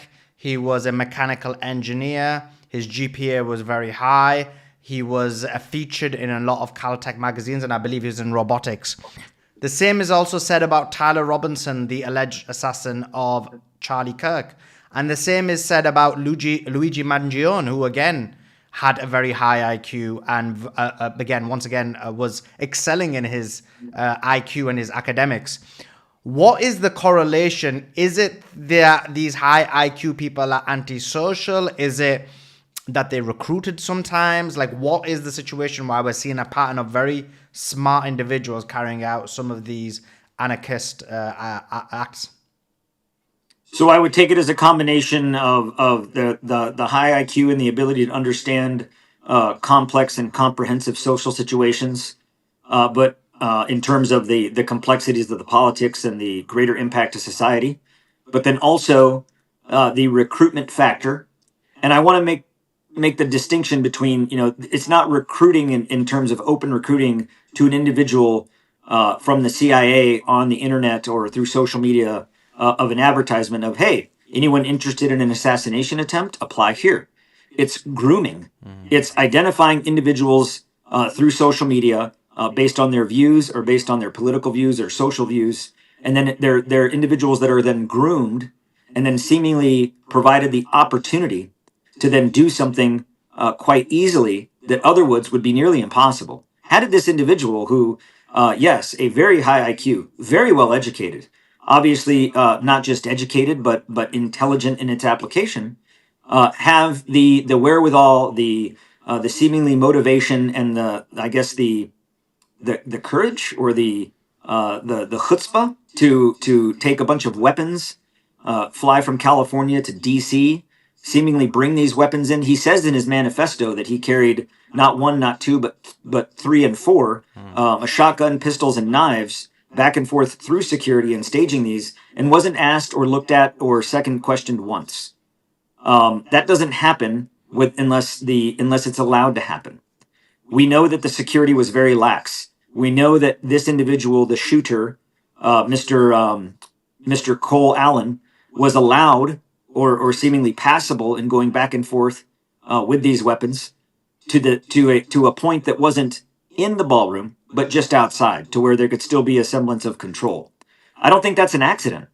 I think this individual, like others, have been identified and groomed online by elements of the intelligence apparatus of the United States or its interlocutors, such as Mossad or the CIA, to then conduct acts such as this. This is classic subterfuge, sabotage, and recruitment by intelligence agencies, where individuals are identified and groomed to then conduct acts such as this.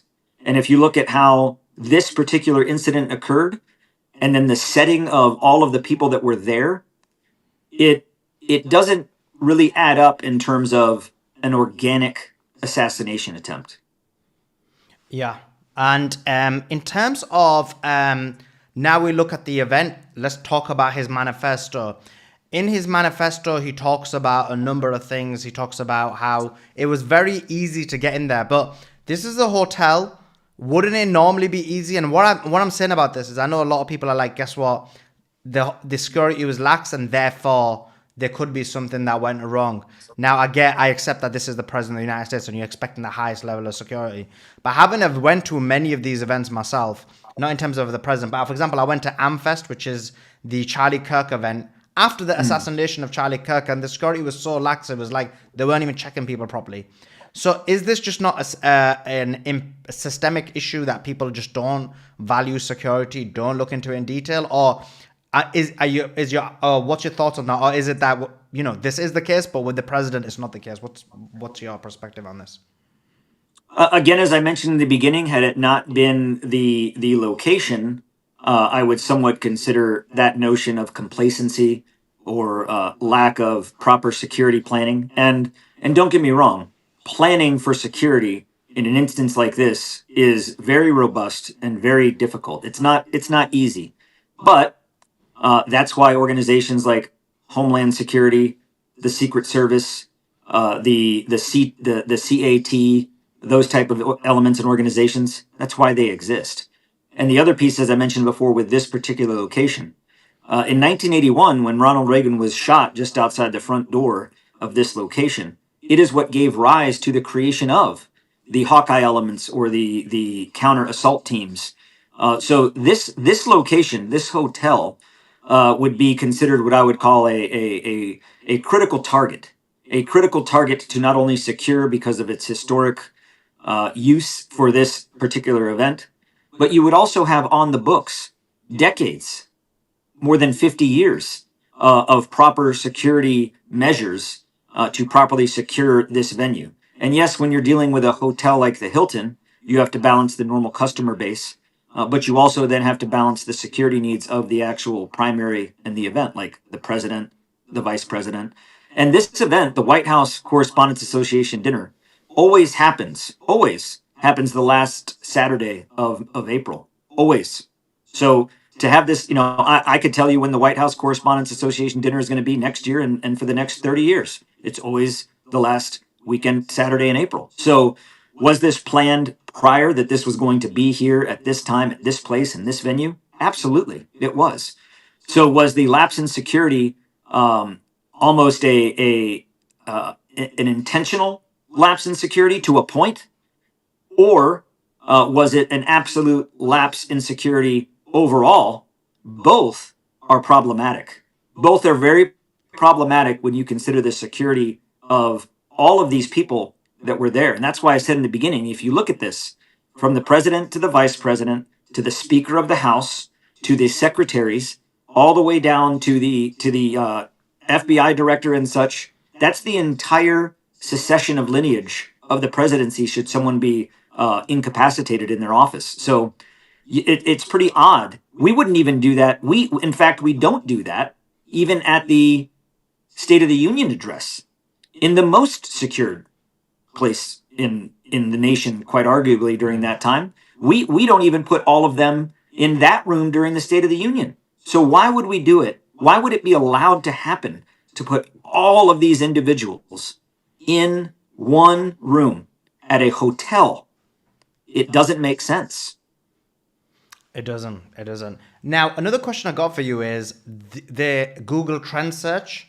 This is something that was highlighted during the Charlie Kirk assassination with many searches on Tyler Robinson before the assassination from Israel. And we saw the same thing again this time when people were looking at the search engine. They found that this individual had been searched in Israel before the assassination. Is this normal? What's your thoughts on something like that happening? It's yet another clue. It's not in and of itself a smoking gun, but when you consider had this individual been famous or popular, let's say he was a celebrity turned assassin who was going to be at this event, would it make sense that he or she were in Google searches worldwide? Potentially. But who is this individual? A student / teacher in Caltech in California, seemingly pretty unknown. Why would he be searched in Israel? That's very odd. The shooter in the incident with Charlie Kirk, seemingly unknown individual. No one's ever heard of him. Doesn't have a high following or popularity or social credit score, I would say. And he's being searched in Tel Aviv.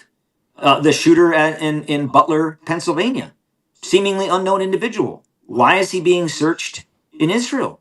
It doesn't make sense. It'd be like if the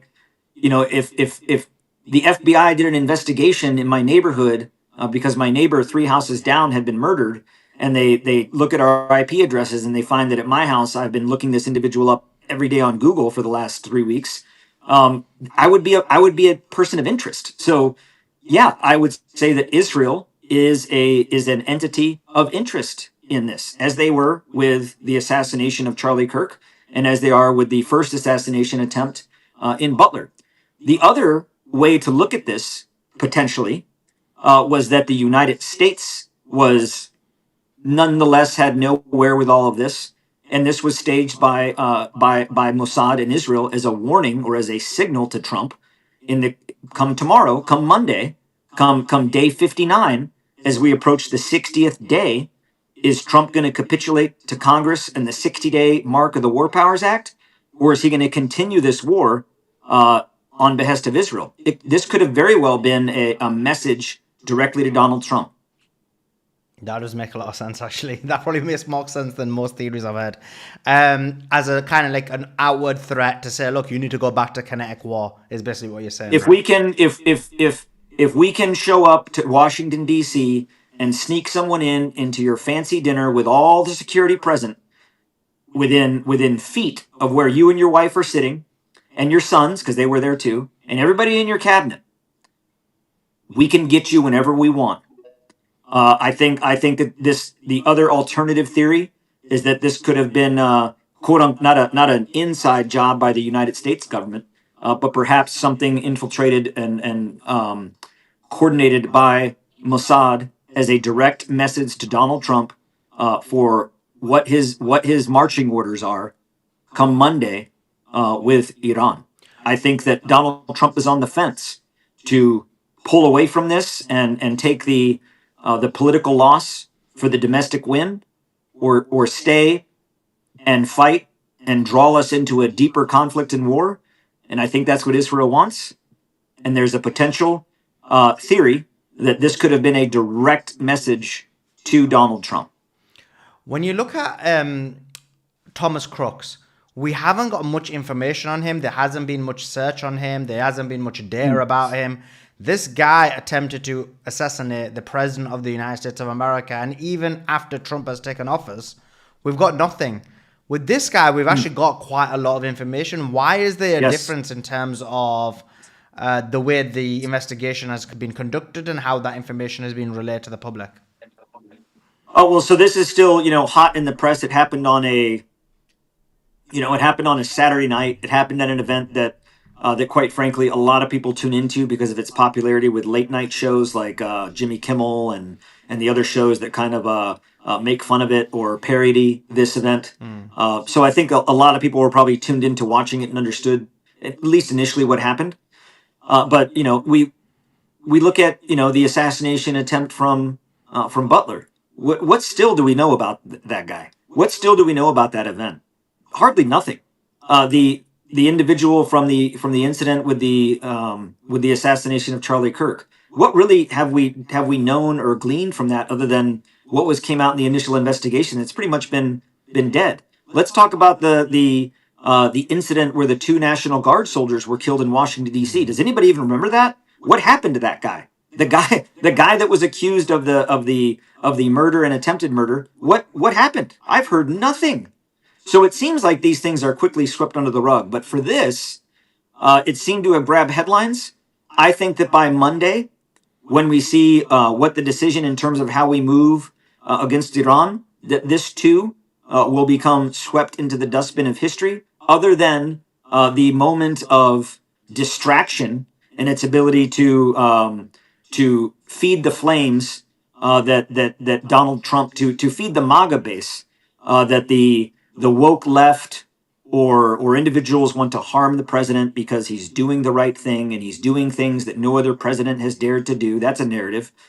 Potentially also to push legislation through for this ballroom. It is kind of telling that of all the things for Donald Trump to tweet, that within moments of him doing so, of this incident happening, he's tweeting about the ballroom. It would have been, if John F. Kennedy had survived his assassination, then at the end his concerns were the leather seats in the convertible cleaned. It's like, what? That's what you're concerned about? So it is kind of telling that was his concern, but also, as I said, the almost immediate press conference that was set up and staged, and that wasn't thrown together. Everybody knew their part. Everybody knew what they were going to say. Everybody had their cue moments. That was rehearsed. That was planned. So when you look at the all of these indicators and warnings is what I call them. Not one incident of itself is proof, but when you take all of these indicators and warnings together, it paints a picture of a theory that to me looks like something staged or orchestrated to achieve an agenda. There was a statement by a caller, somebody who was attending the dinner, and she was sat next to Caroline Levette's husband. Yes. And he basically said to her, he basically warned her, and I'm just trying to get the exact words he said, but he basically said, you need to be very safe. And she says he was very serious when he said that to me, and he kind of looked around the room and said, there are some. And then Fox News was conducting that interview, I believe, And then and they cut it cut off. it off. What do you think? What do you think Yeah. that means? Yeah, looking at that, I do think that, it's, also Carolyn Levitt was interviewed just prior to the formalities about to begin, and she even said, she was like, the president looks forward to being here. He's never attended one of these. This is going to be a roast. There will be shots fired. Those were her words. So, and then you have, her husband seemingly calling in and telling others to be careful. But then also very odd, of all the people at the moment that shots were fired, of all the people to be on stage right in between the president and Melania is an Israeli magician slash mentalist doing a magic trick. Not an American, any other person. It happens to be an Israeli mentalist comedian doing a trick for Melania and Donald on stage the moment this happened. That's just weird. I mean, if you just write down all of these coincidences and you put them together, it paints a pretty clear picture to me that Israel did have something to do with this. Is it possible that this was a message to Donald Trump directly? Is it possible that in doing so, that this is because to influence his decision for the escalation of war with Iran? And in my assessment, if I were, writing this in my journal to myself, I would write yes, yes, and yes. It's a lot of questions about this assassination. Any last thoughts about the assassination? I want to ask you about something after that, which is actually, I think we covered the topic quite well. The question to you now is, obviously, you are fighting for Congress. You're in North Carolina. How is that going? It's going well. We're in the getting into the thick of the general election season. We're starting to do focus a lot more in the district and grassroots, attending local events. I have a big district. North Carolina District 13 is close to 800,000 North Carolinians. 8 counties covered from the Virginia border down to Fort Bragg. It's a big district, but it's an important district. And I'm actually very excited to have the opportunity just to meet so many people in the district, but also to represent them. A lot of veterans, a lot of active duty, because it encompasses a lot of the area of Fort Bragg. But then a lot of the agricultural community here that North Carolina in a sense is a breadbasket for a lot of agriculture for the East Coast. Always has been. So it's a great district. I'm excited. I see this as a duty. I see this as an honor and an obligation and as service.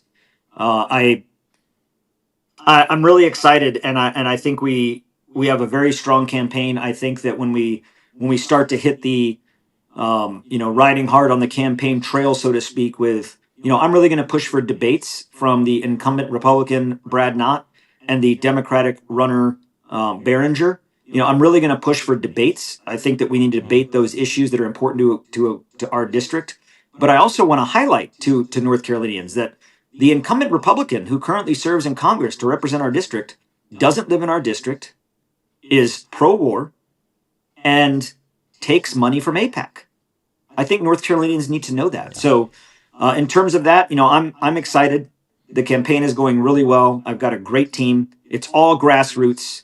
It's all grassroots, people driven. I've got no consulting companies or media companies or grand strategists or political lobbyists or super groups. It's just a solid team of North Carolinians that are driving this campaign, and I'm very excited. We have a very, very good chance to make history and win this election, and finally change the dynamic of the Democrat Republican two sides of the same evil coin. No doubt. And you've demonstrated throughout your life and even now that you want to put America first, you want to put the American people first. And unfortunately, the country is occupied by a foreign nation.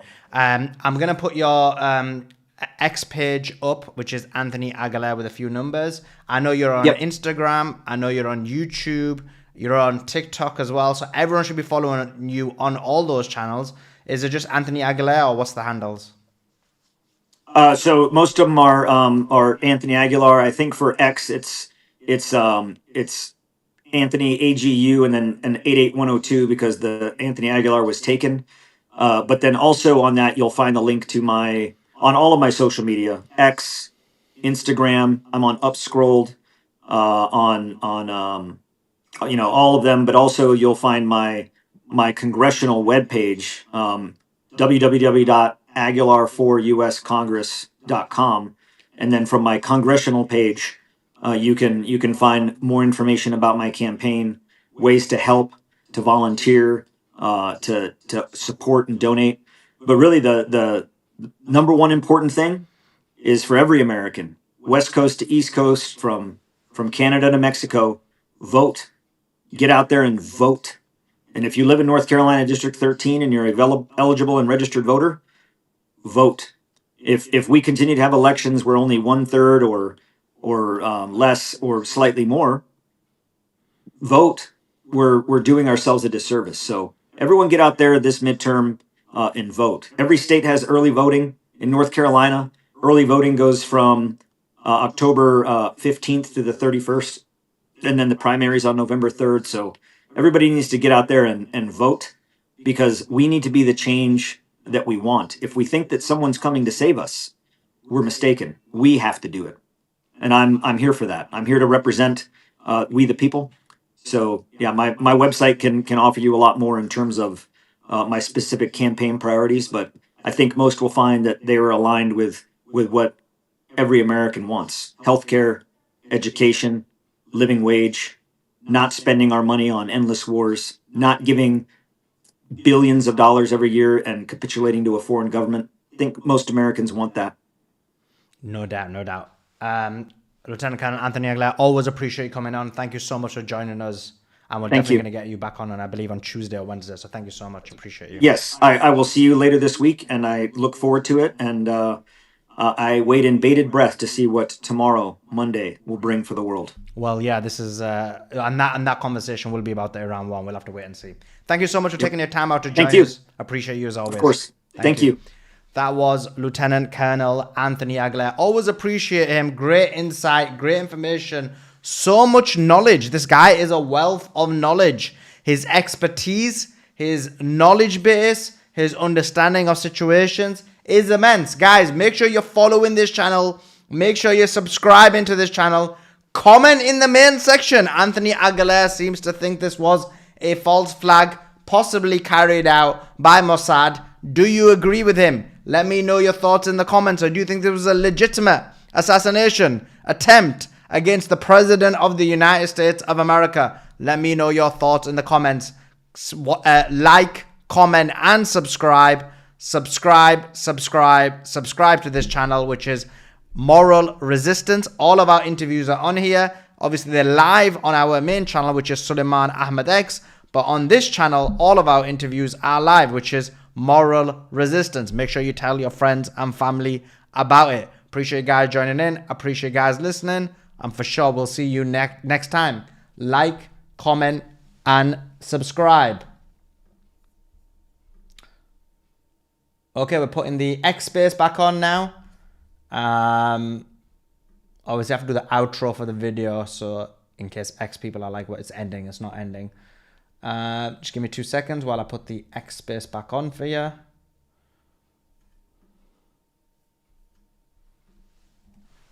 Always have to do the outro for the video, so in case X people are like, "What it's ending? It's not ending." Just give me 2 seconds while I put the X space back on for you.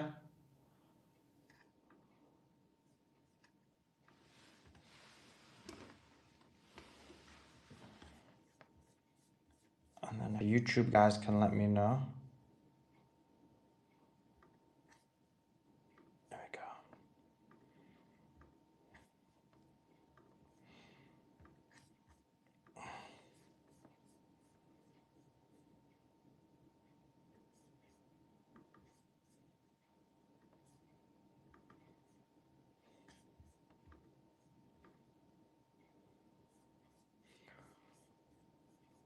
Okay. Okay, we're sorted. We're back on X. Let me just unmute the mic. Oh, what's happening? Okay, cool. We're back on X. What a great interview. Great thoughts and positions by Lieutenant Colonel Anthony Aguilar. Always appreciate him. Hopefully the mic is unmuted. Beatrix, then you add. If not, I want to go to Doc. I just want to say he just broke it down. He basically just said in every which way that it was a setup, it was fake, it was false. They had a Zio on stage. Like literally, all the clips that I was looking at today, that I was looking at, and I was thinking, my God, they had this Zio doing some kind of. He had 2 receipts in his hand. Anthony Aguilera pointed out exactly those things. I mean, it was fake. And it was just so refreshing to hear somebody in his position. Oh my God! And he even gave us the code name for what was Trump's code name? Trump's and frigging what's his name? JD Vance's code name, Big Dog or something. I can't remember what it was. And Andrew, you might remember, but he gave us their like kind of code names, Oh their shoot, what was it like, intelligence names Badger or and something? stuff. Yeah, something like that. We'll Big have to dog find only. out what they He's only were. the And big then dog Cash to you, Patel. Beatrix. But now, And okay, now it explains why resistance is back. Now it explains why resistance is back. This guy's gonna come and be like, Trump wasn't even there. He's a hologram. He's dead. Okay, I was thinking, where did he come from? Now we understand. Resistance and Beatrix are back on that flex again, like this. Oh, guess what? Like nothing's Sully, real. did you see those hollow projectors right in the corners of those rooms? Love it, love it. Hilarious. I wish you'd have asked him about the manifesto as well, because we were chatting on YouTube, Which and part of it? I did ask a couple of Andrew questions and about I the were manifesto, but which part? like, we think it was written Why though? afterwards Because the anyway. manifesto goes against what And they're saying. Because, for example, they're posting everywhere that he was anti-Christian, which he may be in other tweets, I don't know, but in the manifesto, he said the opposite. He said, I'm a Christian, and I think what I'm doing is based on Christianity. So why would the manifesto be yeah, fake? persistence cover resistance EP 7494. That is the last comment you're gonna Oh, that guy's a make Zion. on our He's a YouTube Zion. I see him on the YouTube channel. comments all the time. Yeah, he's goodbye, Oh, goodbye. he's I'm just gone. saying bye to him He's before I being freaking get rid of him excommunicated. for good. Okay, let's hear from Doc. Yeah. Doc, give us some grounding, and then we'll Yeah. go to Resistance and Beatrix's theories. Sure. So I agreed with a lot of what he said, but not everything, honestly. I agree that the Washington Hotel is historically a very safe venue. And it's designed in such a way. Reagan sure was assassinated there, but it was outside on the street. It was not inside the hotel. It was not even in the foyer or the lobby. Um, he passed through or raced through maybe an initial line of security, and they stopped him. So if this was, and here's where I'll part ways with him a little bit, and of course I acknowledge what he said could be true. It just doesn't sound right to me. That being that this was Israel sending a warning shot to a wavering Trump, wavering to his commitment to the war and the genocide. If that is the extent of which Israel can threaten Trump in this regard, then it really is no threat whatsoever. Um, I do think that there are serious questions about the legitimacy of this being an assassination attempt. I do think based on what I've read about the past of the CIA, and everyone will understand immediately what I mentioned, that we have an ability to turn the minds of those who we wish to compel to violent behavior. But as I read, I didn't read his manifesto, but parts of it I agree with, and the part that I agree with is that he cannot, this being the accused, cannot stand idly by. I'm using my own words, while the president is engaged in endless wars and genocide. This seems to me a, a perfectly natural abhorrence for both those acts, those crimes against humanity. Um, but so I don't think that's an Israeli agent per se, or someone from the CIA who's convinced someone who otherwise is a pacifist, let's say, or an academic or a scientist, to go ahead and take up arms in a ridiculous and unintelligible way. There's no way that Hinckley had a better idea. Let's wait for Trump to come outside of security. But to dash in to what, as Anthony said previously, a historically safe environment would seem to me be easily protected by even the reduced staff at the Secret Service. Of course, they can call upon the Capitol Police, they can call upon the FBI, they can call on any number of law enforcement resources to ensure that the venue is safe. So the fact that, and I mentioned this before, and I'll end here, the fact that the takeaway from the media and Trump's talking heads online is that this points out the need for a ballroom. And is that simply just Trump's narcissism taking advantage of a situation that he wasn't part of or didn't know of, or he himself or the administration, forget about Israel, had constructed this false flag event to change the narrative, to bring sympathy to Trump, and to avoid for the moment the failure of America and Israel to perpetrate successfully the war against Iran. Yeah, it's crazy. I gotta go to resistance. Resistance. The president of the United States of America had an attempted assassination attempt against him. We're lucky he's alive. We're lucky Erica Kirk's alive. What's your thoughts on this close call? Do you know what? I'll be honest with you. Every single one of my family and friends told me it's Israel sending Trump a message, and I wasn't the one. Every single one said this to me just the last day, and I don't know why, My dad but as well. I came down and he's like, listen, I mean, because my dad watches like a lot of like Asian, and he's like, listen, what's this thing? Like, this is all Beth. This is real fake, right? Like, this wasn't a real assassination attempt. And I was like, why? Why do you think that, Dad? Well, and then he was explaining to me, and obviously he was coming out with even wacky theories. I forgot what he said, and I was like, Dad, that didn't even happen. And he's like, yeah, but this this is hilarious. So yeah, it's already gone around everywhere. But sorry, go ahead. exactly. But that's the prevailing thing. I thought about it, but I just didn't until I looked at the details. Did you see the image of the guy of him actually wearing an IDF sweater, IDF jumper? Yeah, there was one. Yeah, we don't know if it's a AI or not. That's why Yeah, I know I they checked. I mean, the guy who sent he's checked several AI. He said, and they all said, and it came back. The results are it's true. There was an Instagram pic that was actually deleted afterwards, and then the AI confirmed it is a true picture. So I don't know what to believe, but I mean, look, what Anthony Aguilar says, I do take with some degree of. Believability. So yeah, I do think it's fake because you just don't behave like that if you almost got killed. But maybe that is obviously it's completely different to Butler in the sense I think is more real. But I think in that sense it does lend itself the possibility that it was a message from Israel that look, we're not going to kill you or whatever, but we're telling you this could be, we could do this to you.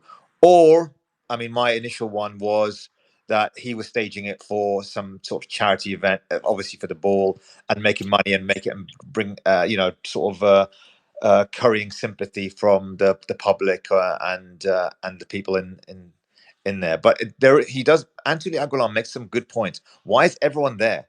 Isn't that a huge security risk for everybody, all the cabinet, all to be there, all the part of the administration to be there? It just makes no sense. So I don't know what their thinking was behind that. But resistance, can I just say something, right?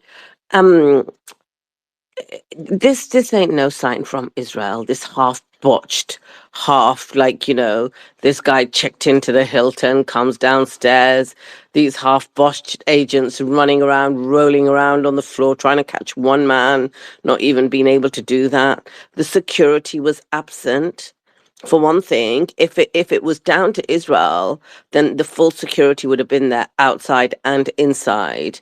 None of this. There was one of the I can't remember if it was a Fox News correspondent or one of the correspondents was one of the journalists was saying, I found it really astonishing that I had my vape on me, I had all of these things on me, I wasn't even patted down. Normally they wouldn't let any of this stuff through. And no one was checking like what we had on us. So if it was Israel, all of that stuff would still have been present. I don't even know. I think he probably thought, you know what, let me maximize this for the ballroom. And he made some statement, didn't he, yesterday about the greatest presidents in history that have achieved the most have had people trying to kill them. It comes with the territory. I'm paraphrasing here. And I thought, no, that ain't you, Trump. That definitely ain't you, right up there with the JFKs of this world. But I think he just wanted attention. I actually think he maximized it afterwards for ballroom, this, that, and the other. But he just thought, I remember in his first term, right? When he was president the first time, one of his interviews I watched and he said, when I wake up in the morning, I've got TV in every room. And he says, when I wake up in the morning and I put the TV on, if they're not talking about me, he said, I just look and I think, do you know what? This is boring. So I reach out to my phone, I tweet something because it was on Twitter at the time. And then immediately I see all the news channels change and they're all talking about me again. And that's what I like to see. And I think that's what he did last night. He had no intention of staying there. He's never been to, as president, not even one of these White House Correspondents' dinners ever. And that's a record because the president always goes. Yesterday was the first time ever he went. And before it even kicked off, this kicked off and he left. So, you know what I mean? I think it was just to get attention now. Okay, so Beatrix, if, for example, Monday tomorrow rolls round and Trump says, right, we're breaking the ceasefire, we're going into a kinetic war, do you think what Anthony Aguilar says has some sort of merit or not? Yeah, I mean, I think he's maximizing this, and he could maximize it for the war. He definitely maximized it for the ballroom as well. Um, but what I'm saying is, Trump's loving the attention of the back of this, and that's really important to him.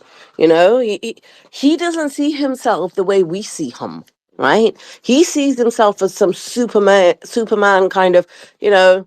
The hero, the superhero, everyone thinks of him as this great president that's lived in history and stuff, and now everyone's talking about him and he loves that. And I don't think we're going back to. I mean, there might, as Simon says, escalate to de-escalate. I don't think there's going to be any major warfare or anything like that. Um, Iran's shown America and Israel, what happens in terms of just look at this is not Iraq. Now the world turned, even like European countries, like even one country expelling an ambassador, the Israeli ambassador, calling out Israel and America. This has never happened before. They're not going back there, I don't think, resistance. I mean, I agree. maybe, I don't know. I don't know. No, but I agree with you, Beatrix. I don't think so. But what would you say about obviously Sully and others saying that there's a huge buildup of KC 135, 130 tankers, and a lot of assets are moved to the region now. And not that as What? well, each day is more and more. Like if it was a pressure Yeah, tactic, like you don't need more and more every day. Does that make sense? yeah, exactly. This is the other side of my. This is what I'm sort of conflicted about. But I still do think that there's going to be a deal. But I'm conflicted about that point just keeps lingering inside me. It could be like to escalate to de-escalate, and it could be something that happens, but it's gonna happen as a limited thing, like almost a 12-day thing or something like that. Do you know what I mean? I don't know. It's not gonna be an Iraq. It's not gonna be uncontrolled. Iran keeps making statements as well. Um, that Uh-huh. Okay, sorry, just checking my DMs. Iran keeps making statements that we are fully prepared, bring it on. And so they may do something, they may do something more, they may not do. But I do think, you know what I think about this. I think that this is, it's just, there's a lot of statements from both sides, and it is what it is. But I don't think that was his primary purpose for doing it. I think I don't think that was Trump's primary purpose. no, I get you. I get you. I think the problem with this, with the fact that the problem with Iran's conduct, in the sense that it reciprocates once it's being attacked, is that it's always going to be waiting for the United States to attack, or obviously make a deal. But always, if they're going to decide to restart the kinetic war, then Iran will just will respond. And in the moment that United States, like you said, escalate to de-escalate, they might stop. They might stop. Say, look, we've had enough of bombing you for a few days. Iran will stop as well after its the last reciprocal act that they did. So, and then obviously it will just stop there. It won't be so. It won't say, look, no, we're going to continue. We're going to hammer you, and that's it until you submit. And that's the problem I have, is that that sort of strategy just from Iran does just allows this whole thing to prolong. But I just don't believe. I'm not seeing signs that the United States are in under pressure to make a deal, right? I know people have said, look, they're desperate to make a deal, or they need to make a deal because financial chaos is going to ensue, etc. I get it, but it doesn't seem like that's the case. There is some sort of stalemate going on, or there's this despite the American blockade, it seems like America is willing to not put enough navy assets, as Andrew said rightly, to enforce a full blockade. So they are willing to let ships pass through, and so that could prolong this sort of, not stalemate, but sort of pseudo stalemate, if you know what I mean. It's not really it's a ceasefire in the sense, like Doc said, in the sense it's a cease of hostility, but it's not really a ceasefire. So because Israel's bombing Lebanon as usual. So it's just, I don't know. It just doesn't seem like I personally think, because I look at all the data in the markets, that the deal is around the corner, some in the next 2-3 weeks.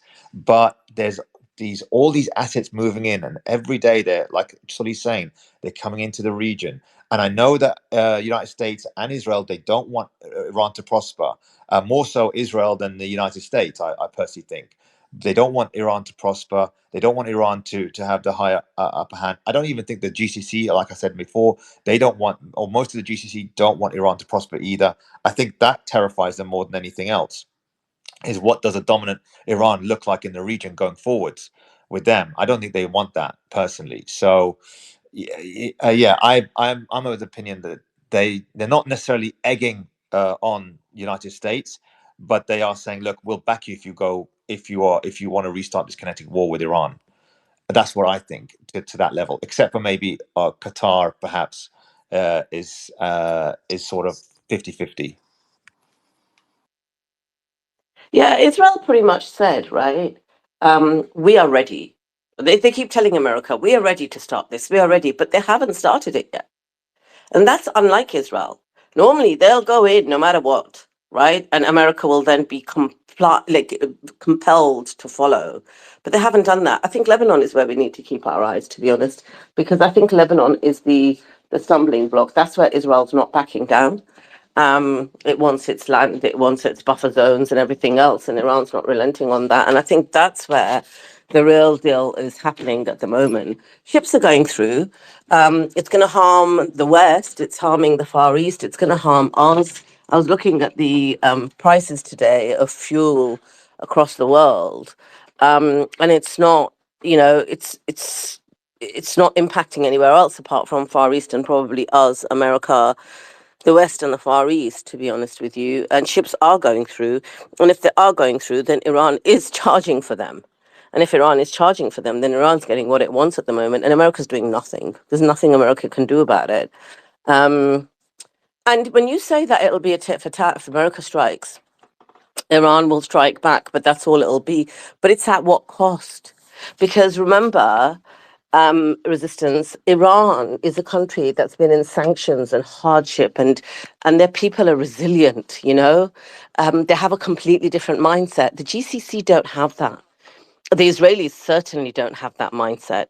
And that's where Iran hits back, right? And it hurts them more than it hurts Iran. I'm not talking in terms of destruction, even, but it hurts the GCC a lot more, and it hurts Israel a lot more, and it hurts America a lot more than it hurts Iran. They've got more to lose than Iran has. Iran's very resilient. Thank the Lord. They are.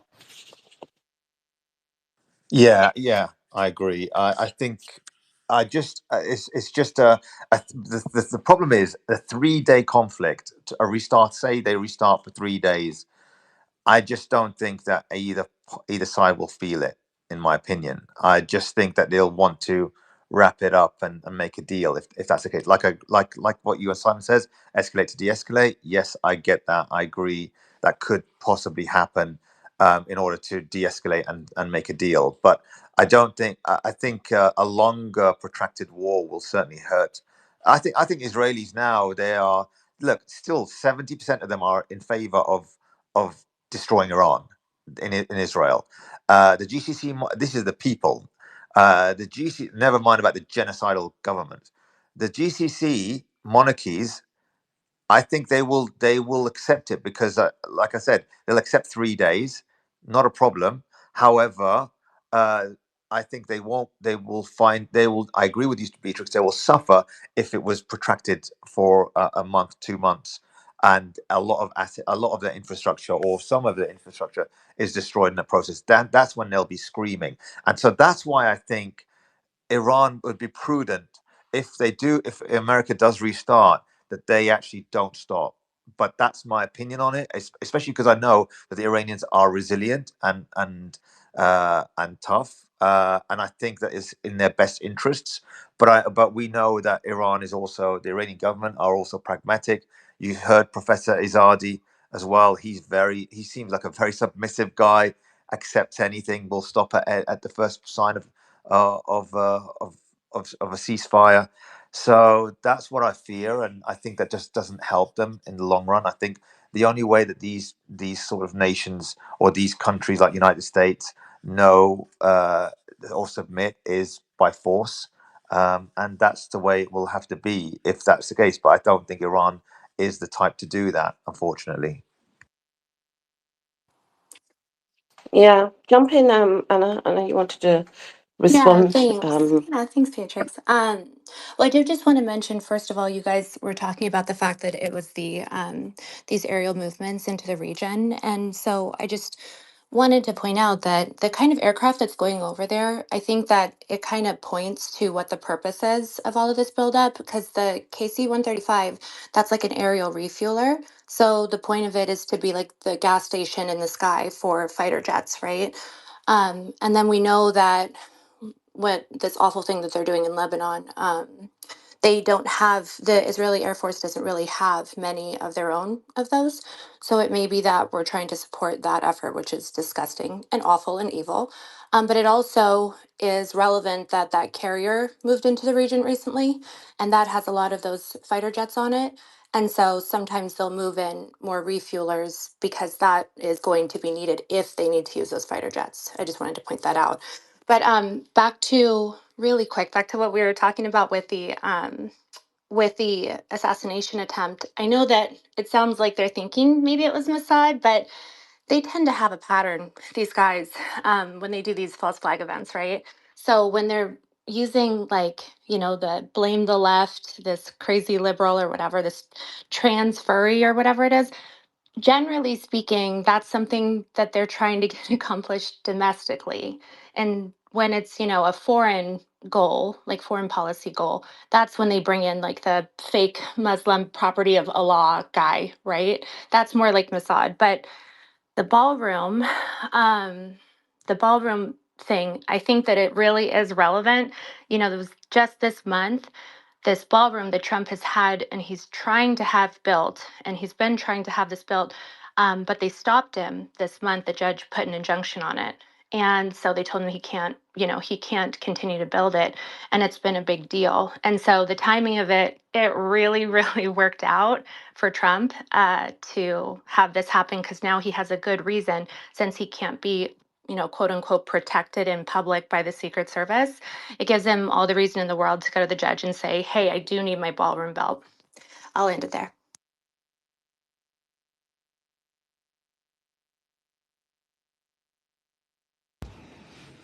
Yeah, great points, great points. Let me just read some of these super chats. Philosophy says, good evening, all. Does anyone know if Weeping Widow Erica Kirk made it home from last night's Correspondence Dinner drama? Her kids haven't seen her. Well, yeah, I think she's probably going through a lot at the moment, having experienced one assassination and one assassination attempt. So, yeah, our thoughts and prayers are with Erica Kirk for sure. Um, we also have Hoz with the £50 super chat saying, my favorite Iranian and my favorite space host. Appreciate the super chat and appreciate your support of the space. It really means a lot and helps a lot as well. And then Mr. Satnav Atron says, once again, thank you, sir. Well, thank you for your support of the space. Actually, okay, let's go to Herc and then I'll ask some questions. Go ahead, Herc. Thanks, Suleiman, for bringing me up a second time. And those interviews were inspiring to me. The last statement by the Aguilar, that no one's coming to save us, that's the most important salient thing I took from those two interviews. Professor Marandi also said something very salient to me, that we can't allow Iran to do all the heavy lifting. And speaking as an American with the midterms coming up, I think the only recourse for the poor and the middle classes is to go on a national strike of some kind. The only power we really have is the power to withhold our dollars from the mega corporations and the power not to work. And of course, 60% of us live paycheck to paycheck. So it would have to be some kind of voluntary strike. And it would have to be for some kind of unifying reform. And what better way than try to call attention to how twisted our elections are by making a public protest that doesn't break any laws, doesn't have to be violent or have any acting out like the Black Lives Matter protest did, then this next election, with all the Epstein revelations and Venezuela, Cuba, and Iran putting a lot of us in despair of how our evil empire is spiraling out of control on purpose, perhaps, to crash the global economy. This is the time for us to put aside our differences and actually look at it as a class war. Thanks a lot.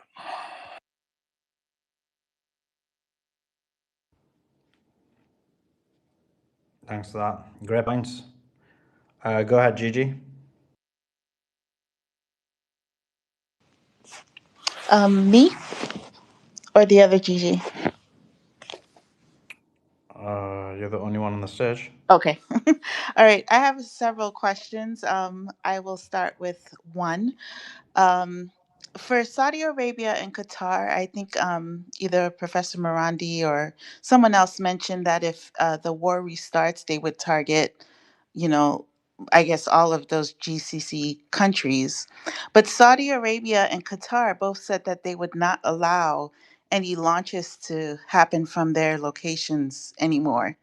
So, why are they still on the list? Does anyone know? Is it because they assume that targets will happen from their locations anyway? It's a good question, Gigi.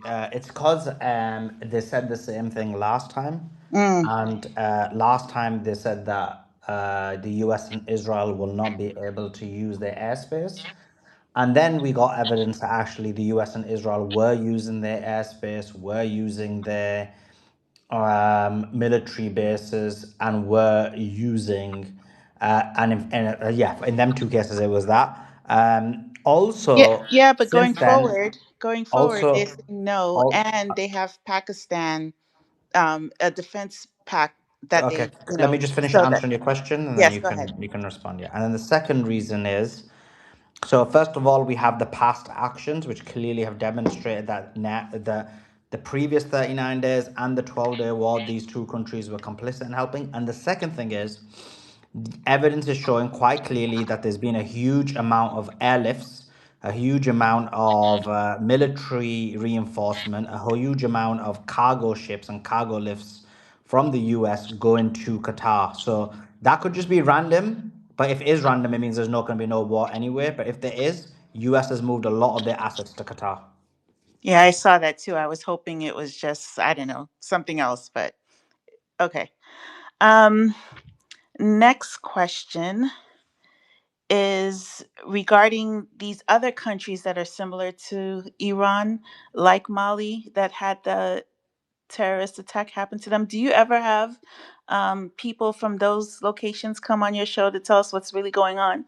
Because on X, it made it seem like Mali was overtaken, but then I found one notice which said no, they were neutralized for now. Do you have any contacts that you can bring on your show for Mali and Balkan Islands and all these other places similar to Yeah, Iraq? yeah, I'll look into it. We normally do cover every single country. It's just with this war and with the assassination attempt, we've not really had a chance to organize that. But yeah, that's something we can look into for sure. Okay, Falcons too. Argentina, they're trying to take the Falcons from, um, I guess, England or Britain. I don't know if you saw that as well.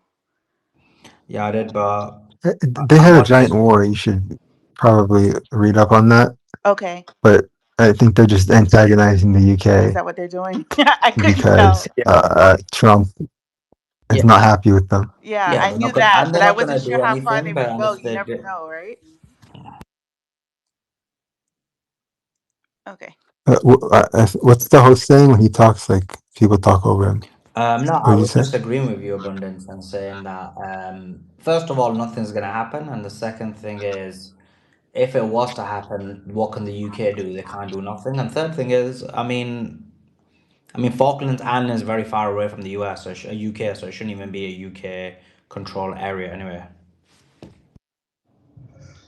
Yeah, but I mean, exactly. But they went into war in 1982 and they did win. So And it hurt Margaret Thatcher Yeah, that's people what the there Israelis claim extremely. that they went to just war and they won as well, but and, you can't go to and the another people person. there, yeah, and the people there are pro UK. Yeah, I know the argument. If you go to Gibraltar, people in Gibraltar are like pro UK, but Gibraltar's not in the UK, right? So I'm just against anyone who's occupying another land that is.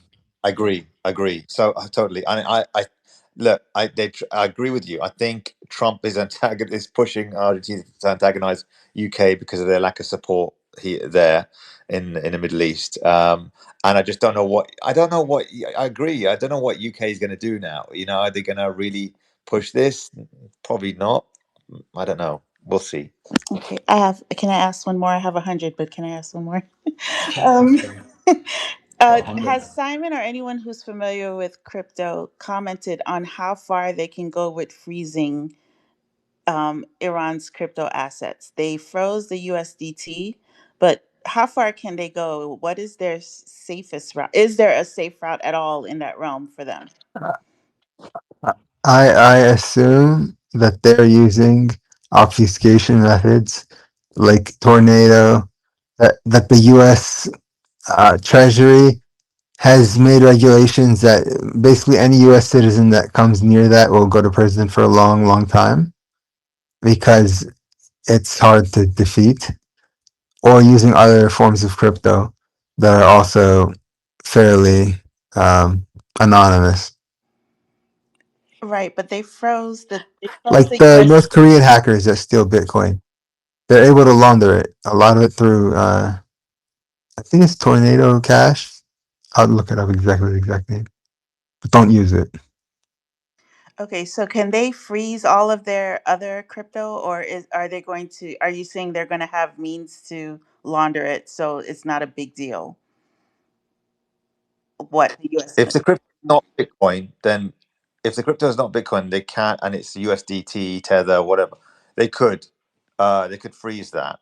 But if Iran is dealing with Bitcoin, then no, they can't. They don't have the capability. No one has the capability to freeze Bitcoin. Okay. They don't freeze it on the blockchain. They freeze it in the ability to use it. They basically ban that. They know exactly which Bitcoin was transferred, and that's forever known.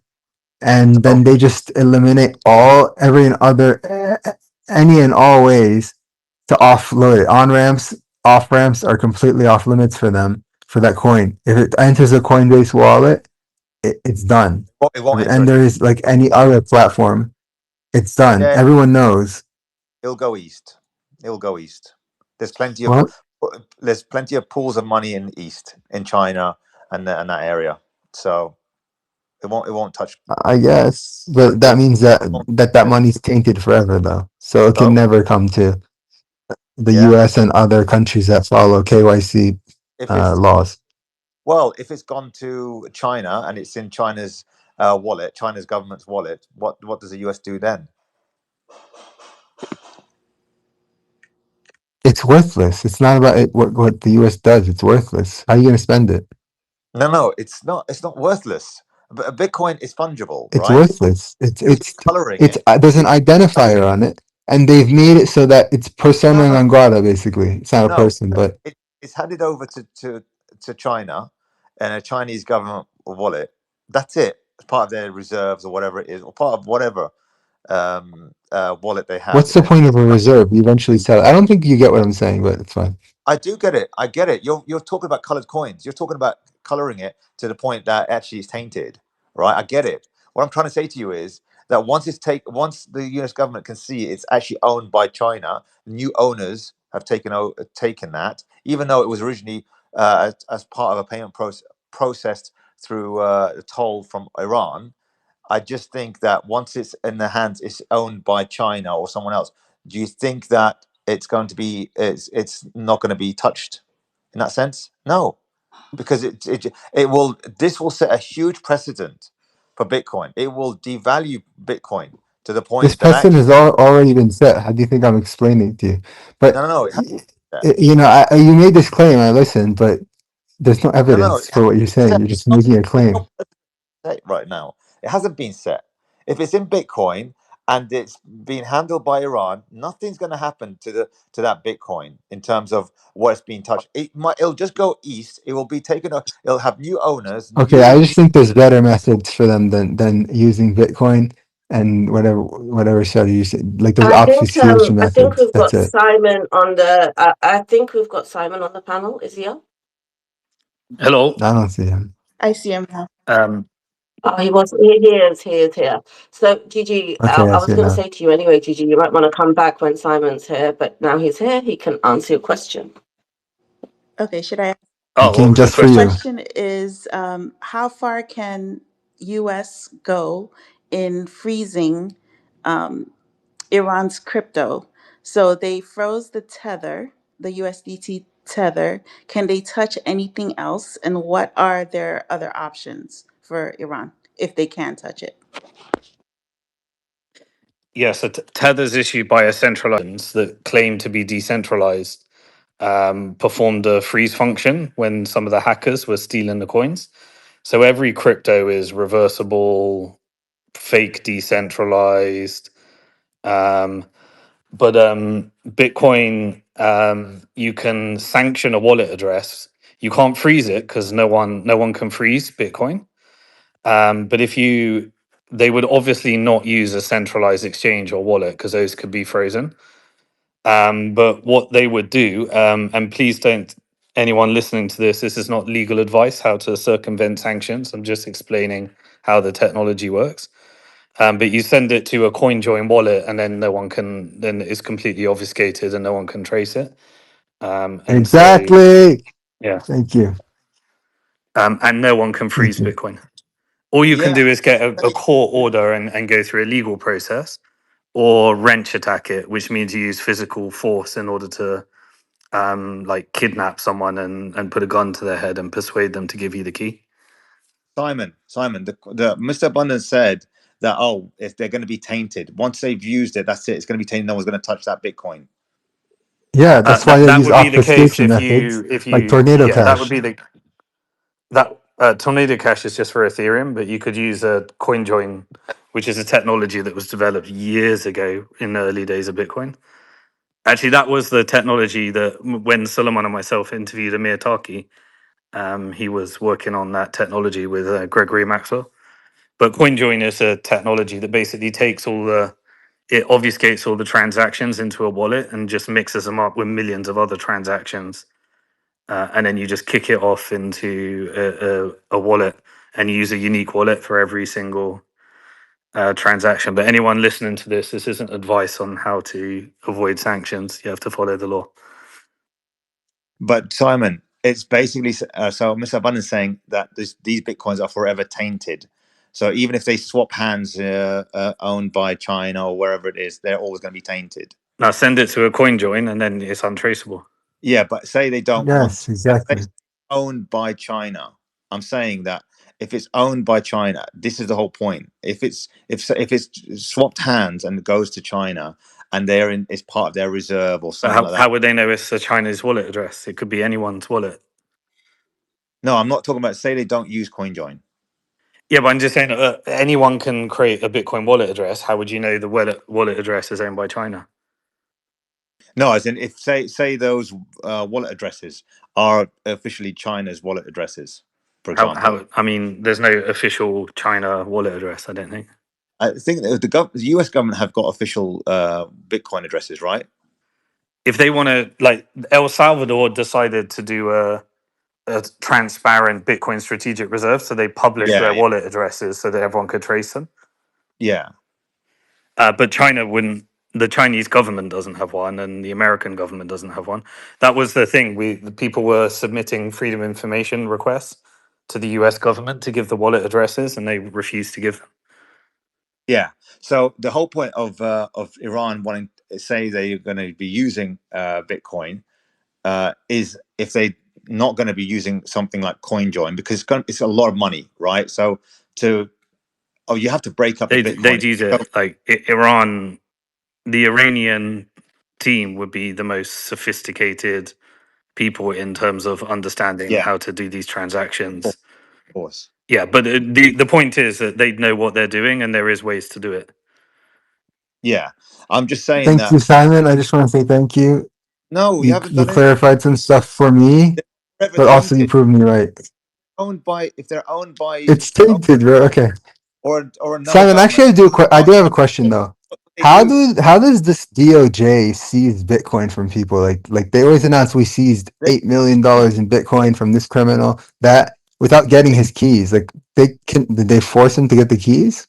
Yeah, it's you like have to stealing. force the keys. You have to. So when they like busted Ross Albright from Silk Road, the FBI actually waited for him to open his wallet and open the key, and then they busted his laptop and stole the laptop. So you Oh have to brute wow, force it. Yeah. Yeah, and so it's like anything. It's like that's crazy. confiscating any money from China or from Russia or whatever. If that's what they want to do, that's how they do it, right? Not because it's tainted by because of Iran, right? This is the thing. So if they want to, if China or Russia or whoever decides to take ownership of that Bitcoin, it's up to the United States if they don't want to, if they want to confiscate it or not. If it's found in some Think SWIFT type think or of it American. like uh, so Germany, like for example, the Argentina stores their gold with Rothschild and Co in London, and some people use the Bank of England and the Fed to store their gold. And then the Bank of England just stole Venezuela's gold. That was because they were storing it at the Bank of England, but it's trivial to store your own Bitcoin. So the Iran will just store their own Bitcoin. They don't need China to store it for them, but they could spend it wherever they want. No, as in it's an exchange for a toll, for example. I'm just using an Oh, in so yeah, exchange for a if sell somebody it, if and then somebody you could give somebody, so let's say somebody wants to pay a toll, then you could give the Iran could give the country a CoinJoin wallet address. So as soon as it comes in, it's gone. You can't trace it anymore. Exactly. I don't know. yeah, He's like I'm insistent not that they saying just that. pay them with No, the it's already tainted coin, about coin. and It's it's not about China, so about everyone will back off. That's not how it Mr. works, dude. They'll literally be like, Coin. "Why didn't you put it through a coin join? What's wrong with I you? Why are you did. sending me normal Bitcoin?" I wasn't talking about the Okay, coin all join. right, Mr. Abundance, let Resistance finish what he's saying, and then we'll Yeah, go to Uncommon. Go no, ahead, it I was. can Go to handle Resistance. someone who's fine. not a nerd. Yeah. I'm saying it's about when you don't use a coin join, when you want to do the things legally, normally, right? I'm trying to say It's to you, completely right? legal to do a private transaction. There's nothing illegal about it. Yeah, Simon, what he's trying to say is forget about China, right? Let's say Iran is doing some trade with you and they send you a Bitcoin for that. What Resistance is asking is because that came from Iran, no, is that now oh tainted? no, no, no. And therefore, Yeah, that would be tainted, Beatrix, because he's an individual, right? He's just a normal individual, and if he's going to use that Bitcoin in the Western infrastructure of Bitcoin, the Bitcoin infrastructure, then yeah, it'll be limited in that sense. What I'm trying to say is It's the that It onus sounds of like you the agree with abundance. it's the onus of Sounds like the you agree with abundance. it's the onus of the individual. So if I live in America and I want mm, to send money to Iran, I can send that Bitcoin, but I would be breaking the law. And if they send me money, then I would be breaking the law, and I'd actually have to contact the authorities and then voluntarily tell them, because you're breaking the law if you transact with any sanctioned entity. And the only people that can get away with that is if they are like in a jurisdiction where they're willing to take okay, that risk. Simon. And What? Simon, you're correct. It's actually a law. You cannot obviously a U.S. citizen can't interact with people that are determined on that list. But also, what I had referenced before you came is that Simon, there are several mixers that have been yeah, punished for it. Right, yeah, yeah. FinCEN has been punishing them, and I forgot. I'm still looking for Yeah, it, the but there's samurai, basically they an just order that arrested U.S. citizens are not allowed to use it. I yeah, get So it's like use at your own risk type of thing. Trump what. pardoned all of the ones that the Biden administration was coming after, but one of them they let go to prison, which was a samurai wallet, because they developed a CoinJoin wallet, and they claimed that North Korea were using it in order to obfuscate transactions. So, and that was because they were located in the US and they developed that wallet in the US, and they publicly guided people how to launder, or they gave language. It could be interpreted as guiding people on how to launder money. And there was a lot of lawfare, so they ended up in the Trump administration allowed them to go to prison for that. I think also, I think what is the implication here is if if the Bitcoin from Iran's toll goes to China and it's held in some sort of Chinese reserve. I know you're saying say we do know, or these are official wallet accounts Yeah, from so say the Chinese government goes to Iran and says, "Send me this Bitcoin," and they yeah, send yeah, it. Yeah. yeah, and then the Chinese government maybe a year later, 2 years later, decides to buy or I don't know, exchange it for something internationally. What happens to those Bitcoin? Yeah. So basically, if there was a financial institution in the middle, that financial institution would have to freeze those funds if they knew that it came from a sanctioned source, Yes, it does. and they have the duty of responsibility to ask the questions and have a AML KYC program that would detect that these were coins that were meant to be sanctioned. And so they put the responsibility on the financial institution receiving the money.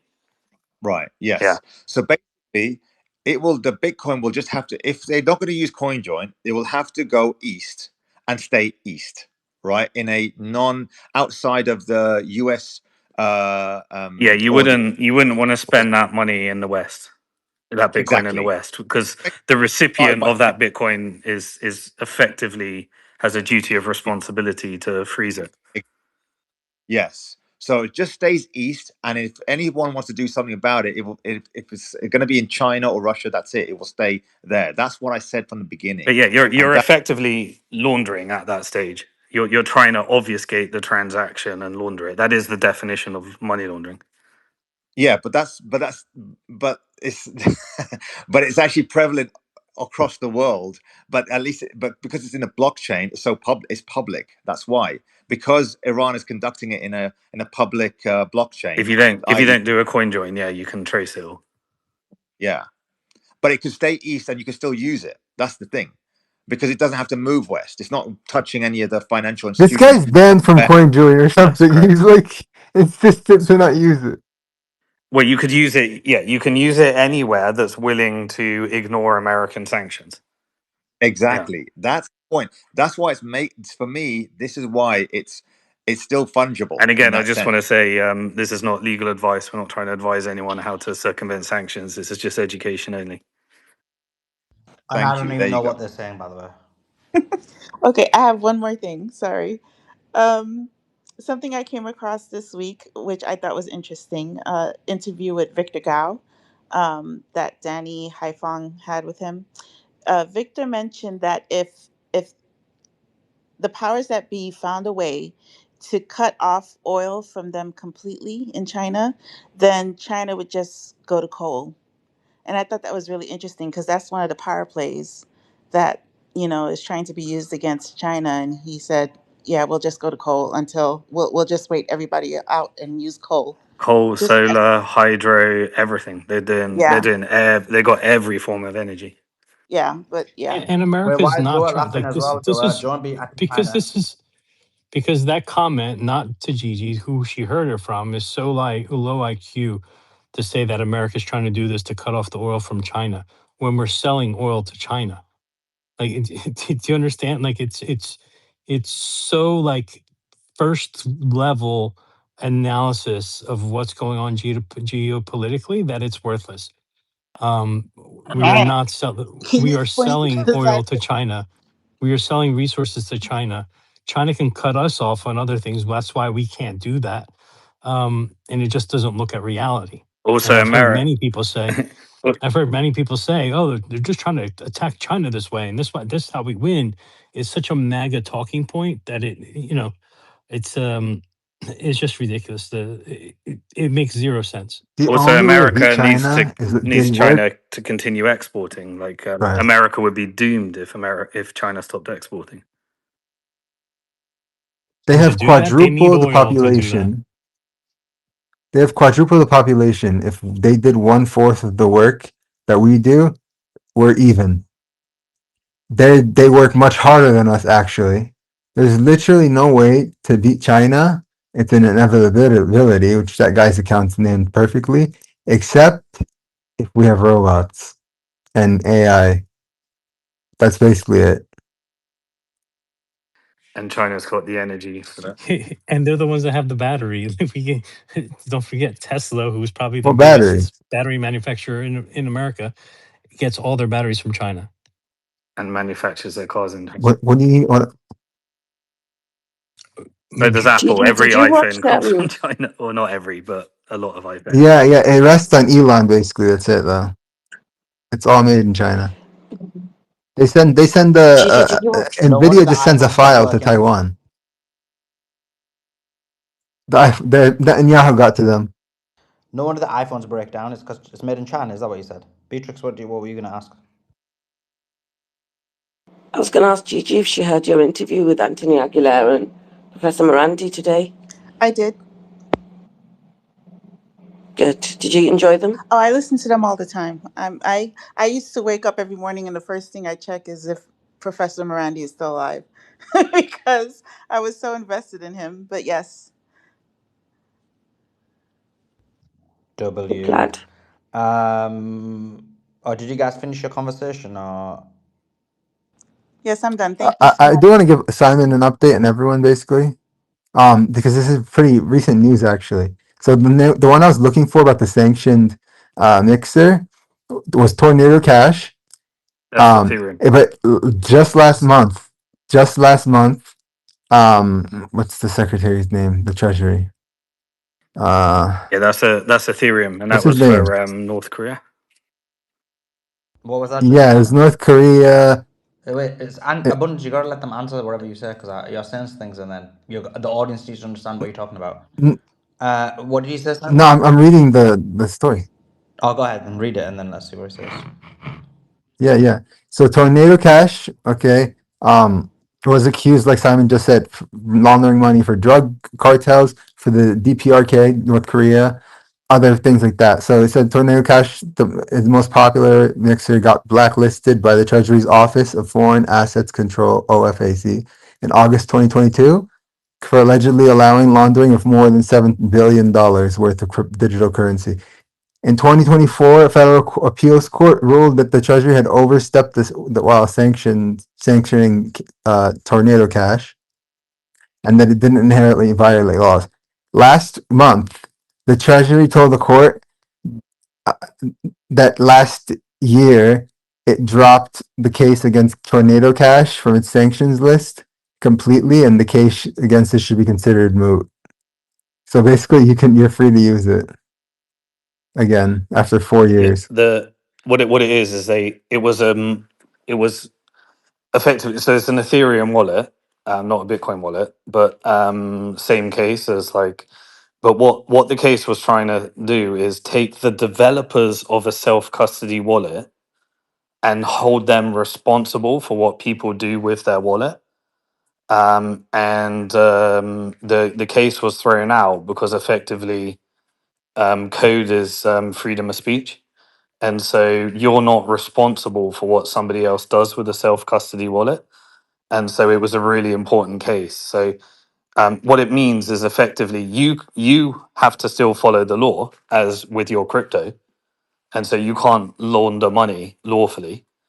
But if you develop a wallet and people can host that wallet on their own and self custody without a custodian in the middle, then you're not breaking the law if you develop a wallet that allows people to hide It's just transactions. like, yeah, it's just like in America. I'm allowed to sell blueprints of 3D printed guns and how to make them. I cannot be arrested for that, although it's illegal to make a 3D printed gun. It's the same. It's the same thing. That's true. By the way, these I do have certain licenses from the financial industry, like Series 7, that kind of stuff. If you when you go through a studying process for that stuff, you see there's a lot of rules with finance. You get just for audience, like you probably don't want to mess around with a lot of these stuff. Like you need to file a suspicious currency report at $3,000. If you have $10,000 in cash, you need to file another report. No, So it's like just they you really only really monitor even cash. yeah, you only file suspicious activity reports if you have a suspicion that. But also, if you Yeah, yeah, the whole like point a here is grandma that looks like she's being coerced or something. yeah, the whole point here is that as a financial institution, you are legally required to file suspicious activity reports of anything you think is suspicious, and you have to have a robust AML program.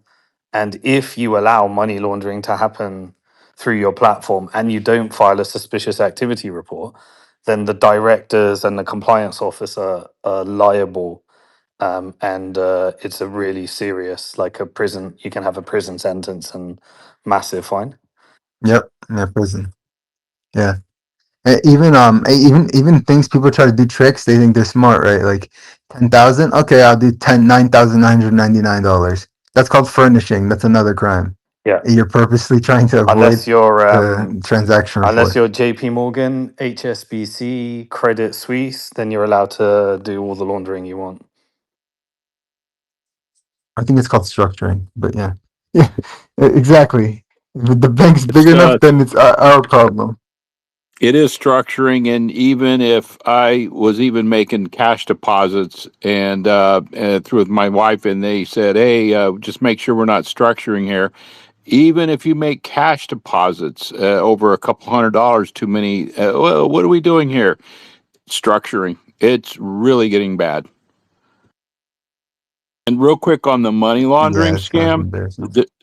I stumbled in accidentally into a mess while in Vietnam representing a client.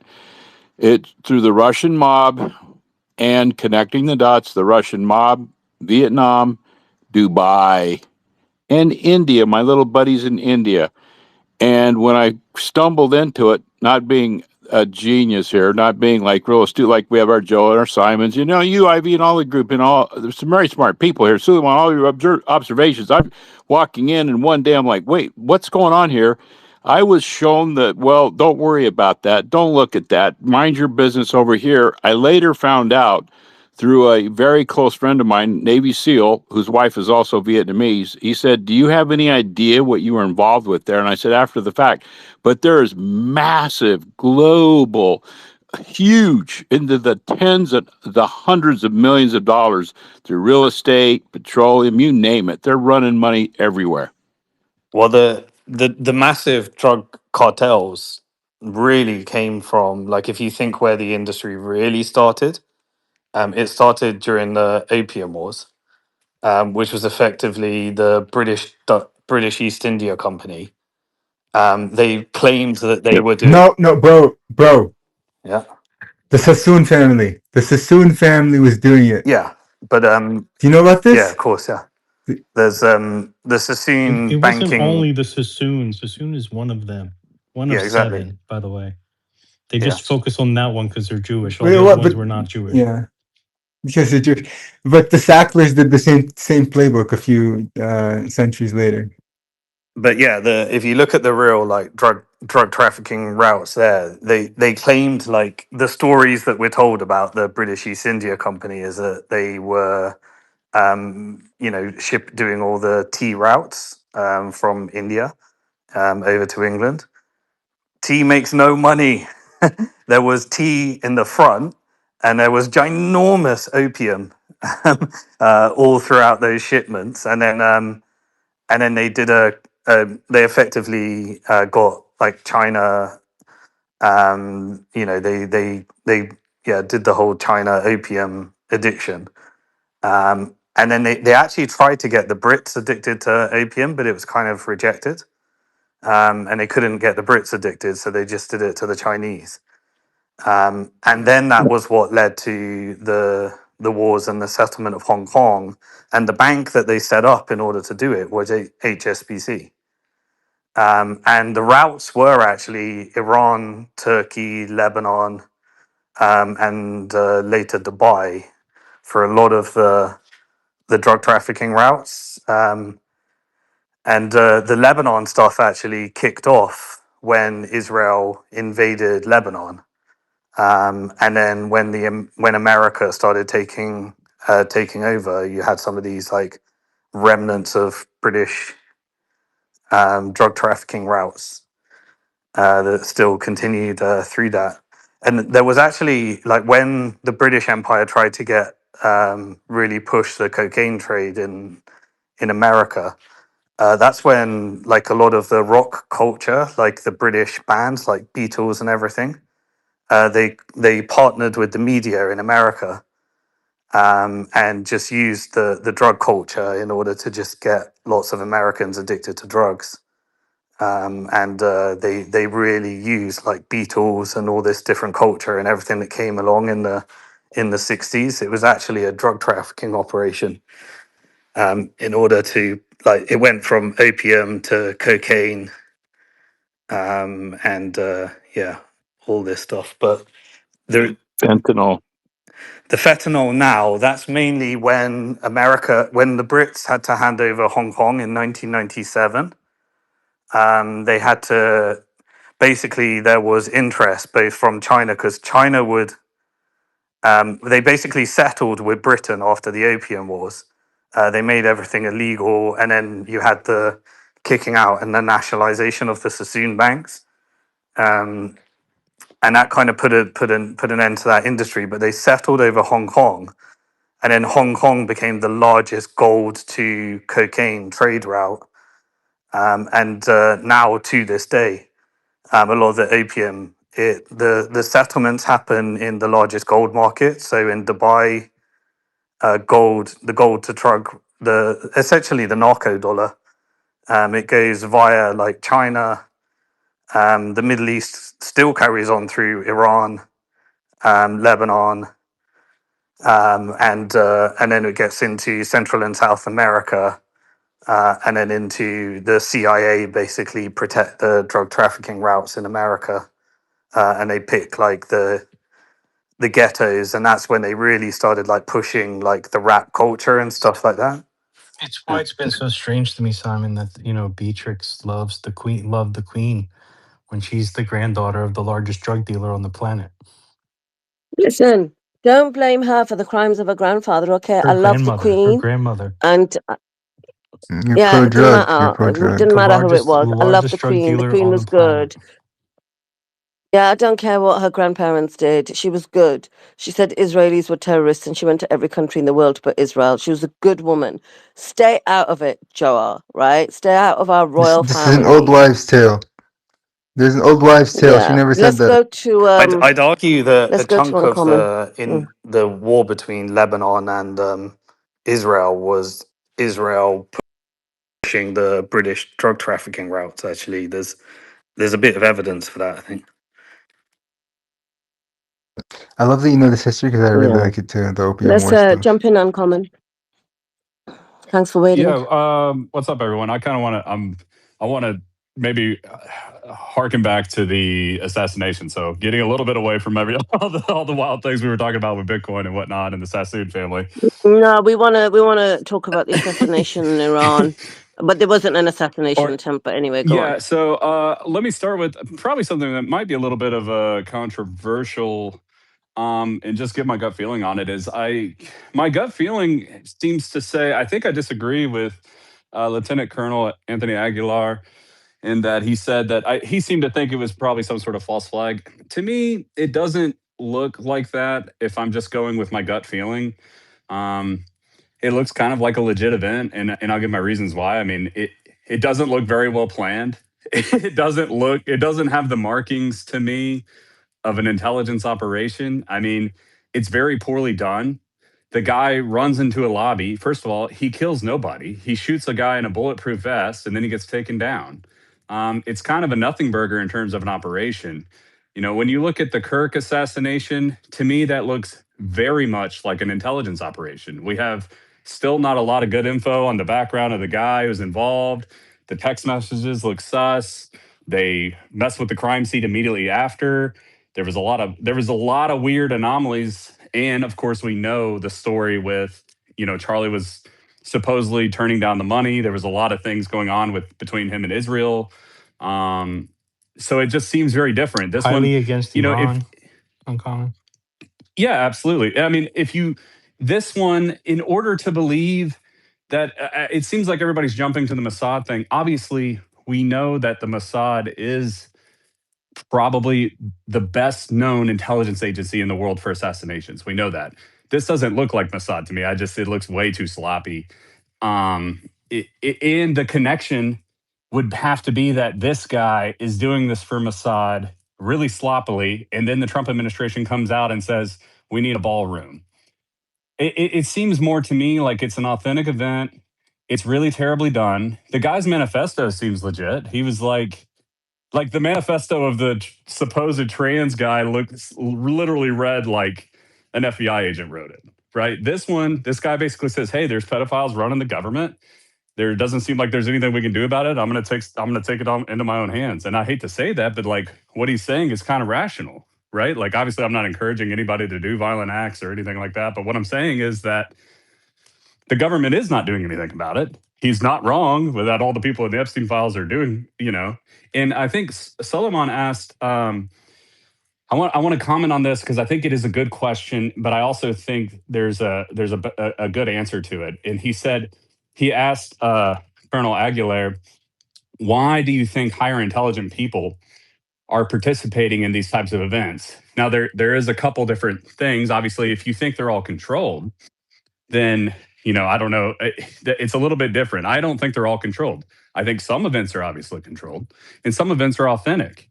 And the reality is that when you try to assassinate someone, or when you try to cause political violence via an individual, what you're doing is essentially asymmetric warfare. It is the reason that Iran is winning this war. It is the reason why Al Qaeda was created. It is the reason why people do things, because they know they can't take down the United States or affect political change maybe within the system head on.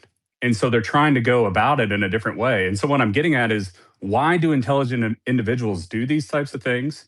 One, there is a possibility, obviously, that they're MK Ultra and they've been brainwashed, and all that's true. Like the Thomas Crooks thing, where his apartment was completely cleaned down, that looks like intelligence, right? That just jumps out to you like intelligence. There's no background. Tucker Carlson ended up getting more info on him than the feds. Like that doesn't make sense, right?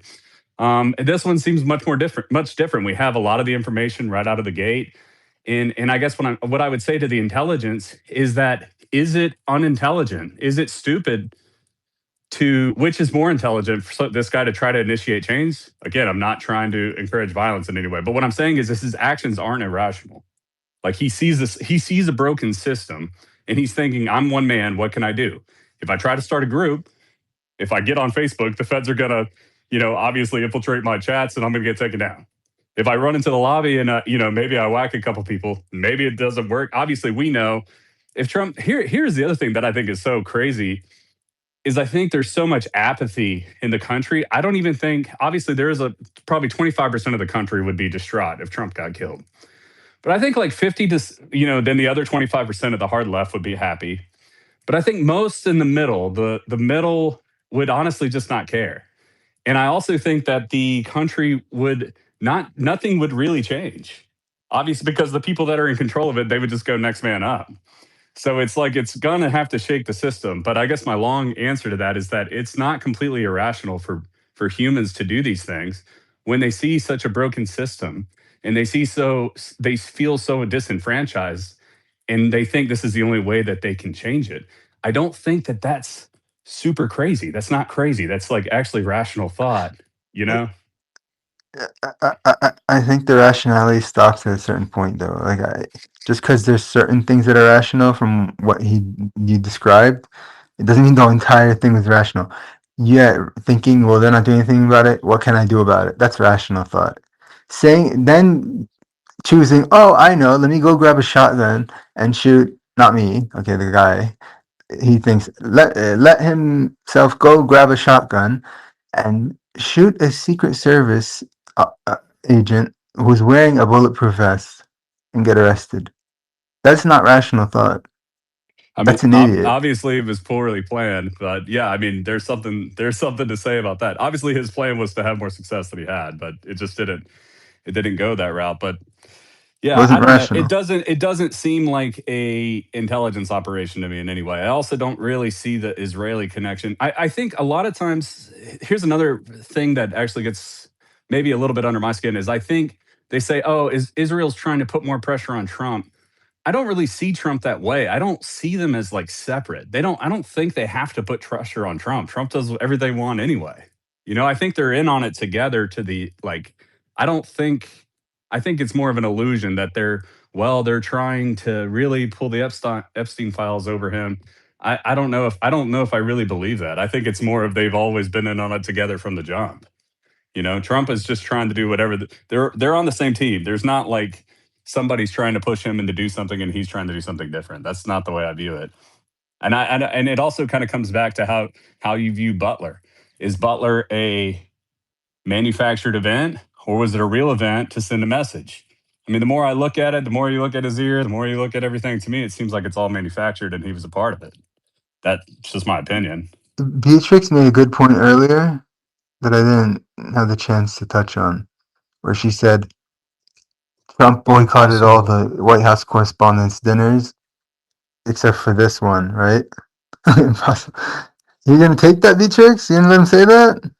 No, but she I'm gonna said boot that him. He's he not Because that what co-host. He didn't come forgot he's from not co-host. Beatrix. I'm gonna, I'm gonna boot Jonah. Watch. I'm gonna kick him off there in a minute.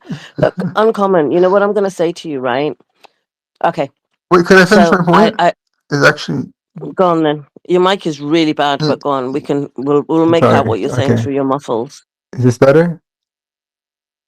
Is this better? Not really, because it's the same. But go on.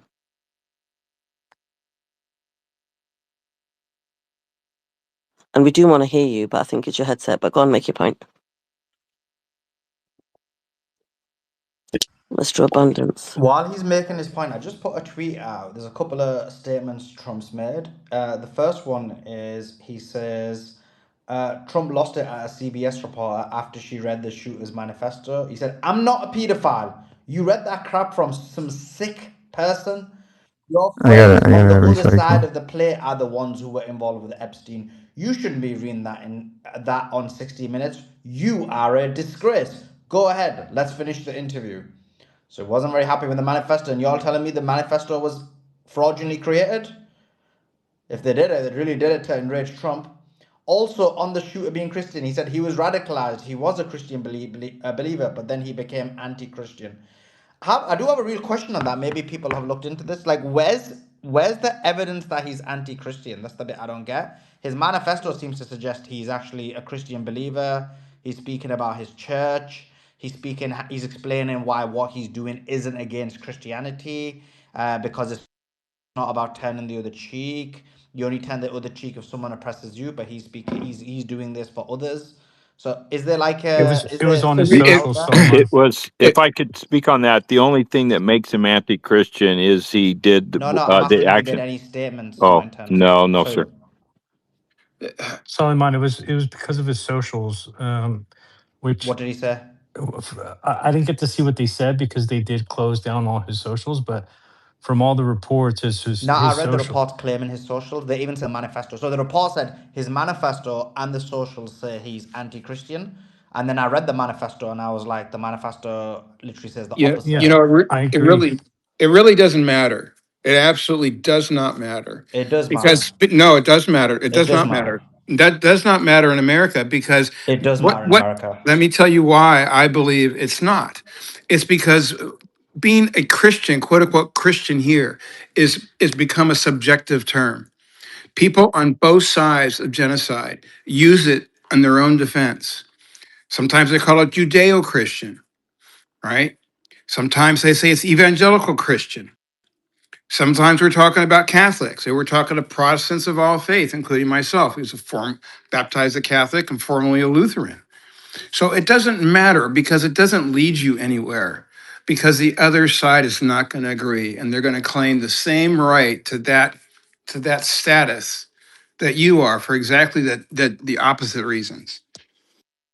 Let me. Yeah, I think it matters, and I'll explain to you why. It matters to get down to the bottom. Now, he could have made some anti-Christian comments, and I want to see them. And it's highly possible that he did. I can only base it on what I've seen, and that doesn't seem to be the case. I think the reason why it matters is because I believe that they perpetuating this idea in order to make people think that this is, for example, the left wing or the anti-Trump movement is anti-Christian. Being anti-Trump is anti-Christian, and they want to make that association and that manipulation in order to conform and bring the Christian vote, whether it is Zionist or non-Zionist, more towards Trump and to get that empathy and apathy towards him. And so it's a very smart marketing campaign if they're trying to do that. I'm saying it from that perspective. And Joa, if you were being the marketer that you, oh Joa, wait a sec, your co-host.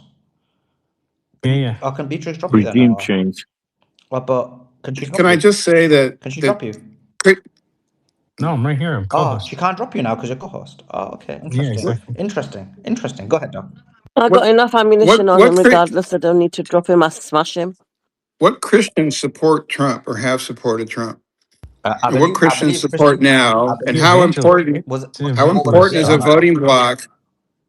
How important is the voting bloc for those evangelical Christians and those Judeo Christians, how big of a voting bloc is it? It's not going to mean anything to his electability or his support for his current policies. They're a group that is diminishing, running away, in part because Christians, Protestants like myself, or former Protestants like myself, who are not Catholics or practicing Catholics, look at what he did with the Pope as anti-Christian, period. And those magatards are the ones that object to that. Those Zionists like Lindsey Graham or Trump, who claim to be Christian, at the same time he's making obsolescence at the wall in Israel. He's not a Christian. Nothing that he does is a Christian act. So again, I don't think it may be the motivation behind why they did it, but I think it's completely ineffective in terms of changing the narrative or getting any sort of support for Trump, at least in America. Yeah, I agree with you. With everything you said there. But today he did read the scripture, and the passage he decided to read was about rebuilding a temple, which is quite strange because it Is that the was same time when he read Christian. Corinthians, or is this a different Yeah, instance? that's the one, I Corinthians. was It's gonna about ask building a Andrew that, temple. but he wasn't on the space when he did it. Was it today? I thought it was like a week ago or a few days ago. I thought it was today. I thought No. today was the end of the call to the Bible or whatever they It was called a it. few days ago, April 21st. Yeah, Okay. Joe. God, you're so Okay, behind, I'm bro. This late. is Sorry. yeah. You Emiratis just don't get the information on time, and I do it's like when my I dad do tells have me a the question though, it's like when Simon. my dad tells me the news, and he's like, "Oh yeah, this is the news," and I'm like, "Dad, that's literally not the news, though." He's doing Talk all that media consulting for Thomas Massey now. Oh, So is he? Is talking he? Oh well, damn. Oh damn. talking about late news. Was he wearing a IDF sweatshirt or not? What's the truth behind that? Anyone know? I don't know because some people are claiming it's AI or not, and some people are saying it's not, and that's why I kind of wrote it as a question What because I wasn't sure when myself. I wrote I've it, looked I I've ran it looked at through this. AI. It's AI fake. said it's not. It's But fake. It's what AI. said it's fake? But Grok did. Grok said it was real. Grok verified Now, it. then Grok Somebody, today changed his mind when I gave it a different prompt, and so I'll post it down in the purple pill. Grok I is And what tested I it on did all post, reliable. three. I what tested I it on did all post three. It said it was was, not AI. yeah, what I did post shows Grok's two answers, and mine's the latest one. And you could look at the way that I phrased the prompt because that's part of my tweet or my post. You can see that they say it's not legitimate. In the source, there's some social media account, which no longer exists, apparently. So, and why would someone who supports the IDF go after Trump? He's doing he's doing exactly what the IDF, themselves won't do, which is go and commit war and support an armed genocide. It makes absolutely no sense that he would have that. Why are you attacking Beatrix, You look at the Andrew, manifesto; it Resistance, makes no Zach, sense that he would Joe? have the shirt on. I don't know Joe's position on this. Why are you attacking the whole panel for, Doc? Hey, I don't go with the flow sometimes. Exactly, Beatrix. Beatrix has a right to defend herself. Go ahead, Beatrix. and I tell you what, I saw that post, right? Let me tell you what this. I don't know. I'm just going to read to you what Grok said on. It wasn't on my post. It was on somebody else's post. So somebody put there that he's still in an Instagram post wearing IDF sweatshirt before his profile was removed, and then somebody said, "Grok, is this true?" And Grok said, "Yes." Multiple outlets and reporters, including Fox News, New York Post columnist Carol Markovits, Laura Loomer, and others, have identified the suspect in custody, blah, blah, blah. Confirmed, blah, blah, blah. One officer was wounded, recovered. So the IDF sweatshirt images are from his now deleted Instagram. That's what Grok said. But remember, Doc, that was a very early post, right? Where somebody asked Grok that. Like when I woke up in the morning, that was already on. And so I actually kept a copy of that. And in fact, somebody'd screenshot that Grok response and put it on this post. It was probably from late last night when the IDF shirt Yeah, first came it out. was it was But An- then it was Anna who was in the space earlier that but first then reposted that meme that I saw, but it was a post from somebody else, and the query was not included. So no Mike, no well, no Mike, no oh, was it Anna? Okay. But what I'm saying to you is that remember that when Grok gives out information initially, and then it does get programmed. Now, for me personally, whether he was an IDF shirt or not, it's not significant because I personally don't think, and Uncommon's gone because I did want to respond to him, but I don't think this is related to Israel at all. And I don't think it's Israel trying to send freaking Trump a message or anything like that. I think that I agree with Uncommon on that. Trump does whatever Israel wants anyway. I actually think this is just Trump's sloppy arrangement because if what Uncommon was saying was that it's not an intelligence op, it is a lone gunman who came in and thought he'd make a point. If it was a lone gunman who thought would come in and make a point, why was there such an absence of security? Why were people able to just come into the lobby? Why weren't there normal security that was always there outside? Never in the history of this White House Correspondents' Dinner has it been so lax in security. Why were all these, and that's what Lieutenant Colonel Anthony Aguilar said, you were here, Doc, you were listening, all of the top brass of the US government were there, sat at one table. Why were they all there? They aren't normally all there. Kash Patel was hanging outside like he was just looking around the streets and stuff. And when it kicked off, he didn't come in. And why was that freaking Zionist guy on the stage doing some magic trick when it happened? Like all of these things, if it was a lone gunman, why were all these things? And why was it the first time Trump and Ted did? And why was there such he's going to do, shots are going to be fired. He's got brilliant speech. He's got a brilliant speech. And I'll tell you one thing. He's kept this open to say, I'll probably do it in a month or so. He may never do this again. He may not rearrange this White House Correspondents' Dinner, or he might keep it as an option so that if he Well, needs it for the midterms, before the midterms, for popularity or something. I don't know. I don't know what he's doing. He's crazy. so the reason that Trump originally didn't go to the White House Correspondents' Dinner goes back to 2011 when Obama was the president. And from the stage, Obama mocked him in the birth I certificate know. It was controversy. hilarious. It was Right. hilarious. I remember watching it. So 26. So now we've come forward. I'll just jump forward to 2016, between 2016 and 2020, when the corrupt mainstream media was either seeking revenge for the campaign against Hillary or trying to promote Harris eventually in the next election. The media was very hostile to Trump, because extremely hostile to Trump. So now we come forward to 2024 and 26, and Trump, the Zionist, is now doing everything that the corrupt mainstream media had been calling for previously. So now the reason I would surmise, I would just hypothesize as an alternative to Anthony Aguilera's comments about the subject, that Trump is now in a room full of the people who support everything he's doing when he goes to the White House Correspondents' Dinner. That includes Fox, especially Doc, if that Fox. were And true, it didn't include, if that were true, okay. look, I honestly think Trump is the first female president we have because he is the thinnest skinned person I've ever seen. That typically is the Sounds quite most female misogynistic. energy I've ever seen.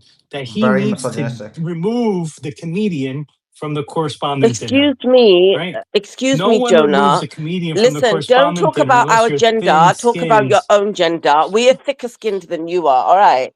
He can't take the man can't take a joke to the point where he has to remove the comedian from the correspondent dinner. It has nothing to do with the people are against him, blah, blah, blah.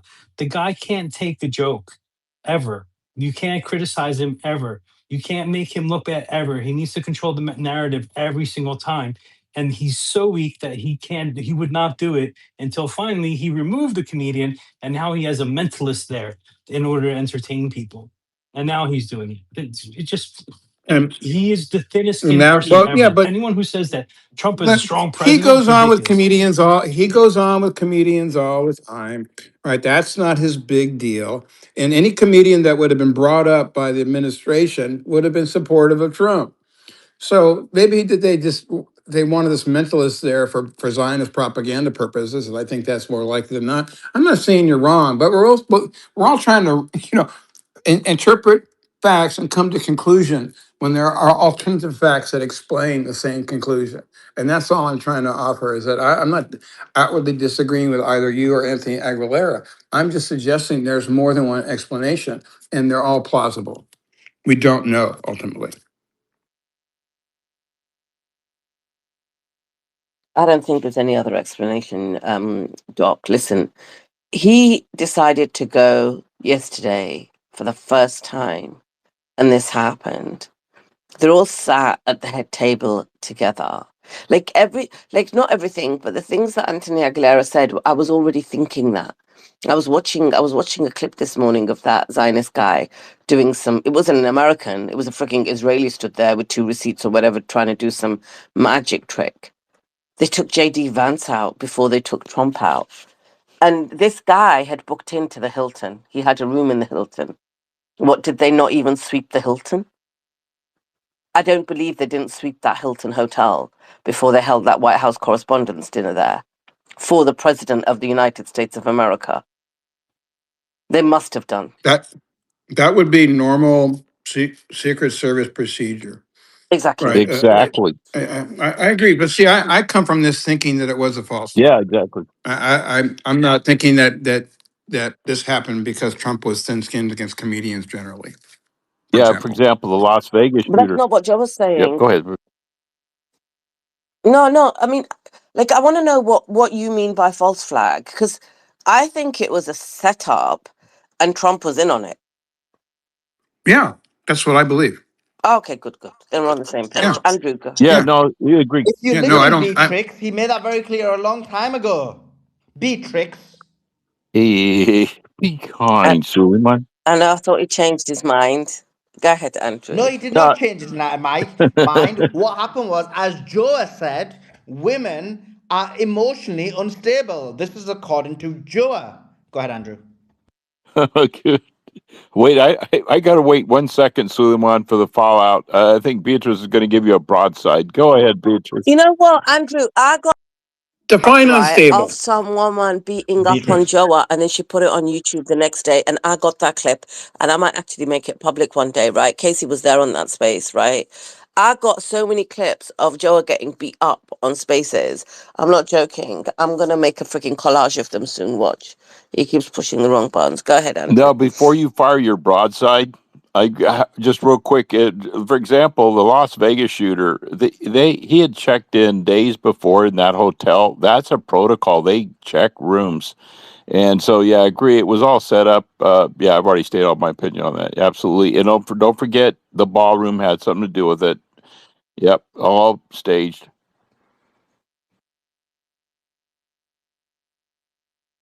Well, it's not just a And you know when Uncommon said, when he came up here, and this is why I wanted to answer him, he was like, oh, it wasn't an intelligence op.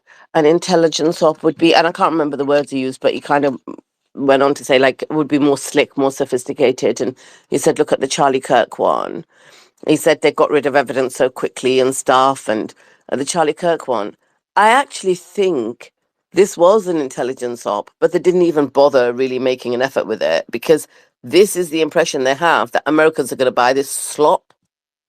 And they're so arrogant with it that they think, and so what if they don't buy it? Because we're still going to make out it was an assassination attempt. The guy's all over the media today saying this is the 3rd assassination attempt on me. No president's ever had this much. Yeah, he made a big deal out of that. Well, they only come after the good ones like me. I was like, stop. How dare you True. Has there compare been any yourself other to kid? president that's had 7 assassination attempts? I mean, sorry, 3. Yeah, well, you can, if you want to look at it that way, Suleiman, he's the greatest, I tell you. 3 he's had. And Beatrix, did you ever put together the Thomas Allen Crooks, right? And then Cole Thomas Allen? They're the same initials, just mixed up. Oh, wow. Damn. Beatrix, It sounds like that's a the silver Beatrix bullet. thing. Yeah. Resistance. He's got me there. He's got me there. Waiting for resistance to talk about the hologram. Lay it on us, resistance. We're ready. Those have you seen the hollow projectors right in the corner of the room? Okay, Did you resistance. see Real them? question to you. Real question. Like, was the shooter even there? Or was it AI? It's clear it was. I think it might have been. It might have been a body double. You know, with a combination of AI mixed into it and a hologram all at once. Wait, Beatrix, why are you attacking Joe in the comments? Why are you going down that going down that road? What are you on about? Listen, I've got to say something, right? I'm not surprised that Trump's had like 3 assassination attempts because, as Cyrix says on the YouTube chat, he did end 10 wars. So a president that ends 10 wars is going to have maybe 10, 12 wars, whatever, at least 3 or 4 assassination attempts on him. Do you know what I mean? So much nonsense. Somebody said on YouTube chat today when Jonah came on earlier, and they were like, "Oh, I'm not gonna lie, Jonah was good last night towards the end." And I said, "Yeah." That so I responded saying, "Yeah, the last like 2 seconds when he was saying bye," and then they started laughing. So yeah, um, I missed that one, but Beatrix, because you know what? I was listening to him being in UAE and promoting slavery and all that stuff, and I was thinking, what? This guy's digging himself in a big hole, and it was hilarious. Or was that the other day? Oh my god, it was. that was it. That was yesterday where he was Yeah, bigging that's up, what I was saying. where he was saying migrants deserve to be treated badly, and so what if they get Exactly. thrown off buildings and everything, and it happens in every country. That was last Yeah, night. that's exactly why I said he's been having a tough time because everyone, rightly so, was just proper laying into him for having that viewpoint. Yeah, it deserved to be smashed. But look, you know what? I want to say something, right, about this thing. I actually wanted to say this that I find this really insulting for all of us, Americans and all of us, that they think we're going to believe this. Our politicians actually think nothing of us. These people, these leaders that came out yesterday, and you saw them all kind of within the hour of the assassination attempt, trotting out saying there's no place for political violence, there should be no violence in politics. These are the people that literally assassinated political leaders across the Middle East over the last 3 years rather than negotiate with them. And not one person from the West said anything. All of these people, like Modi, got up and said no place for political violence, and all of these leaders that stood up and said that yesterday were giving out statements last night. What did they say when the Supreme Leader Khamenei was killed? What did they say when Ismail Haniyeh was killed? These were political leaders. You may not like them. You may not like the fact that they resist you, but they were still political leaders. When you waltzed into Venezuela and freaking arrested Maduro and nicked the oil and put your puppet there, is that not violence? Is that acceptable? And so that's why I don't believe any of this slop they're giving us about what really happened last night. I think it was a botched up job. They arranged it lastminute.com and said, get a guy to come in, swat him down and stuff, get a picture to me quickly, get a video to me quickly. The guy had the picture out within half an hour. They probably wouldn't have even had time to go through the rest of that hotel to see if he was connected with anybody else, any of the other guests that were staying there, or do background checks on them, or any of that. The FBI director was supposed to be in there to find out what was going on. He was loitering outside with Uber cabs and stuff. It's crazy. And yet, do you know what? Even British media was questioning it today, right? There was a clip that I saw and I heard where British media was saying, well, actually, you know what? This doesn't seem right. But yet, everyone's still calling it the third assassination attempt. And it's so frustrating for me. To be honest, Beatrix, I think that the media generally hasn't really has taken that much of an interest in his assassination attempts all throughout, and I just think that I agree with you. By the way, I personally think it looks. I mean, he sounded so like if you were almost about to be killed, like even the first one, second one, third, whatever you want, whatever, you just don't, and you just don't behave like this. You would not be mentally fit to stay in the room, if you were. But he is not only just mentally fit to stay in the room, he's actually cracking jokes and saying, yeah, this, if I knew that I'm going to be tried for assassination several times, I might not be wanting to do this job. I should have said to Marco Rubio, maybe I shouldn't do this job, or blah blah blah. I mean, that's not, you know, if it was real, if it was genuine, if he felt that there was a genuine threat to his life, I just don't believe that he would be there. So I'm more leaning with you, Beatrix. That it's like some staged event that no one took seriously, like you said, and I don't think anybody took that took it seriously myself. But one thing is clear: is whether it was real or not. Even the first two, the media didn't really just brushed it under the carpet after the second.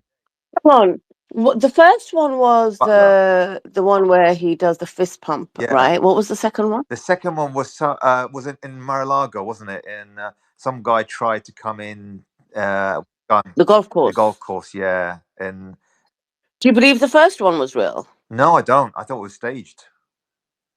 Yeah. You know what Casey and I call it? What? We call it the ketchup incident.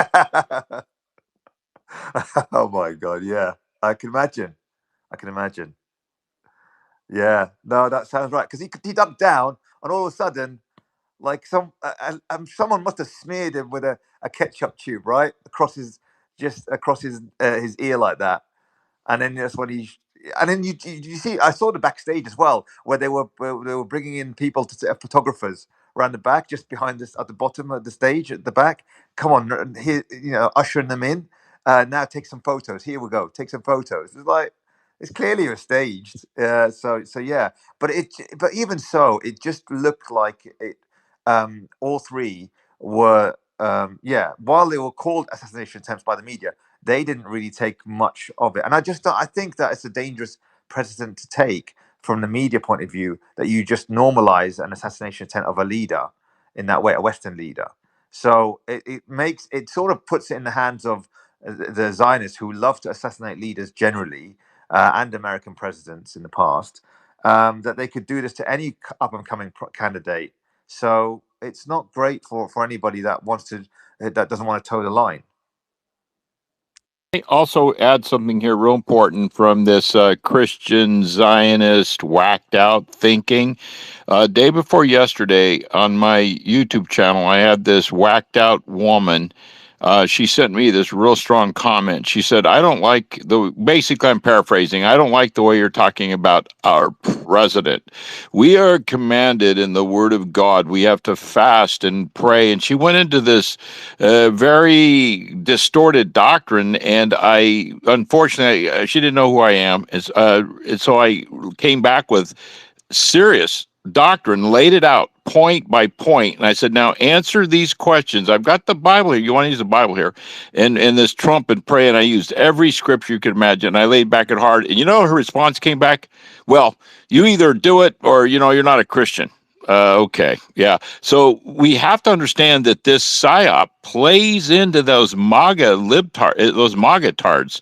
It really does, and there's insanity. And Doc is always laying this out so well.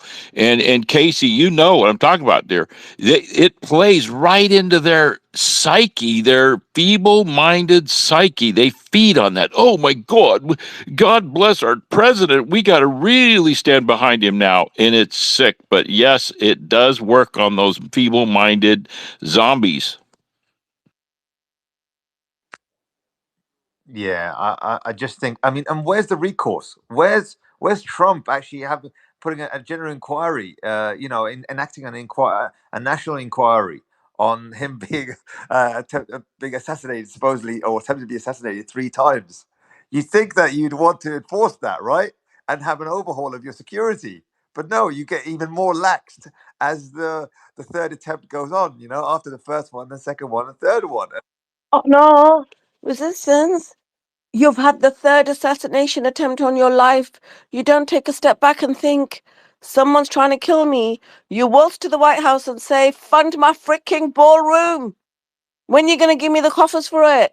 I need that ballroom done. I'm the greatest. That's why they want to kill me. Look, they did it to JFK. They do it to great people. Like, that was the speech he had prepared for the White House Correspondents' Dinner in his pocket, right? There weren't no other speech full of gags or anything like that, because he was on point. He wasn't even stumbling. He was reading that script well and truly last night. The media here, they've been really good today. We need to unite with everybody, get all the Dems on side as well, fund my freaking ballroom. That's what you were saying And last it night. worked on my boy Randy Fine. Randy's fired up. My boys go, no, we got to get this moving. We got to get this funded. It's for America's security. Fat Randy Fine, Andrew. We call him Fat Randy Fine. That. He's. Do you know Davos Jonah and him are really good friends? Do you know Oh, that Jonah's friends please. with We him? don't. Oh my Oh, God. that's not nice to bring that up, Beatrice. That's, oh, okay. We'll talk. They're What are you mates. talking about?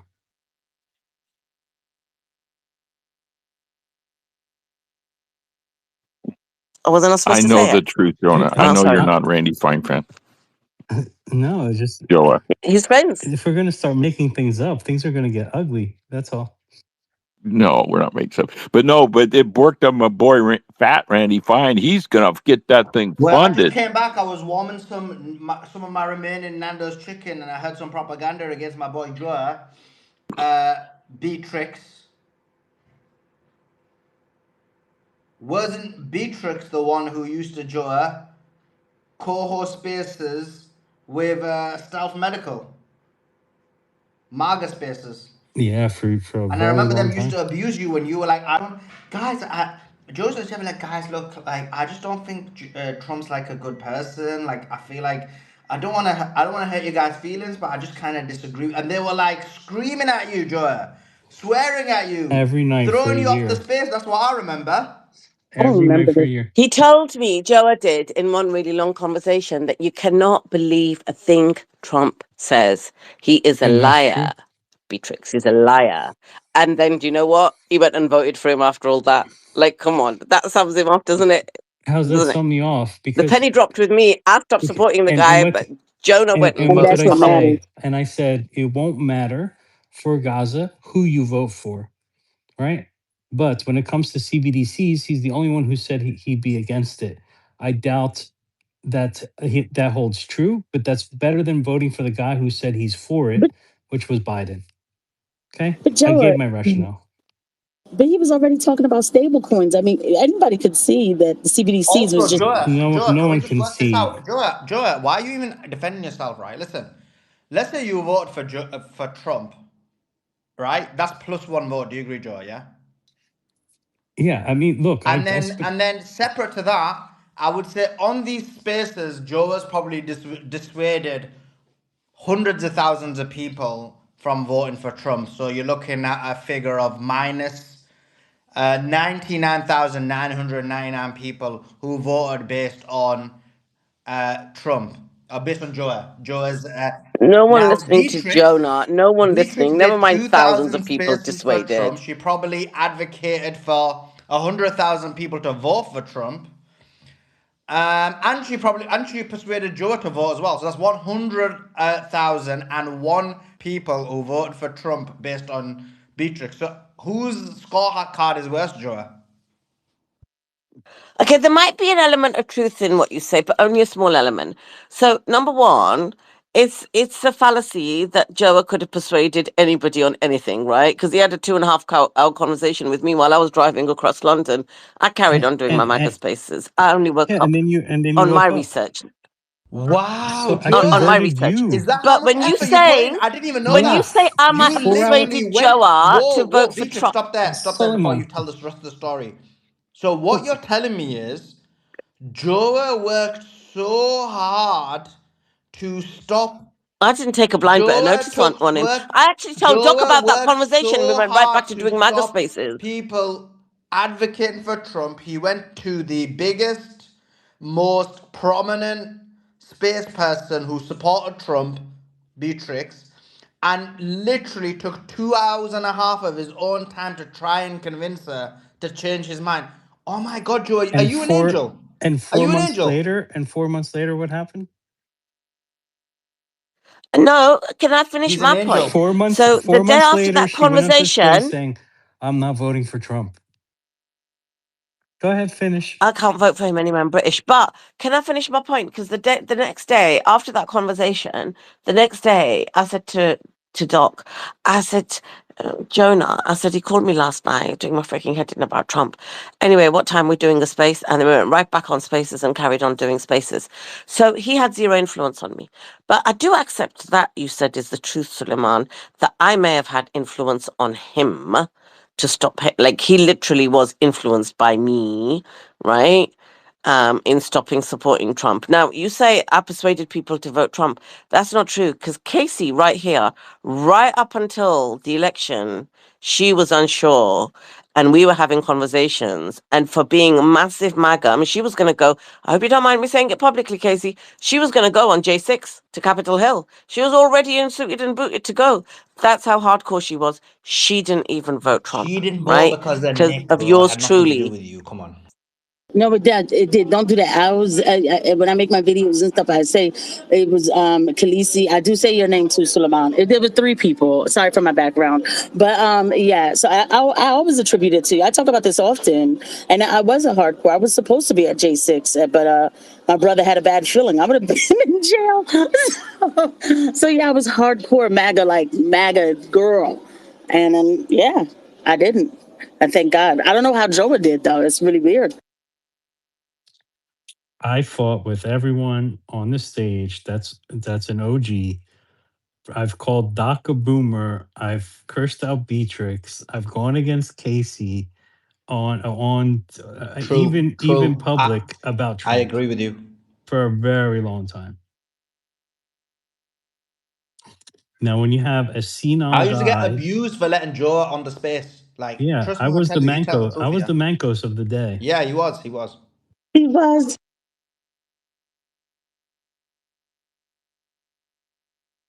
To Only be good. honest, Joe, good having you because you do have a different opinions on certain things. I And it changes on a daily basis. You need to add the second part to that sentence, resistance. no, I honestly, genuinely, I do like listening to Joe when he does have some nuanced points which are different, which is good. So a lot of love here. So let's go to Scott. Scott, what would you like to say? Hey everybody, Suleiman, Beatrix, Jonah, thank you very much. I like you already. You called him Jonah. Go ahead, Scott. So one angle I can't stop thinking about is everyone keeps trying to compare what happened yesterday with the assassination attempt on Donald Trump, whatever. Um, it it seems like it's more you can compare it more to what Luigi Mangione did than the Butler shooting, for example. These are two smart guys um, who hated the system and were trying to attack the system. I don't think this was politically motivated as much as it was uh, a lone shooter who looked for something who could, uh, attack the system in the way he could, right or wrong in his life. Um, yeah, I just don't know what you guys think about that. And yeah, it just seems that if one guy, if it was an intelligence operation or a false flag or whatever, I mean, they had the president, they had the vice president, they had the Speaker of the House, they had the Speaker of the Senate, they had secretaries of state, defense, health. Um, they had the press secretary, they had the FBI director, they had the entire White House press corps, they had all of the billionaires that bought seats in that room. Um, if one guy can get that far, six guys could have got a lot further and done a lot more damage.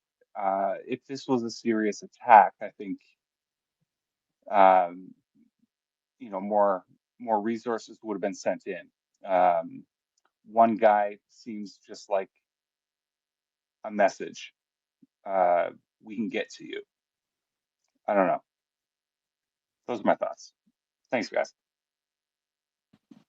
Yeah, Scott, that's the whole purpose of it. It was exactly meant to be what you just described because Trump needed that boost. He needed that psyop.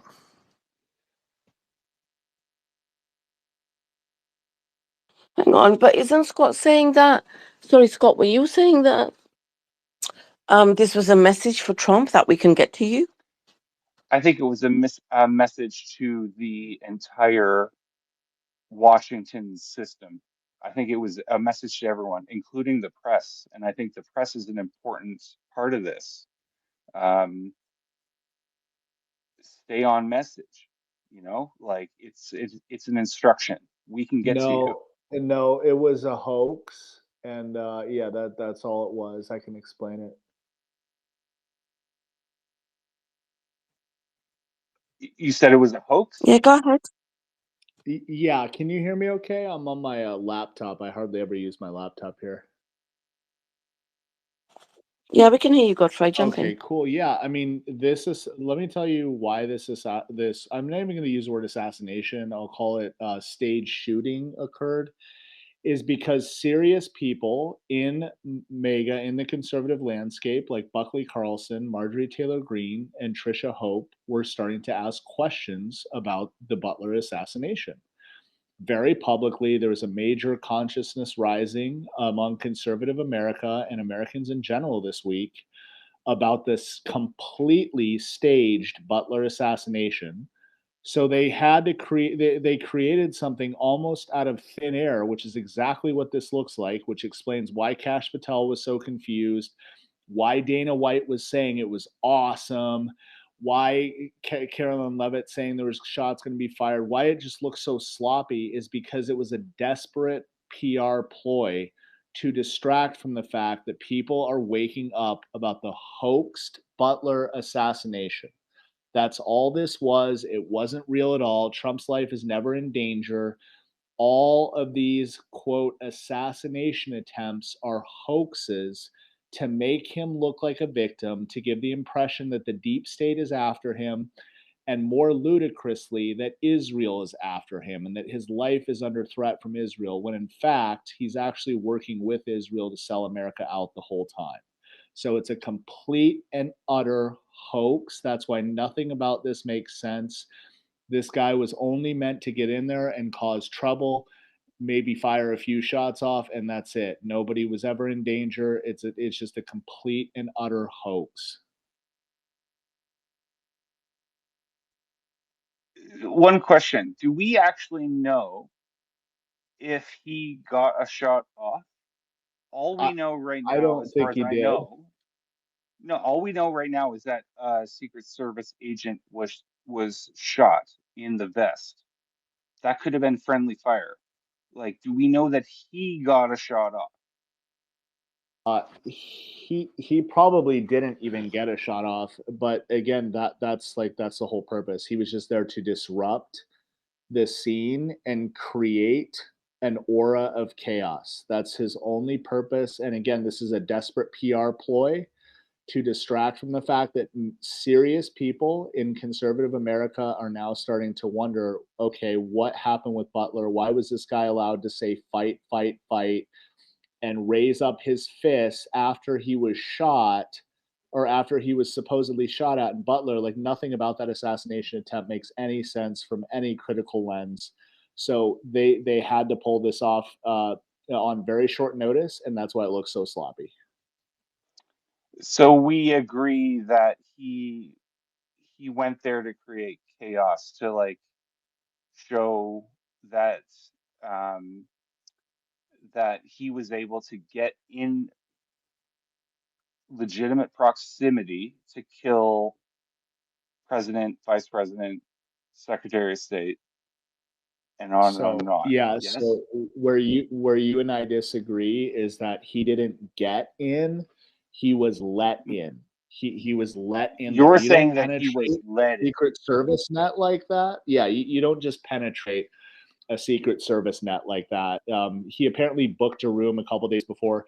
You do not book rooms at hotels like that. They're booked out. The Secret Service is there a week before. The whole thing is set up. Like, he was allowed in. Somebody in the Secret Service team allowed him in. Somebody in there allowed him in to create this completely hoaxed event.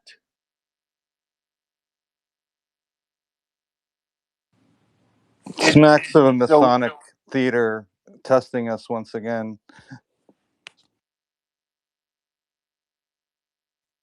No, I'm just the way I think of the way I think of it is in if I think of the way Luigi got a guy, the CEO of an insurance company at 5 o'clock in the morning or 5:30 in the morning, whenever it was, when no one was around, whatever. This was the exact opposite of that situation, but also the where you would least expect somebody to charge 60 feet, full speed through a security checkpoint with, as far as I could see, one Secret Service agent with two firearms and multiple knives. I mean, if this guy had 4 or 5 accomplices, serious damage is done. Like, I don't think this is a false, I don't think this was made up. I think this was just a message. This was someone, a multinational company, a bunch of mercenaries, NASA, Mossad. I don't care who you want to make, the mastermind of all this, but this was a message. We can get to you. We can get to every single one of you, including the press, and you better So stay on no, message. no, no, no, no. It's not. It was designed to make President Trump look like a victim, and to get people to forget about Butler. And I'll just ask you this, Scott: if that's the case, if President Trump's life is in danger, at what point is he going to investigate his own goddamn assassination? Like, he already closed the case on Butler. He wants us to believe that a 19-year-old kid with no firearms training got on a roof, got on an elevated position, and fired a shot off that nearly killed our president. You have to be kidding me. And Dan Bongino and Kash Patel were on TV saying there's nothing to see here. Everything's been solved. It's Thomas Matthew Crooks. He acted alone. So it's like the owner. That then the question becomes, Scott, if that's the case, if what you're saying is true, then why doesn't President Trump investigate it? The onus always, the buck always stops with him, doesn't it? And every time he just sweeps under the rug because, let's use Occam's razor, because it was a hoax and he doesn't want the truth coming out. He doesn't want the truth coming out that there was a professional marksman on the roof that day in Butler, but that person killed Corey Comparatori on purpose. And I won't get into why that is in this space. But Trump's life was never in danger from Thomas Matthew Crooks. And No, they blamed the whole thing on him, and Trump dropped the ball when it came time to be legitimate and prove himself and prove that he was a victim on the deep state. And instead, he covered up his own assassination attempt. So you'll have to forgive me if I don't think that his life was in danger this time yet again. no, I agree with you. Um, I agree with you. The Occam's razor in my mind is that he's so detached, he doesn't care. I think all of this is happening around him. He has no agency in this. The fact that they shoulder tackled JD Vance out of there while Donald Trump is like falling on his face on the floor 3 minutes later. Like, he's not he's not involved in this at all. And maybe I'm not trying to give him any um, a pass. I'm not trying to like say he's not, complicit in all of the other shit that this space is dedicated to talking about. I'm sorry for swearing, Beatrice. Um, he has no agency. He has no idea what's happening. I think we learned last night that Kash Patel has no idea what's happening. I think we learned last night who has an idea of what's going on. Um, I hear your point. I see your. I agree with a lot of what you're saying. I think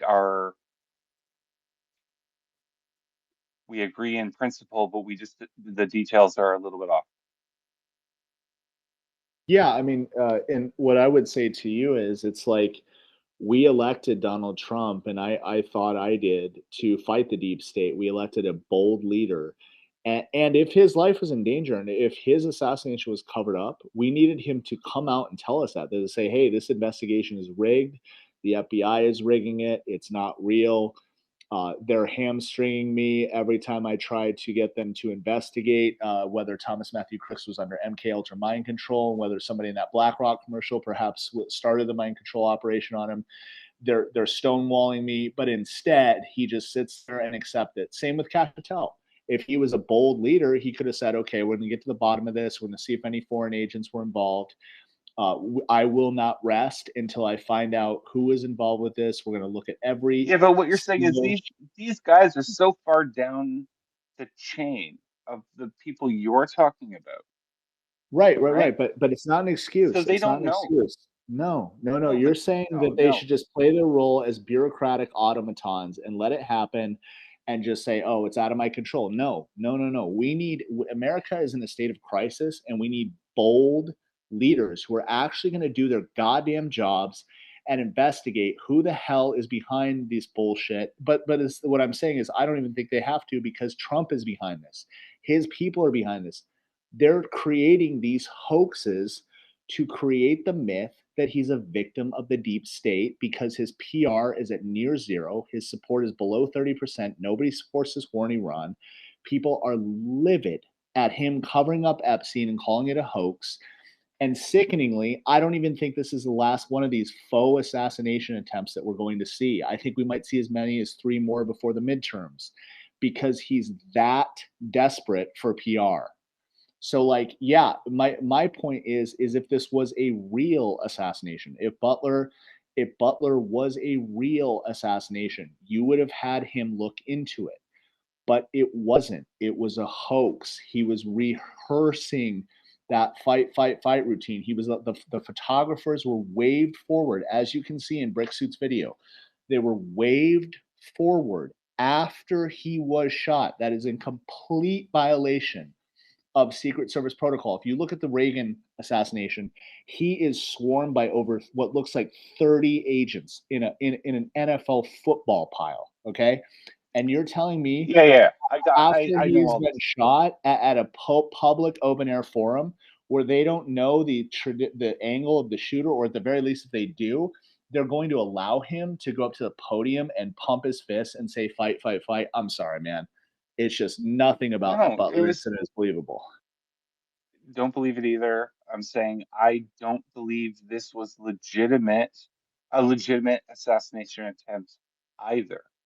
All I'm saying is if they who are whoever you want they to be wanted to send a message, this was the best way to do it. Send one guy, have him run through a gate, get tackled, and end up naked on the floor. Like, the naked on the floor thing is also crazy to me because he wasn't shot and they stripped him. Um, but like, I don't think this was a real attempt either. I think this was this is staged in some way. Like, we're saying the same thing. It's just the who is what we disagree on. Yeah, so if you're asking who I think it is, it's Israel without question. It's Israel. It's Jared Kushner and Steve Witkoff and Howard Lutnick and the Mossad operators that are working with them. It was them without question. There's no one else. Why would they do that, Godfrey? You had me with you right up until you said that. Why would they do that? How would they do that? Um, yeah, I mean they would have Mossad is a very sophisticated organization. They could at least get someone through the gate like that, I think. And are you Why couldn't it But be Godfrey, Chevron? what's that? I said, why couldn't it be Chevron? I mean, yeah, I couldn't rule out some multinational corporation being behind it either, I guess. I just say that the one who benefits the most is the state of Israel from Trump looking like a victim right now in the middle of the Iran chaos.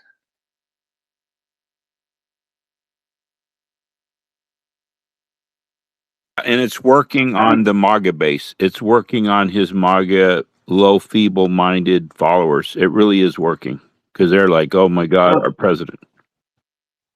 That's why I actually think the pivot to the ballroom was something that he thought of, because I mean, among the people in the administration or in the people that surround him, to his credit, he's the best politician there is in that circle. So he probably did think like, hey, I like the ballroom. Building and developing is my bag. You know, like let's pivot here, change the message here. Um, what a vulnerable situation. What a an incredibly um, terrible security breakdown. Like I guess I just can't get over the fact that like one guy was able to rush a gate, essentially. Allen Iverson driving the bucket breaks Secret Service agent's ankles, and uh, shots are fired. We don't know if he shot anything. He ends up naked and arrested. Um, he's going to talk at court, and I'm interested to hear what he has to say. Uh, and that's why I think, to me, this is more akin to what the Luigi Mangione uh, situation is, because they're both alive. They're going to have an opportunity to talk. Um, that's what fascinates me. Godfrey, thank you for the conversation, man. And Suleiman, Beatrix, everyone, Andrew, thank you for the time. I'll sit down. Have you guys looked into this whole ballroom thing? Did you see that the old architects did not like refuse to build it the way he wanted to, and so then he fired them, and then he hired a firm that's famous for building synagogues. Um, then many people saying this is actually uh, nearly 90% identical, except much bigger than Solomon's temple, but it's being built the same way. Like there's multiple things here that are quite weird. So the interesting thing about Solomon's Temple and why the ballroom uh, is interesting is part of the ballroom construction includes a bunker. And if you remember, Solomon's Temple had the holy of the holiest underground, and that's where um, everything of importance to the Jewish population back then cared about. It has a lot of similarities. Well, Yeah, and the first firm denied build said they won't build it because it would take away from the facade, saying that it will get more attention than the actual facade of the White House, and they were refusing to build it.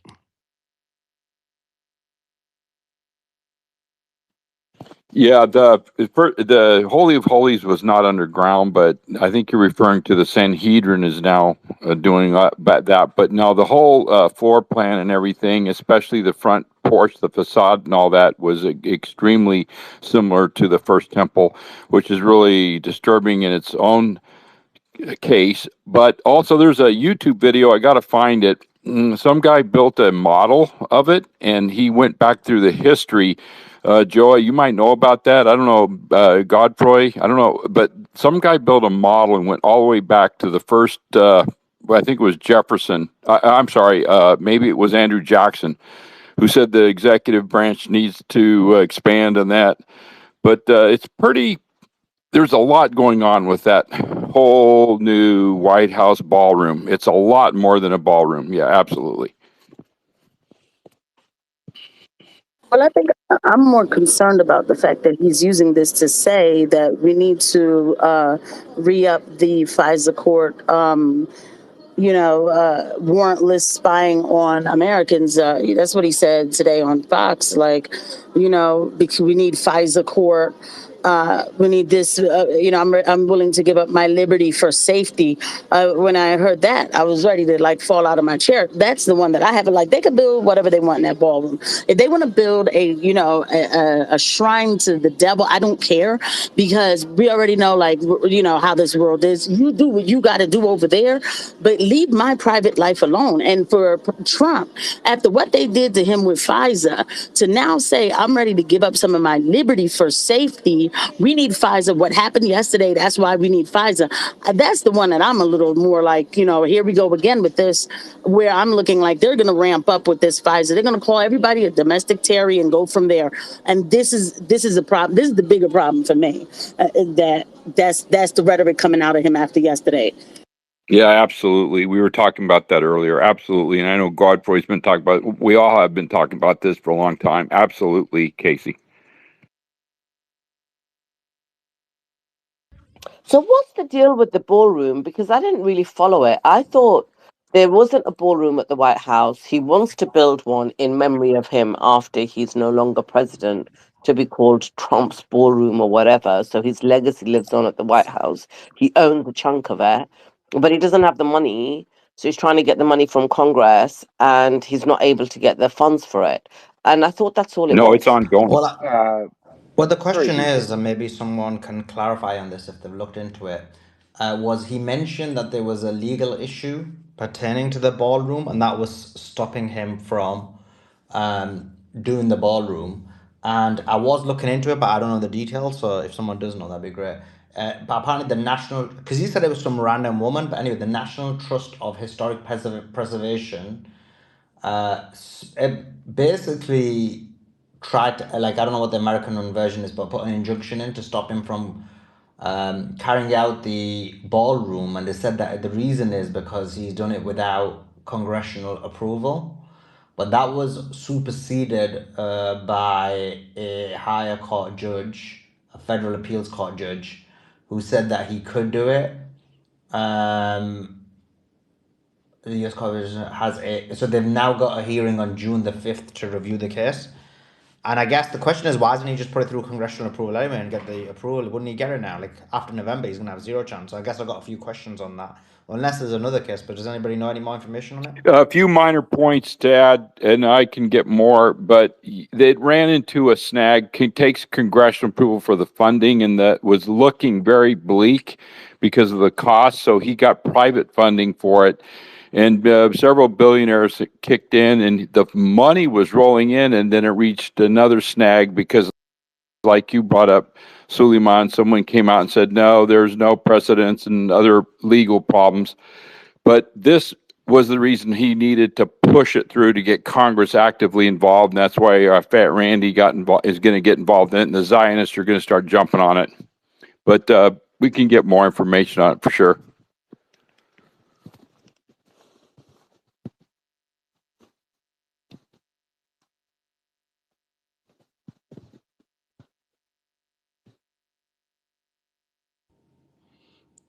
Ju- Why would he sack Joel, why would he sack the developers for it though?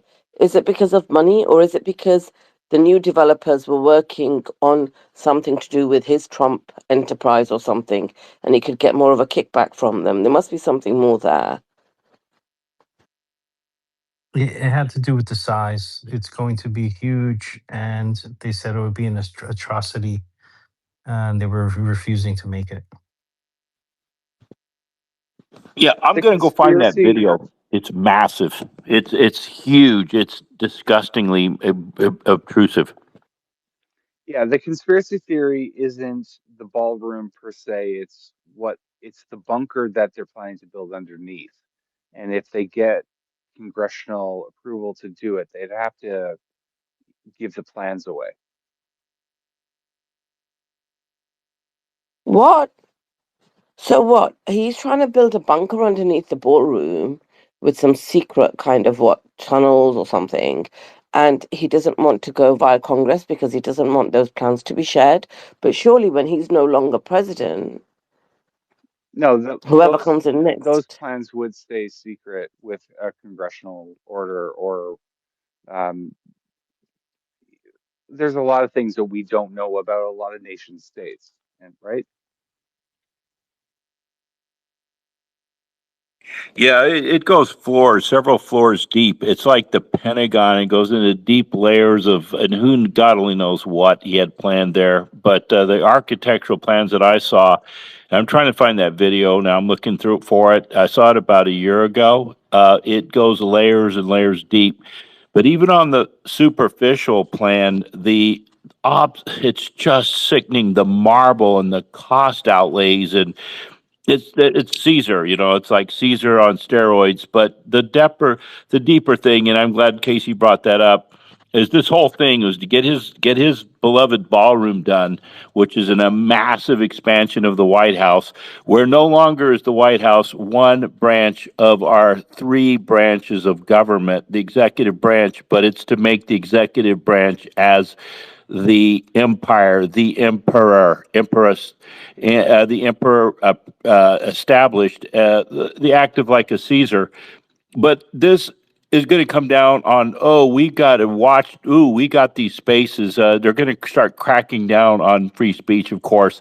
Hey, man, you got some of that rhetoric. That sounds like the manifesto of that Christian. This is what really concerns me that I see coming out. But just on on that White House ballroom, the bunkers, what kind of timescale, if he were to start building it today, or did it get started already? I don't It know. was in, When yeah. was it likely to complete? No, it's been working. It's God. been working. They've knocked out. They've. It's been in working in progress for feverishly. In fact, they're complaining. I guess the first lady, Trump, was saying, "Oh, they can't sleep at night." But I got them working 24/7. No, they've been working madly on it. Beatrix, But how long? What's the completion? Yeah, go ahead. sorry. So I'm Canadian, and in Ottawa, our Parliament buildings have been under construction at least the last 4 years, uh, with the intent of building an underground section of the Parliament buildings because they're based on the plot of the size of the land. They can't build up, they can't build out. They're building down. It's the exact same thing.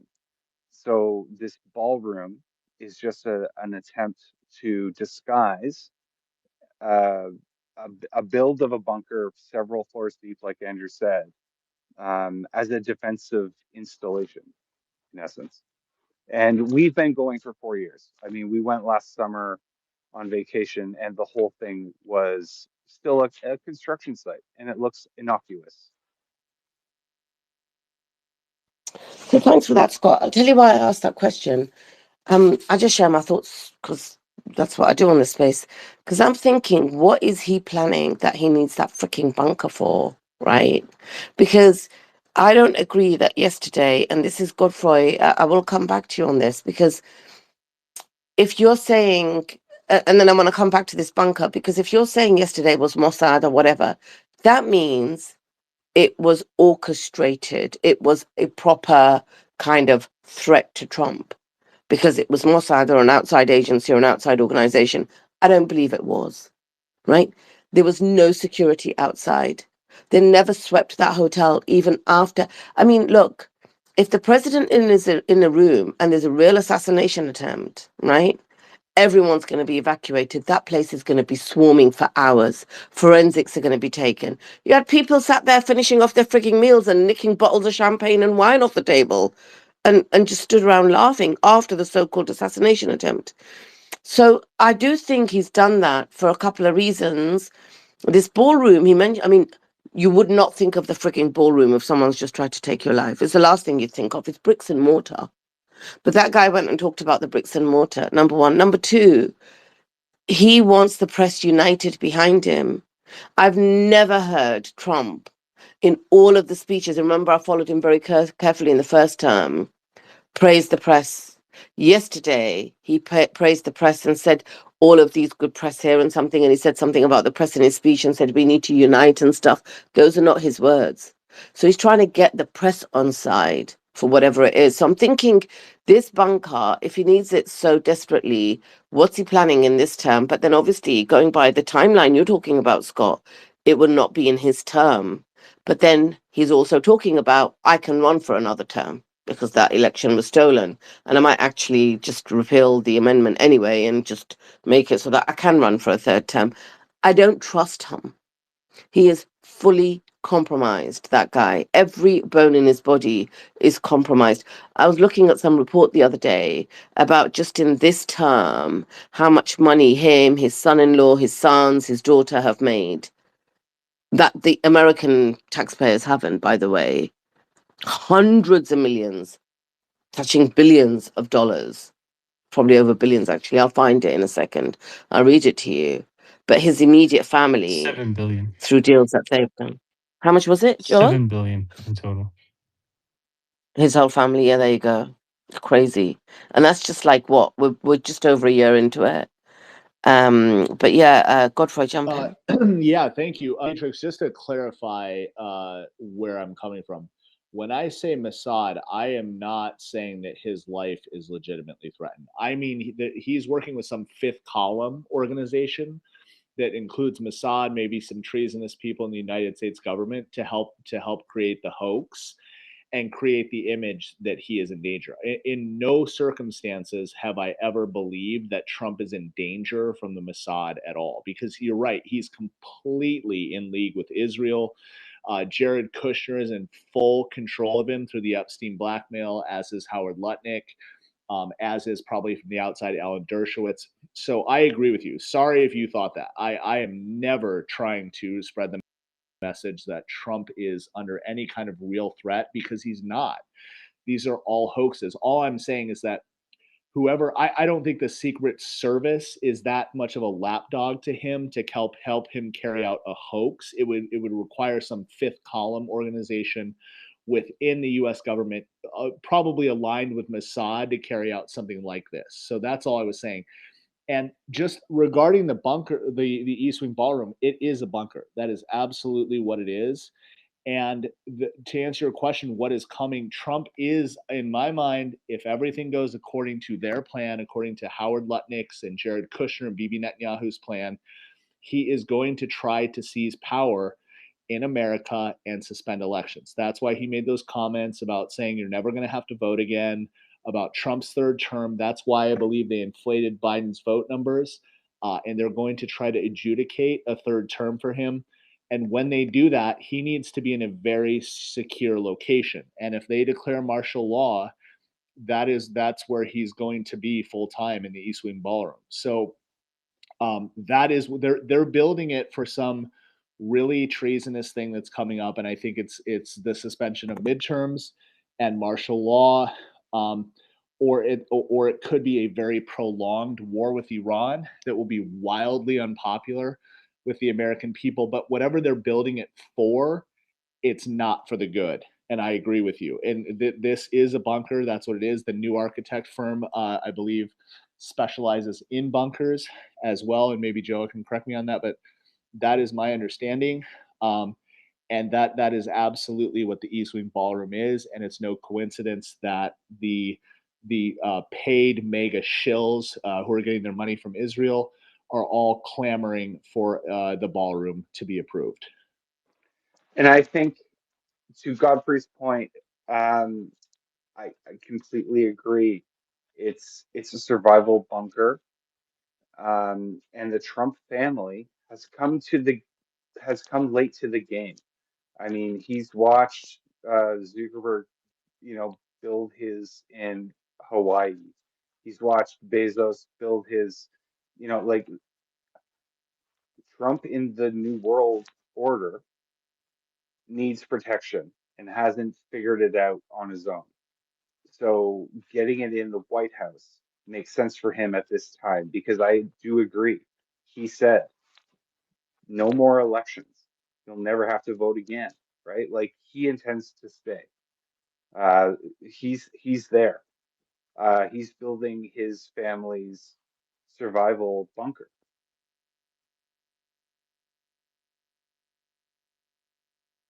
This is scary stuff, though, You know,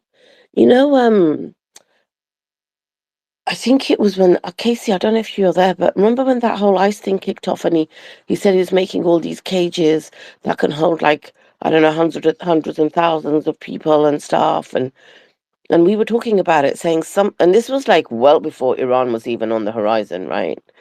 Um, and Casey and I were saying, this is for Americans. He's building this for Americans. They're planning something. I know the UK government, for example, has got measures in place, right? When Simon's here, talks about like this civil unrest coming to Europe and the UK. And he says that at the end of this whole Iran thing, whenever that is, and, whatever like kind of thing it looks like, these organizations like Lockheed Martin and stuff, he'd said a long time ago that America was going to exit the region, as in exit the Middle East. So no more war in the Middle East at the end of this process, right? After the escalation, de-escalation, everything. But then they still want to make their pound and their money and stuff. And that whole kind of quote unquote war terror or civil unrest was going to come to Europe and UK's, like when we talked about that. And I know the UK government, I kind of really paid attention to that. And I noticed all these changes that are happening in the UK now, massively, right? So we've always had like our police forces, but then Keir Starmer announced a national police force that's going to sit on top of those police forces, which is going to be like the FBI. We've never had that. We've never had need for that. It doesn't even fund the frigging police force we've got properly. Facial recognition's coming into place. Police can take your phone at any time, even if it's encrypted and locked. They don't even have to ask for your password anymore. They can download all of your data. Digital ID for anybody who wants to use social media going forward. Like all of these, there's so many measures I can tell you that are all kind of hitting now, and they're going to hit between now and a few months' time. And then a year or so ago, maybe 18 months ago, our Home Secretary at the time went to Rwanda and built a lot of prisons there and said it was for migrants. I don't think it's for migrants.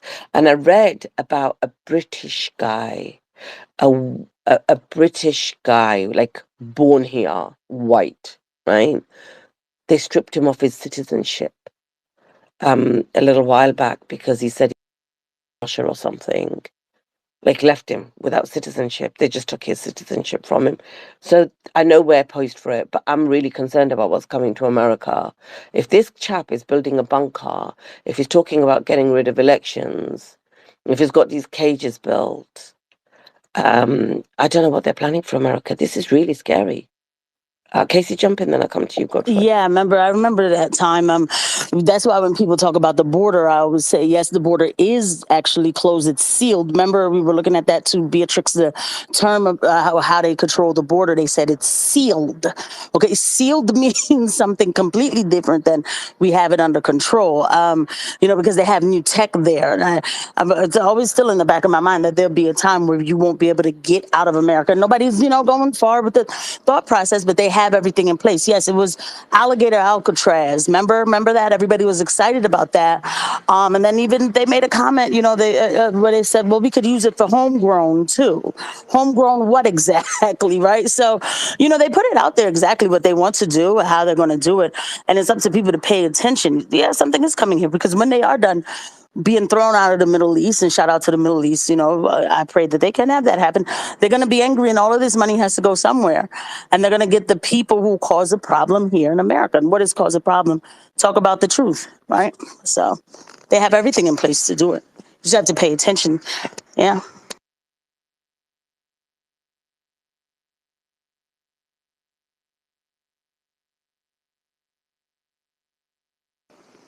It's all right.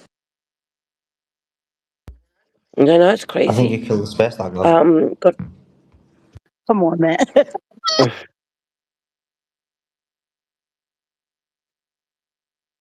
Your girl not even jumping in to defend you, bro. no, I was actually going to go to Godfrey next. Godfrey, what are your thoughts on that? Yeah, no, I agree with Casey. I mean, Trump isn't deporting the illegal immigrants. I take a very dark stance. Trump isn't deporting the illegal immigrants because he wants the gang members here. He wants a lot of those criminals here because Israel wants to use them to stir shit up in America so that he can declare martial law. And that's one of the reasons why he hasn't deported the criminals. There's a Cato Institute study that tells unequivocally that he has not deported the criminal illegal immigrant gang members like he said he was going to.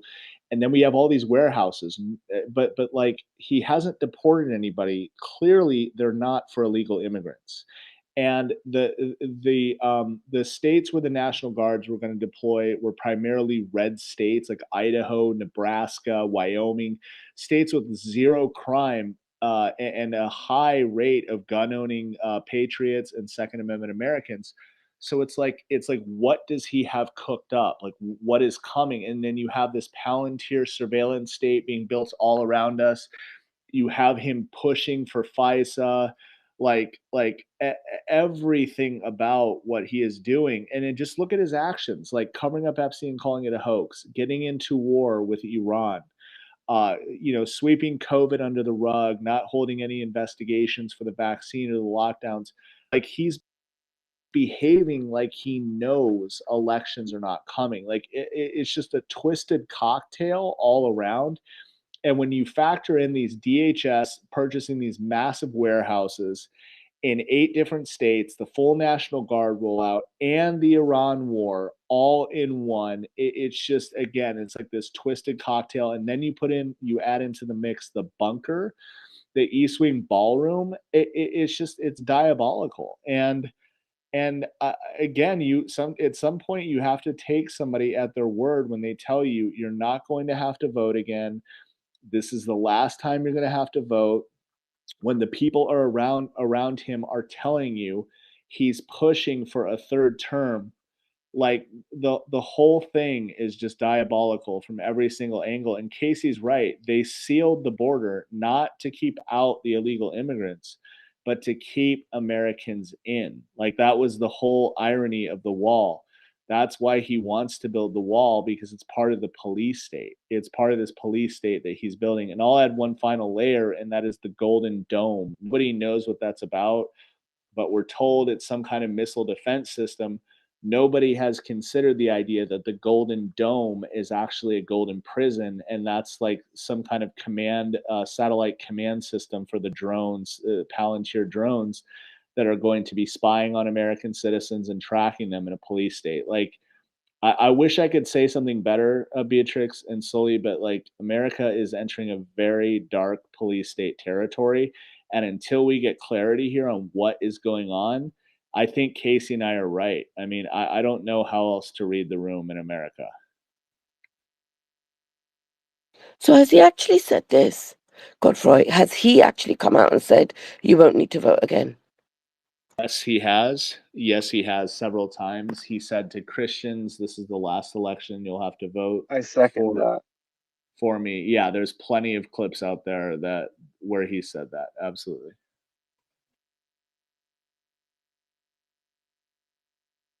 This is really scary. Should I tell you something else that scared me today? The Metropolitan Police Service, which is the London police force, announced a couple of months ago that now it's going to use drones, right, on civilians. Okay, and it actually done a post on Twitter right here from its official handle.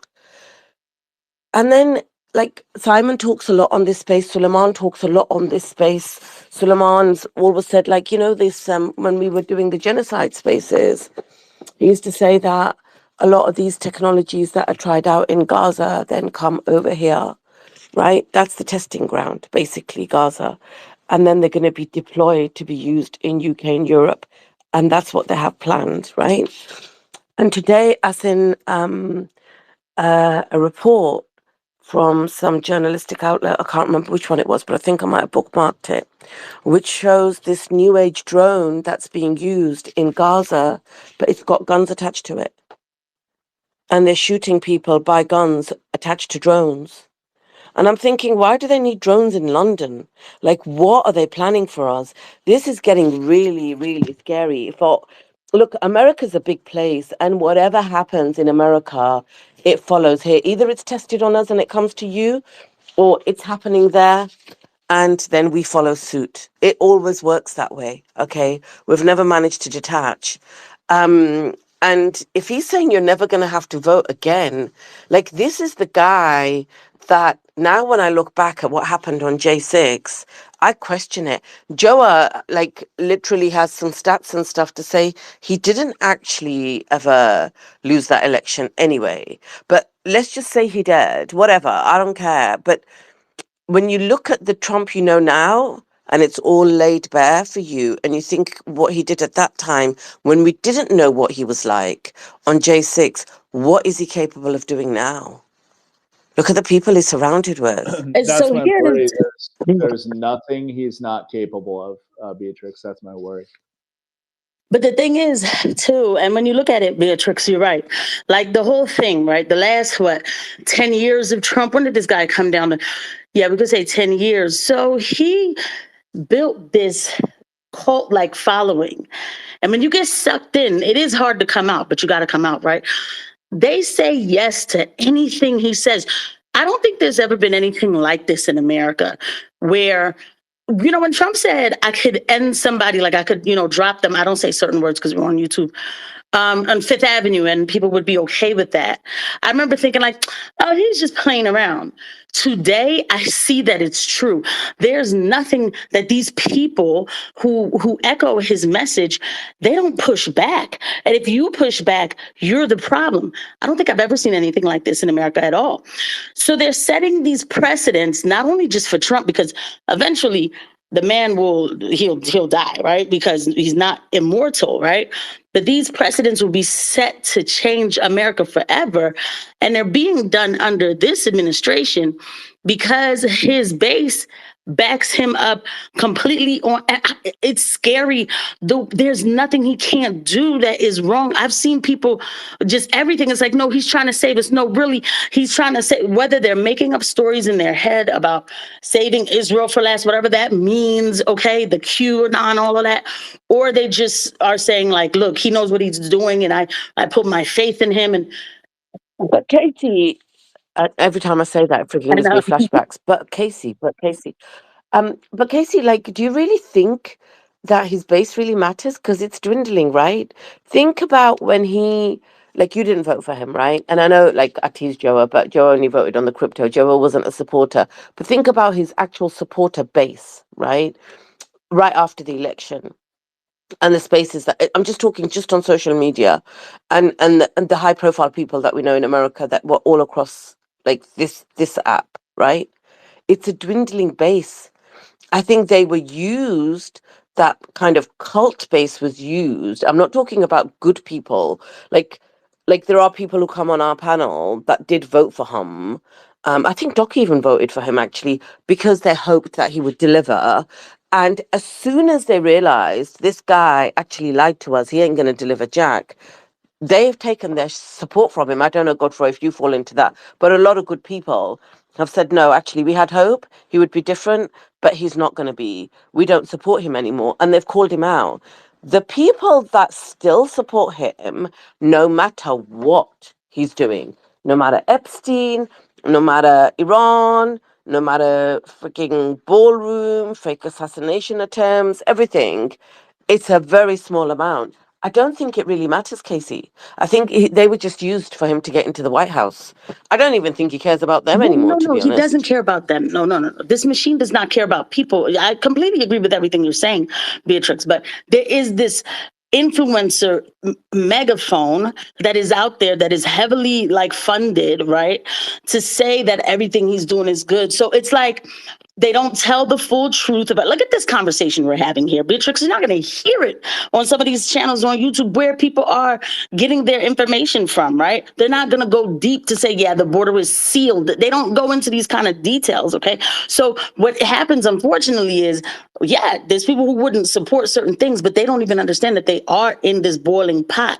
It's just boiling slowly. So by the time all of the changes are happening, if we're not talking about him re-upping Pfizer, sealing borders, Alcatraz, and stuff like that. And then when you do come out and you say, hey, this looks weird, I don't like the way it looks, they beat you down. This big money-funded machine beats you down. And below all that, the changes are happening. Beatrix, I'm gonna tell you, when I knew something like wasn't adding up with these followers, or the echo chamber, was when I was on that space on Mario space only because Suleiman was there. That's why. And we were talking about how Trump beat the Supreme Court case to say that anything he does is presidential. This is how all those cases dropped off his back. It's not like he went to court and fought all these cases. They said, as a president, there's nothing basically that he could do that's against the law. Whatever he does is presidential. And I remember thinking, like, no, this is taking it too far. At the time, I wasn't sure of my decision, but I remember saying on that space, I was like, y'all are excited about this. This is not a W. This is setting a precedent that another president could come up here and declare war on the citizens and nothing can happen to him. You understand? And people are like, oh, I don't care about that. At least Trump won. And I was like, yo, what is this Twilight Zone? Like, this is insane. And like I said, I've never seen anything else. I don't think Reagan could pull that off, Bush, Obama, nobody else, only him. So all of these changes, that's a precedent that already happened. All these changes that are happening, by the time people come out of their stupor or whatever, when they realize it'll be too late, they're making these changes now already. And people may not even know about it. This is dangerous. Trump should have never been president of the United States. Like, this is completely dangerous. Like, it absolutely is. Can I make a comment on that real quick, Beatrix? If you guys can hear me okay. I don't think Trump has any support in real life. I think it exists entirely on social media. And I think he's riding entirely on Israeli bots. I really do. I do not think that he has anywhere north of 20%, probably even 15%. I maintain it's at 12%. But I don't believe people support him after this war in Iran, after all the insanity, after those insane tweets about ending Iran's civilization. There is no way this man has the support of even a slim minority of people. He literally has no support. His entire support is a hoax. Like, it is, he is literally riding off Israeli bots. So I don't think that he has any support anymore. And that's the scariest thing about Trump, is that it's almost like all of America knows that too. It's like, we know that this guy, like, nobody supports him. He's like our Zelensky. And like, the media pretends that we don't know. It's really freaky. So yesterday I don't know if you heard Godfrey, but there was a lady called Cynthia. She's from Florida. I think she might be from Tampa. I don't know where. I can't remember. But she was on the space and she was talking about Trump. And I said to her, did you ever support Trump? Because I didn't think it from the way she was talking. And she said, yeah. And I think I said to her, did you vote for him in this last election? And she said, yeah. She said, I did vote for him. I voted for him 3 times, but no more. And she's an activist now in trying to persuade people not to vote for him and to try to kind of, wake people up. We know it's like the boomers that are kind of a little bit stuck in their way and stuff. But she said the young generation, no way, they know too much. But that's dangerous, Godfrey, because what that means is there's no way that they're not aware of this changing sentiment. And they've tried everything. They've tried the anti-Semitism laws, and they've tried everything that they can legally, but people are still doing whatever. You know what I mean? Like the Epstein Files thing. You know what I'm really amazed by? The Epstein Files thing. I actually think people were really disheartened and despondent with him, supporters of his, or people who maybe not even supported him but expected him not to go to that level. And all his tweets saying, all his interviews or all his comments to the media saying, I've been exonerated, I've been exonerated. But it did start to dwindle away. But I'm really surprised and really pleased and proud of Americans that the billions of dollars of propaganda industry over decades about Iran being the enemy just didn't wash with good Americans. Literally, that whole PR funding, like that whole industry that they had built up, it just collapsed the minute he went into Iran. Americans stood up and said, nah, why did you do that? Why did you kill their leader? Why did you go in there? Why are you bombing them? What have they ever done to us? Like it was very black and white for them. And this is the goodness of the American people. They really, really stood up. I don't even think it's that. I don't know. I don't know what Suleiman or maybe Simon or, like, but I don't even think in the UK, there are those that know that Keir Starmer is lying and is fully supporting Trump in the background. We've got those B-2 freaking bombers flying from here to, the American kind of bomber planes. They fly from here to bomb Iran. I mean, could you be any more involved? He's putting together all these freaking coalitions to open the Strait of Hormuz, and then he says, but I'm not getting involved. Yeah, you are. And people know it, really, to be honest with you. But we're not. I don't feel the passion in the UK as much as I do from Americans, and I'm really pleased and proud of Americans.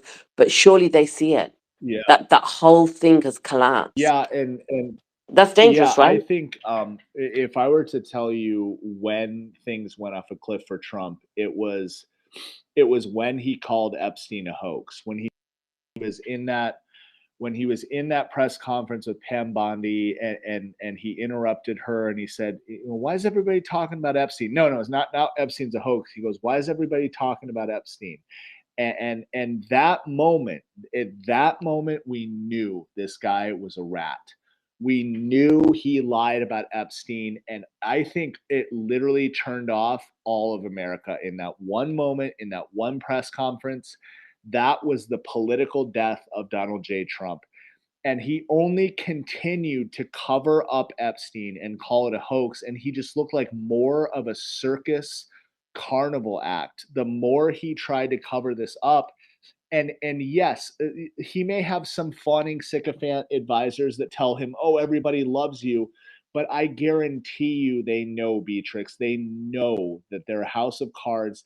They have no support, and they're doing it anyway. I guarantee you that Trump knows that nobody supports him. That's why he doesn't go to rallies anymore. That's why he barely appears in public, because he's worried about what happened at the Ford plant, where that guy saw him and called him a pedo protector, one of the most historic uh, moments in American political history. It was awesome. It was the ultimate fu to Trump, and that's why he doesn't go out in public anymore. Beatrix, they know that they have no support, and that's why they're behaving the way they are. That's why they had to come up with this hoax yesterday, is because he knows the American people don't support him anymore. There's no play left for him, and that's the scariest thing. But they're doing it anyway, and that's the craziest thing to me. But yeah, he lost the whole country with Epstein. Lost the whole entire country with the cover up of Epstein. If I can quickly jump in just on Godfrey's point, he's I'm going absolutely to right. let you straight away, Scott. I'm going to give the mic right back to you. Suleiman, check your messages, please. And I want to say a shout out and thank you to Arian Pilot on the YouTube chat. Axios are reporting, Zio Media, so take it with a pinch of salt, but they're saying Iran has offered the US a deal to reopen the strait, but postpone nuclear talks. Postpone nuclear talks. So that postpone means they will have them. But that's reported by Axios. Go ahead, Scott. Yeah, just on that, I am actually in the middle of writing that tweet. So it's like Iran's so funny, bro. They're basically saying like negotiate. We're not going to even negotiate nuclear with you. Our demands are this: ceasefire would be extended for a long period, or the parties would agree on a permanent end to the ceasefire. So actually, let me change that. Iran proposal, I should say, isn't it? Iran proposal. Yeah, so sorry, I was saying ceasefire would be extended for a long period. All the parties would agree on a permanent end to the ceasefire. The second one, the nuclear negotiation, would only start at a later stage after the strait was opened and the blockade was lifted. And the White House has received the proposal. Um, but it's unclear if they're gonna deal with it. But let's put source Axios, which is hilarious. Which is obviously Zionist controlled media, as you know. So yeah, that's it. So the basically Iran's saying, listen, remove the blockade, open the strait, and we'll discuss the nuclear some other time, like blood. Just let us make some bag. That's hilarious. Because remember, America's all about it's all about the nuclear enrichment. Anyway, back to you, Beatrix. Thanks, Suleiman. We'll come to that in a bit. But Scott, jump in. Totally lost my thought. Uh, Thanks for the update, Suleiman. Beatrix, love We were you. talking about how he's lost his base. Godfrey was saying because of Epstein, and they realized, when he stood there and made those statements that he's completely lost his base, and how dangerous it is what they're planning now. Yeah, so thank you. Um, it's like Coke versus Pepsi, right? Like they've created division in Western media, pop culture, advertising for generations. Like it isn't about what you think um, about that a particular moment. It's about what you think in general and how you apply it. Um, yeah, I don't know. Yeah, I'm done.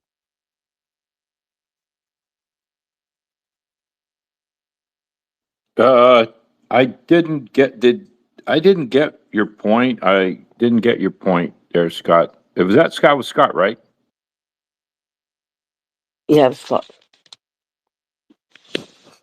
Sorry, I lost my thought. I was No, trying no, to that's grab okay. it back and We there's just never got there. sometimes we Never go, got there. sometimes we bounce a bit, but yeah. Anyway, but great seeing you up here. I think what he was trying to say was that when they do a PR, I think so, I don't know, but the way I interpreted it was when they do a PR campaign, Andrew, when they did it for Coke and Pepsi, like in reality, that stuff is terrible for you, but they made people think it was good for them, and that was the PR campaign, and then it all came to fruition. When Oh, people find out the truth eventually oh, in the future. okay. But also, Okay. if you like Coke or you like Pepsi, you're never going to change your mind. Like you're locked into that decision already going into the problem. Um, Yeah, great point. there's too many. It's a very there's a lot of people on both sides of this, situation. Um, I'm gonna end it there. But Beatrice, bunkers. Canada has been building our bunker for about 4 years. Um, so you want to talk about complicit? At least our government knows what's going on or what's about to come, and we, as citizens, know shit. No one tells us anything. You're our Commonwealth sister. Um, you've had bunkers, and you know you have places to go. You've had them since the Second World War, which is incredible. That's why you guys aren't hearing about the building because you have it. It exists in your country, uh, pretty substantially. Um, yeah, the bunker build is something. Something's coming. People are building bunkers all over the world. And I put down the purple pill, Scott, to add on to what you said. Someone sent me information about that, though. More information on that underground system and how elaborate it is. I put it down the purple pill.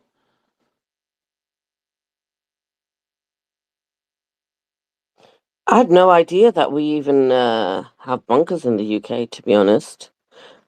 I don't suppose average citizens will be able to use them. Um, No. Yeah, no. well, No, you're good. You're from as long as you're not from the north. Suleiman, I'll Oh see you my later. God, the North is true. I'll see you later, Suleiman. I'll send you a postcard from the bunker. You ain't coming into our bunker. You've got you, Nobody wants a I'll send you a nobody. Well, postcard. I was gonna say nobody wants a bunker in Canada, but I kind of like Canada, so, that's just this Okay, we guy, got bro. The those mountains. Canadians love me. The Canadians will literally beg for a man in the north. Some posh person or Florida, they're like, we're not about that posh life. So Unlucky Beatrix. The Canadians are down with me. I like Lardy dog. But yeah, do you know what? He's so bad. But you ain't coming in the bunker, Suleiman. So that's that. Let's go to AM radio. Go ahead. Oh, thank you. I just wanted to say that I 100% agree that the ballroom bunker slash bunker is one of those things that is being built for nefarious reasons because it's not necessary. Um, right now, there's a bunker located for the president and his family and his cabinet at Camp David, and they would be able to take him through underground tunnels to that location if there were an actual threat. So there's no reason for that to be being built other than there is something bigger planned for um, Trump. And he does not have an intention of ever giving up power until he's dead. He's going to be leaving that White House in a casket. That's his plan. And the American people who voted for him should have seen this coming because he told everyone exactly who he was. You're not listening is your own problem because he did tell us who he was, and not believing that was just stupidity on everyone's part who voted for him because we wouldn't have this problem had we just listened to crazy and not voted for crazy. Yet I understand so many people wanted different and wanted our government to act in a more rational manner and quit allowing so many people into the country that were not contributing and only taking. I understand that, but I don't think that they really heard what the man was saying. And he's frightening because he's evil. He is the epitome of evil. And that's all I have to say. Sorry for the rant.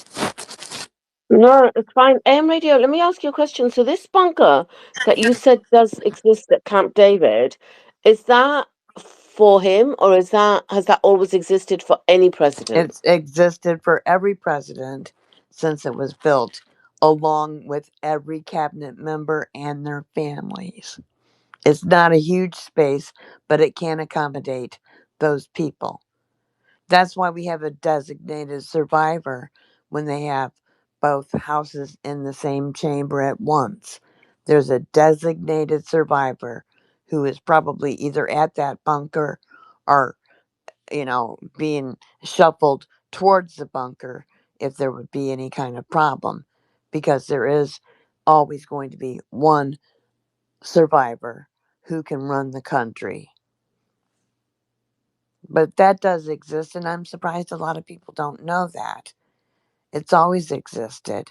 I mean, did we think that there was nowhere that we were going to protect our president or the cabinet if a war broke out here? I mean, 9/11 took us by surprise because we had never been attacked on our own soil, with the exception of in Hawaii, and they didn't consider Hawaii part of America, I believe, at the time that it was attacked. So even if they did consider it part of America, it wasn't mainland America, so it didn't really affect us like 9/11 did. But there's always been a game plan for the president, and he's probably hid out in the bunker that's at Camp David more often than not, when he's been scared because he thinks people want to kill him. And the funny part is, I don't think anybody gives enough about this man. They don't care enough about him. He has no importance in the world, nor importance on the world stage enough to even give it a thought to assassinate his dumbass. That's why he has to fake it all the time.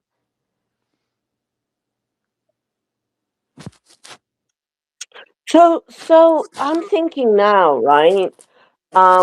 About this guy, and I'm thinking there is something, and I've been thinking about the same for the UK as well, actually, to be honest with you. But I think there's something very flawed in our political systems.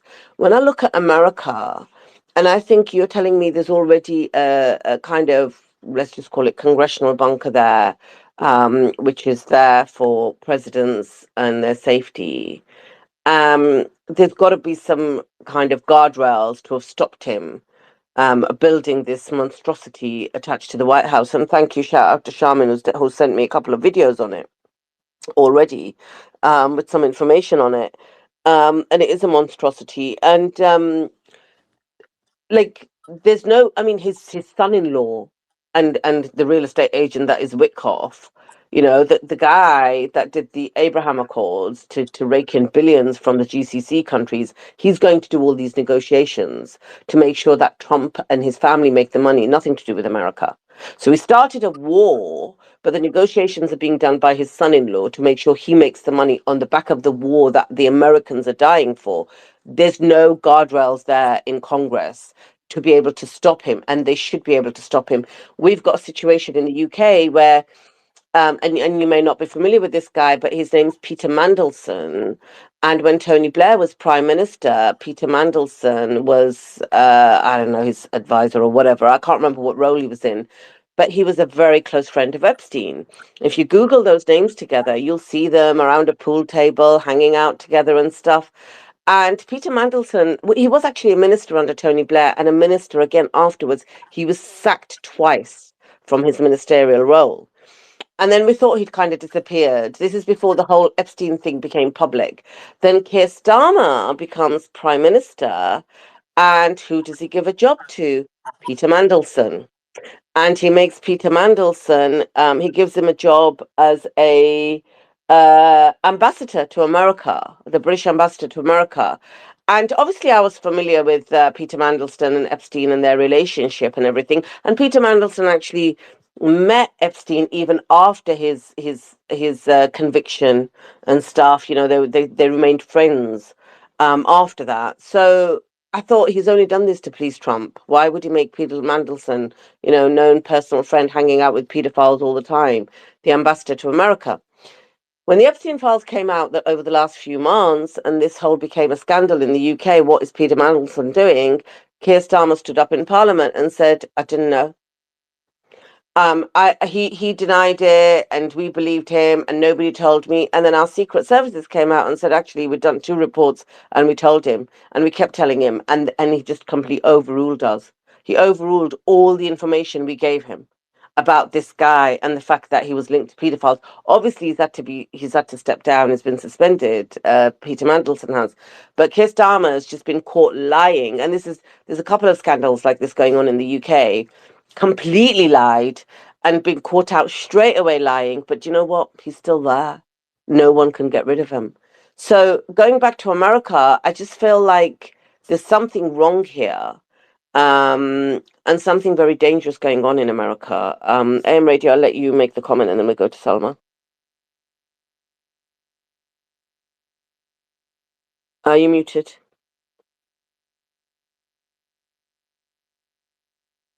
Okay. AM Radio, I don't think you can hear us. We'll go to... I'm sorry. Oh, Yeah, that's okay. I agree with you. But you see, the one thing I have learned, and unfortunately it was through a personal experience with one of my own children, that pedophiles will go to extremes to prevent themselves from being identified. They don't want to admit they're pedophiles. They will. One particular pedophile that I'm speaking of thought that it would be easier for him to just say, "Oh yes," he doesn't want to hurt. He doesn't want to put the girls through any more than they've been through. All right, because he's the good guy. All right, that's what he's trying to make himself look like, is the good guy. But pedophiles will, as you have seen, start wars, lie about knowing each other, lie about each other. They don't like pedophiles themselves. Pedophiles don't like pedophiles, and they only associate to get to their drug of choice, which is pedophilia. And that is exactly what it is. It's a drug of choice.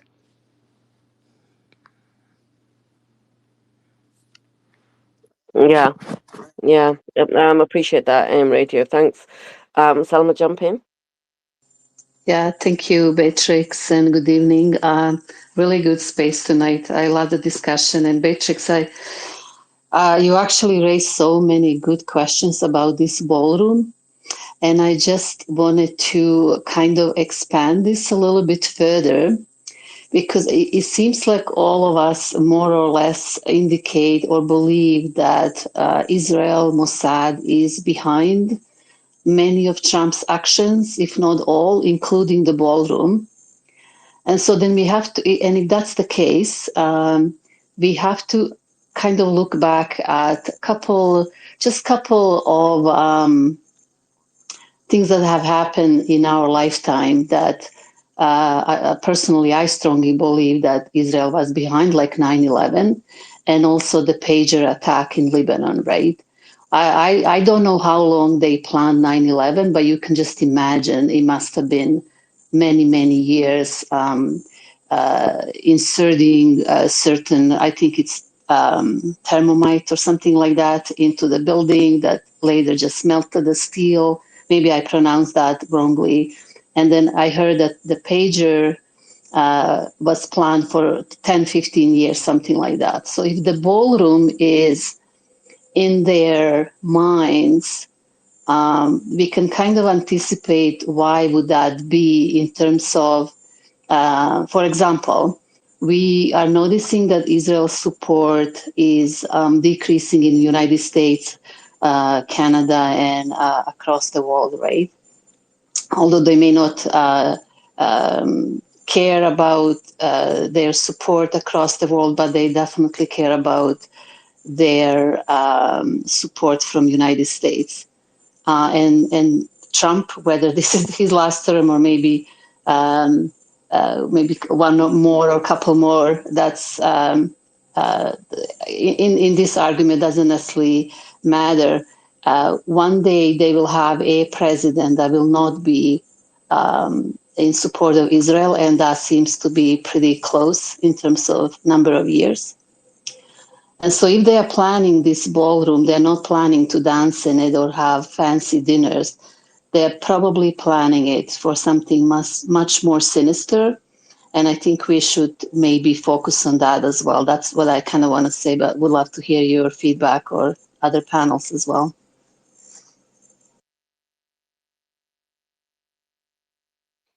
Yeah, I mean, Salma, look, for me, it's not even a freaking ballroom anymore, is it? It is just a bunker that he's building and is calling it a ballroom and trying to dress it up as something. The whole purpose of this is a bunker. Yeah? It doesn't need a ballroom. Yeah, exactly. It's just window dressing, Beatrice and Selena. Thank you, and you're for that, and also AM. And yeah, what I put down in the purple pill, it looks like it's quite an elaborate data center involved with it. It's quite involved, and I'm still looking for that old video. It's a YouTube video where a guy he built the model and explained each part of it. I can't find it, but he goes in back all the way back to 1800 and how this is unprecedented. Never before in history, even the other quote megalomaniacs. I guess Andrew Jackson had some issues. All presidents think themselves sometimes as being little more than who they should be as a president, not a Caesar. But this whole thing with Trump over and over again, he's proving himself just to cross every boundary. I don't know if Godfrey was up here. I've been following Godfrey for over a year now, and he's really on top of it. But yeah, it's very alarming what's happening, and Hey, no Andrew, can scare. I ask you a question? Oh yeah, sure. Yeah. So, do you think we are giving Trump too much credit? Because let's say in many occasions, and I've been like a consistent listener on this space, right? We say that he's a lunatic. He doesn't know what he's talking about. He tweets like as a 5-year-old, but then we praise him as he's some kind of master planner of all of this, right? Which I don't really think it is. I mean, the guy cannot put two sentences together. He's making up brand new like verbs and you name it, right? So I don't think he's behind this. I truly believe that Israel put him there because they needed a person of that caliber, that they can maneuver. And like somebody said earlier, God knows what they are telling him. He maybe not be the one that can go online maybe and look up what's actually happening and the opinion that is building up around him and around the U.S. government. So do you think we are giving him too much credit that it's actually his brain that's behind all of this? Good point. Yeah, great point. Yeah, absolutely. He is a pawn. We know that. He's a piece, a puzzle piece. We've seen that. We've talked about that extensively over the past year, and especially these past going on 60 days here. Yeah, absolutely, Selma. If I can add, uh, he's definitely a pawn. Can you hear me? Yeah. Yeah, go ahead, Scott. Oh, sorry. He's definitely a pawn. I mean, like, there's no way that he's aware. Like, he's so detached from day to day things that he doesn't realize what's happening around him. Like, people are feeding him information. He's honestly he's a construct at this point. I do agree with that 100%. And like if they're making a bunker, like, okay, so what? Maybe the presidents and the key people around him need a bunker, right? But I don't think it's that, honestly. So, and maybe I missed a crucial point when I was elaborating. If they're making a ballroom and they don't have a president or a government that's in support of Israel, you think they would not think to actually assassinate maybe even president, maybe even everybody in that ballroom one day?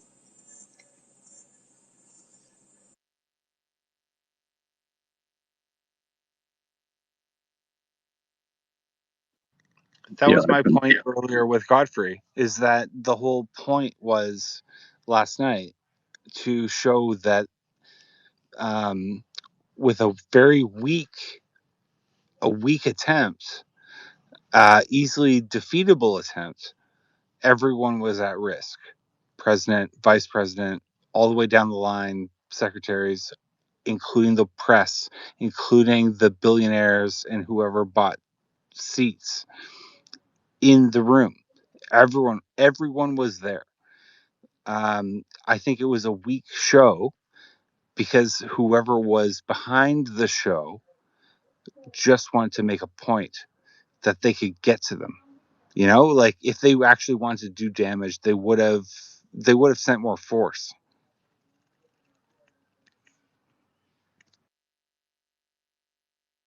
Yeah, if somebody was serious, they would have done it. Let's go to AM Radio Mary, and then if we've got a couple of minutes, Rex, you came up, but I didn't see your hand up. And then we'll go back to Suleiman. Go ahead. I just wanted to say that I believe that the attempt last night, again, what it was not really an attempt on anyone's life. It was just like everyone here just said, just to show, and basically to show that they had control over how how many lives were in that room that are deemed important, quote unquote. The president, the vice president, these people who run our country were in that room. So, making it seem like maybe Secret Service was not doing their job. It was just a show to make America look weak. And I believe it was a direct show to show that we have a weak leader. I think it was something to do with Trump. And I don't think it was an attempt on his life. I think it was an attempt to show just exactly how weak he is as a leader.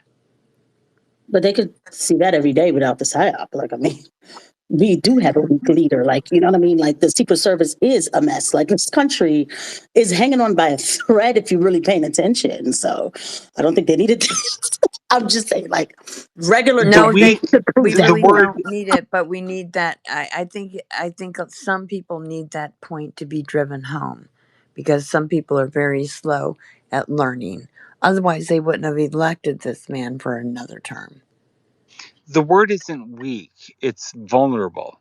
They, whoever did this wanted to make the president and everyone in the cabinet and all of the important people, including the press, vulnerable. And there was another point being made about how now they know how children feel that go to school and have to dunk under their desks when there's an active shooter. So, there could be several different reasons why that occurred, to make a point of some sort. But the point that it drives home is the vulnerability of our government, because we have this idiot at the helm who has fired as many people in like our DOJ has had lost many good leaders. Um, I'm sure that he's thinned out our Homeland Security. I'm sure he's thinned out some of the, I don't know, the different agencies. I read Mary last night. Some of the Secret Service agents that were there hadn't been paid for 2 months. Oh my lord! Yeah, yeah, And that sounds like a grift that right. he would do. Yeah. He's thinned the services right down. He stopped funding them as much, and some of them that were there haven't been paid for 2 months. And one of the journalists was writing this. Yeah. And what would be the motivation to protect him? I mean, does he not think that far?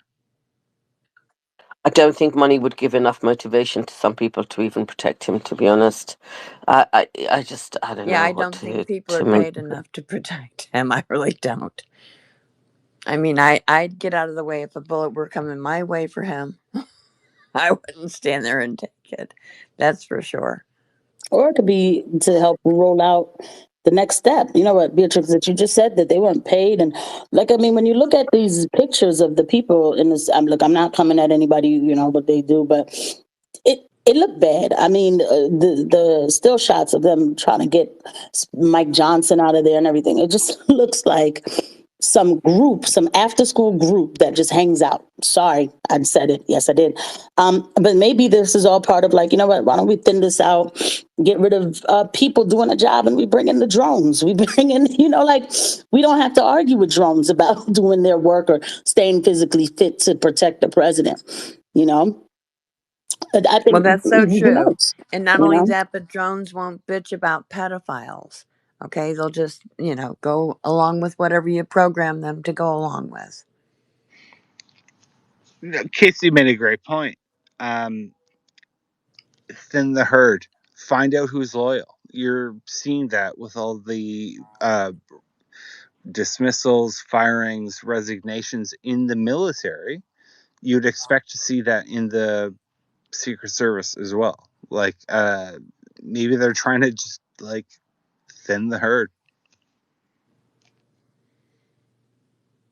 And thinning Great the point, herd, I believe, actually. would be thinning the herd of the people that actually care about their jobs and won't just do anything because they're told, oh, do this, like Trump wants, because that's what he thinks is going to protect him, is Yeah, people they're doing what looking. he He's looking wants. for a completely loyal force, Christian force, like Hegseth is molding the military.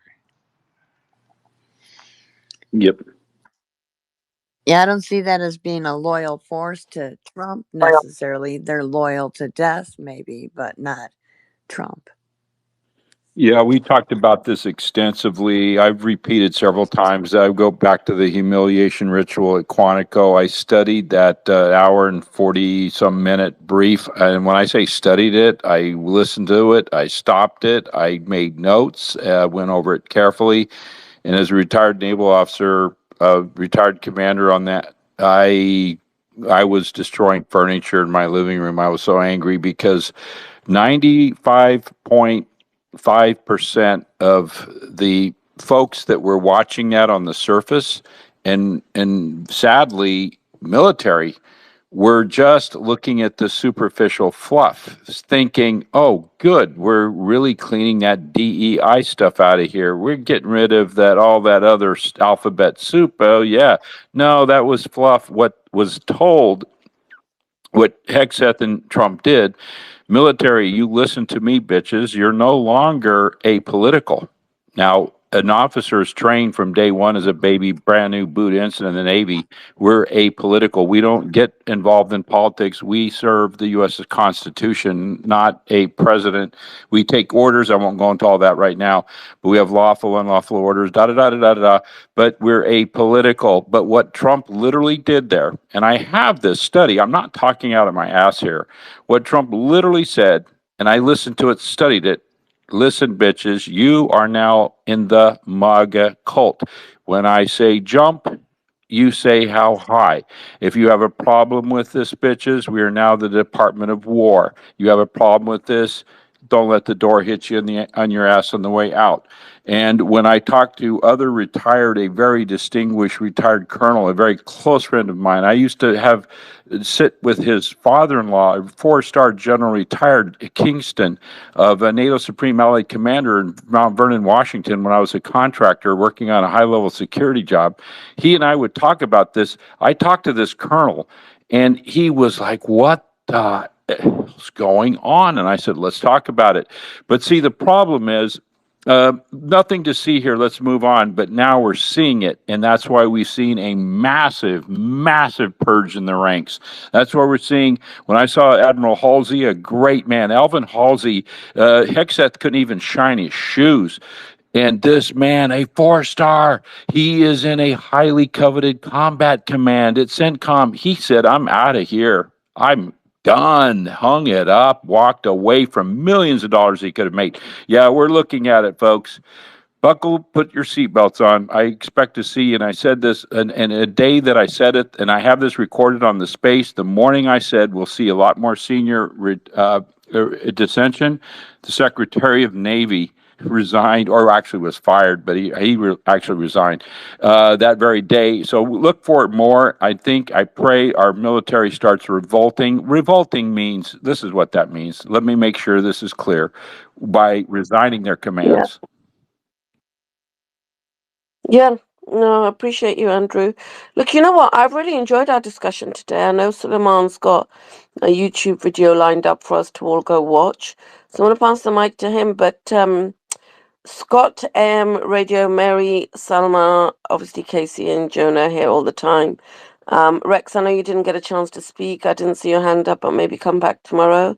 But guys, do join tomorrow and we'll continue this discussion because I think it's important. So look forward to seeing you 7 o'clock UK. Well, actually, no, what is it? let me What time do we do Beatrice, let our me British explain. places?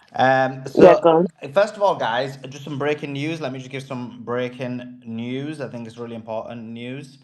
Um, wait, am I seeing some? Okay, give me 2 seconds. Let me get it up. Okay, so this is quite big. It says, what day is it today? Sunday, right? Sunday. Oh, so Yeah, tomorrow. Cindy. Wow, this is big, but he normally doesn't do this during weekdays. Strange. Okay, it says Trump plans a meeting with the national security, uh, the senior national security advisors and foreign policy team on Monday. The meeting is to discuss the stalemate in the negotiations with Iran and potential options for the next step in the war. This has been reported by Barak Ravid. Barak Ravid, who works for Axios. Axios, which is the arm of the Israeli government. So that's one piece of news and one piece of information. Also, we have, so that's big because it seems like he's going to decide what he's going to. It doesn't mean it's going to happen tomorrow. I mean, someone mentioned in the chat that Beatrix's royal family are going to be going to the United States of America. I don't know if that's true or not. Beatrix, can you confirm or deny the accusation? I can tell you that the king was invited, but then after what happened yesterday, the latest I knew today was that they were going to review all the security protocols or lack of, and all the security procedures or lack of. I mean, they've seen an open house last night. We don't do that here. So they're going to have to review everything and then decide if the king it's safe for the king to go or not. Because we need to protect our king. See, that's what it is.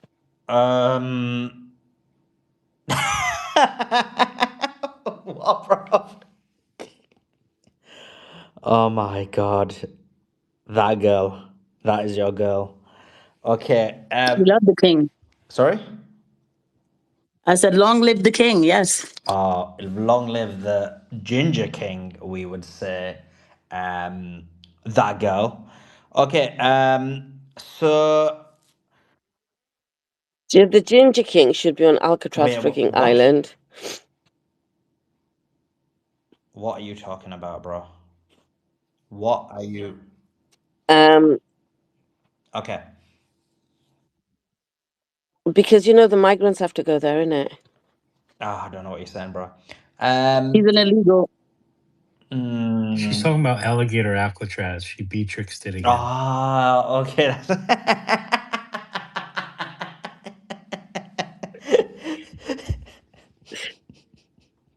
Not Alcatraz You know what I Island. meant. I thought she talking about Yeah, Harry it's Potter. Alcatraz Island. I've been to I thought she talking Alcatraz. about Harry Potter, Alcatraz Island. I've been to Alcatraz. I made Suleiman go She there did, as she well, you did. know. She was like, "Oh yeah, you need to go there." When I went to San Francisco, and I was good, and I was like, "Oh flip, I've only got like I think it was my flight was in a few hours," and I was like, "I'm not sure I've got the time," and she's like, "No, no, you gotta go," and then I was like, "Okay, I'll go," and it was actually worth it. So yeah, that was really good. Okay, let's get back into the professional part. So guys, just to let you know, it's a bit complex what's gonna happen, but over time, hopefully we get used to it or whatever. But what's gonna happen is obviously straight after this space ends, uh, there's a tweet in the nest. It's the interview with Professor Marandi. So if everyone can go there and watch that, it's on the second channel. So if you can also follow and subscribe and have your notifications on in the second channel. After that, the Anthony Aguilera interview is going to be live. So everyone moves on from the interview of Professor Marandi to the Anthony Aguilera interview. That would be golden. It's pinned in the nest and is pinned in the YouTube comments. Now, the extra bit is this. Tomorrow we've got two interviews lined up, and one's at 2 p.m. Eastern and one's at 3 p.m. Eastern, and both of them are going to be on the second channel. So both of them will be on the second channel, which is the Moral Resistance channel. If you went to that channel and went to the live section, you'll see both of them have been already scheduled. So we're gonna go there in terms of from YouTube perspective. We're gonna be live there, and then everyone's gonna move across to the and then we'll move on to the main channel for the normal space. I like to keep them separate because I think the space, obviously, we say a lot of things that are bannable, but whereas on the interviews, we're kind of fine on that kind of stuff. So that's hopefully that makes sense. Does that make sense, Beatrix? Yes. Yes. Lovely. Yes, guys. The interview's going live now. The link is in the nest and on YouTube. If you're there on the live chat, you can take it from there. So that's posting it. And when you go over to watch that Professor Miranda interview, make sure you subscribe to the channel because that's where the interviews will be tomorrow. W. So now it should be Oh my clear. God. Quick If comment. Beatrix, if Beatrix got it, damn, you all better get it. Be nice, Suleiman. Be nice. She's still on the mend, please. Hey, but quick comment. When you let that video, What is folks, she doing? What's she doing? she's on the mend. She's on the mend, brother. She's on the Oh, mend. men's. She's I understood convalescing. men.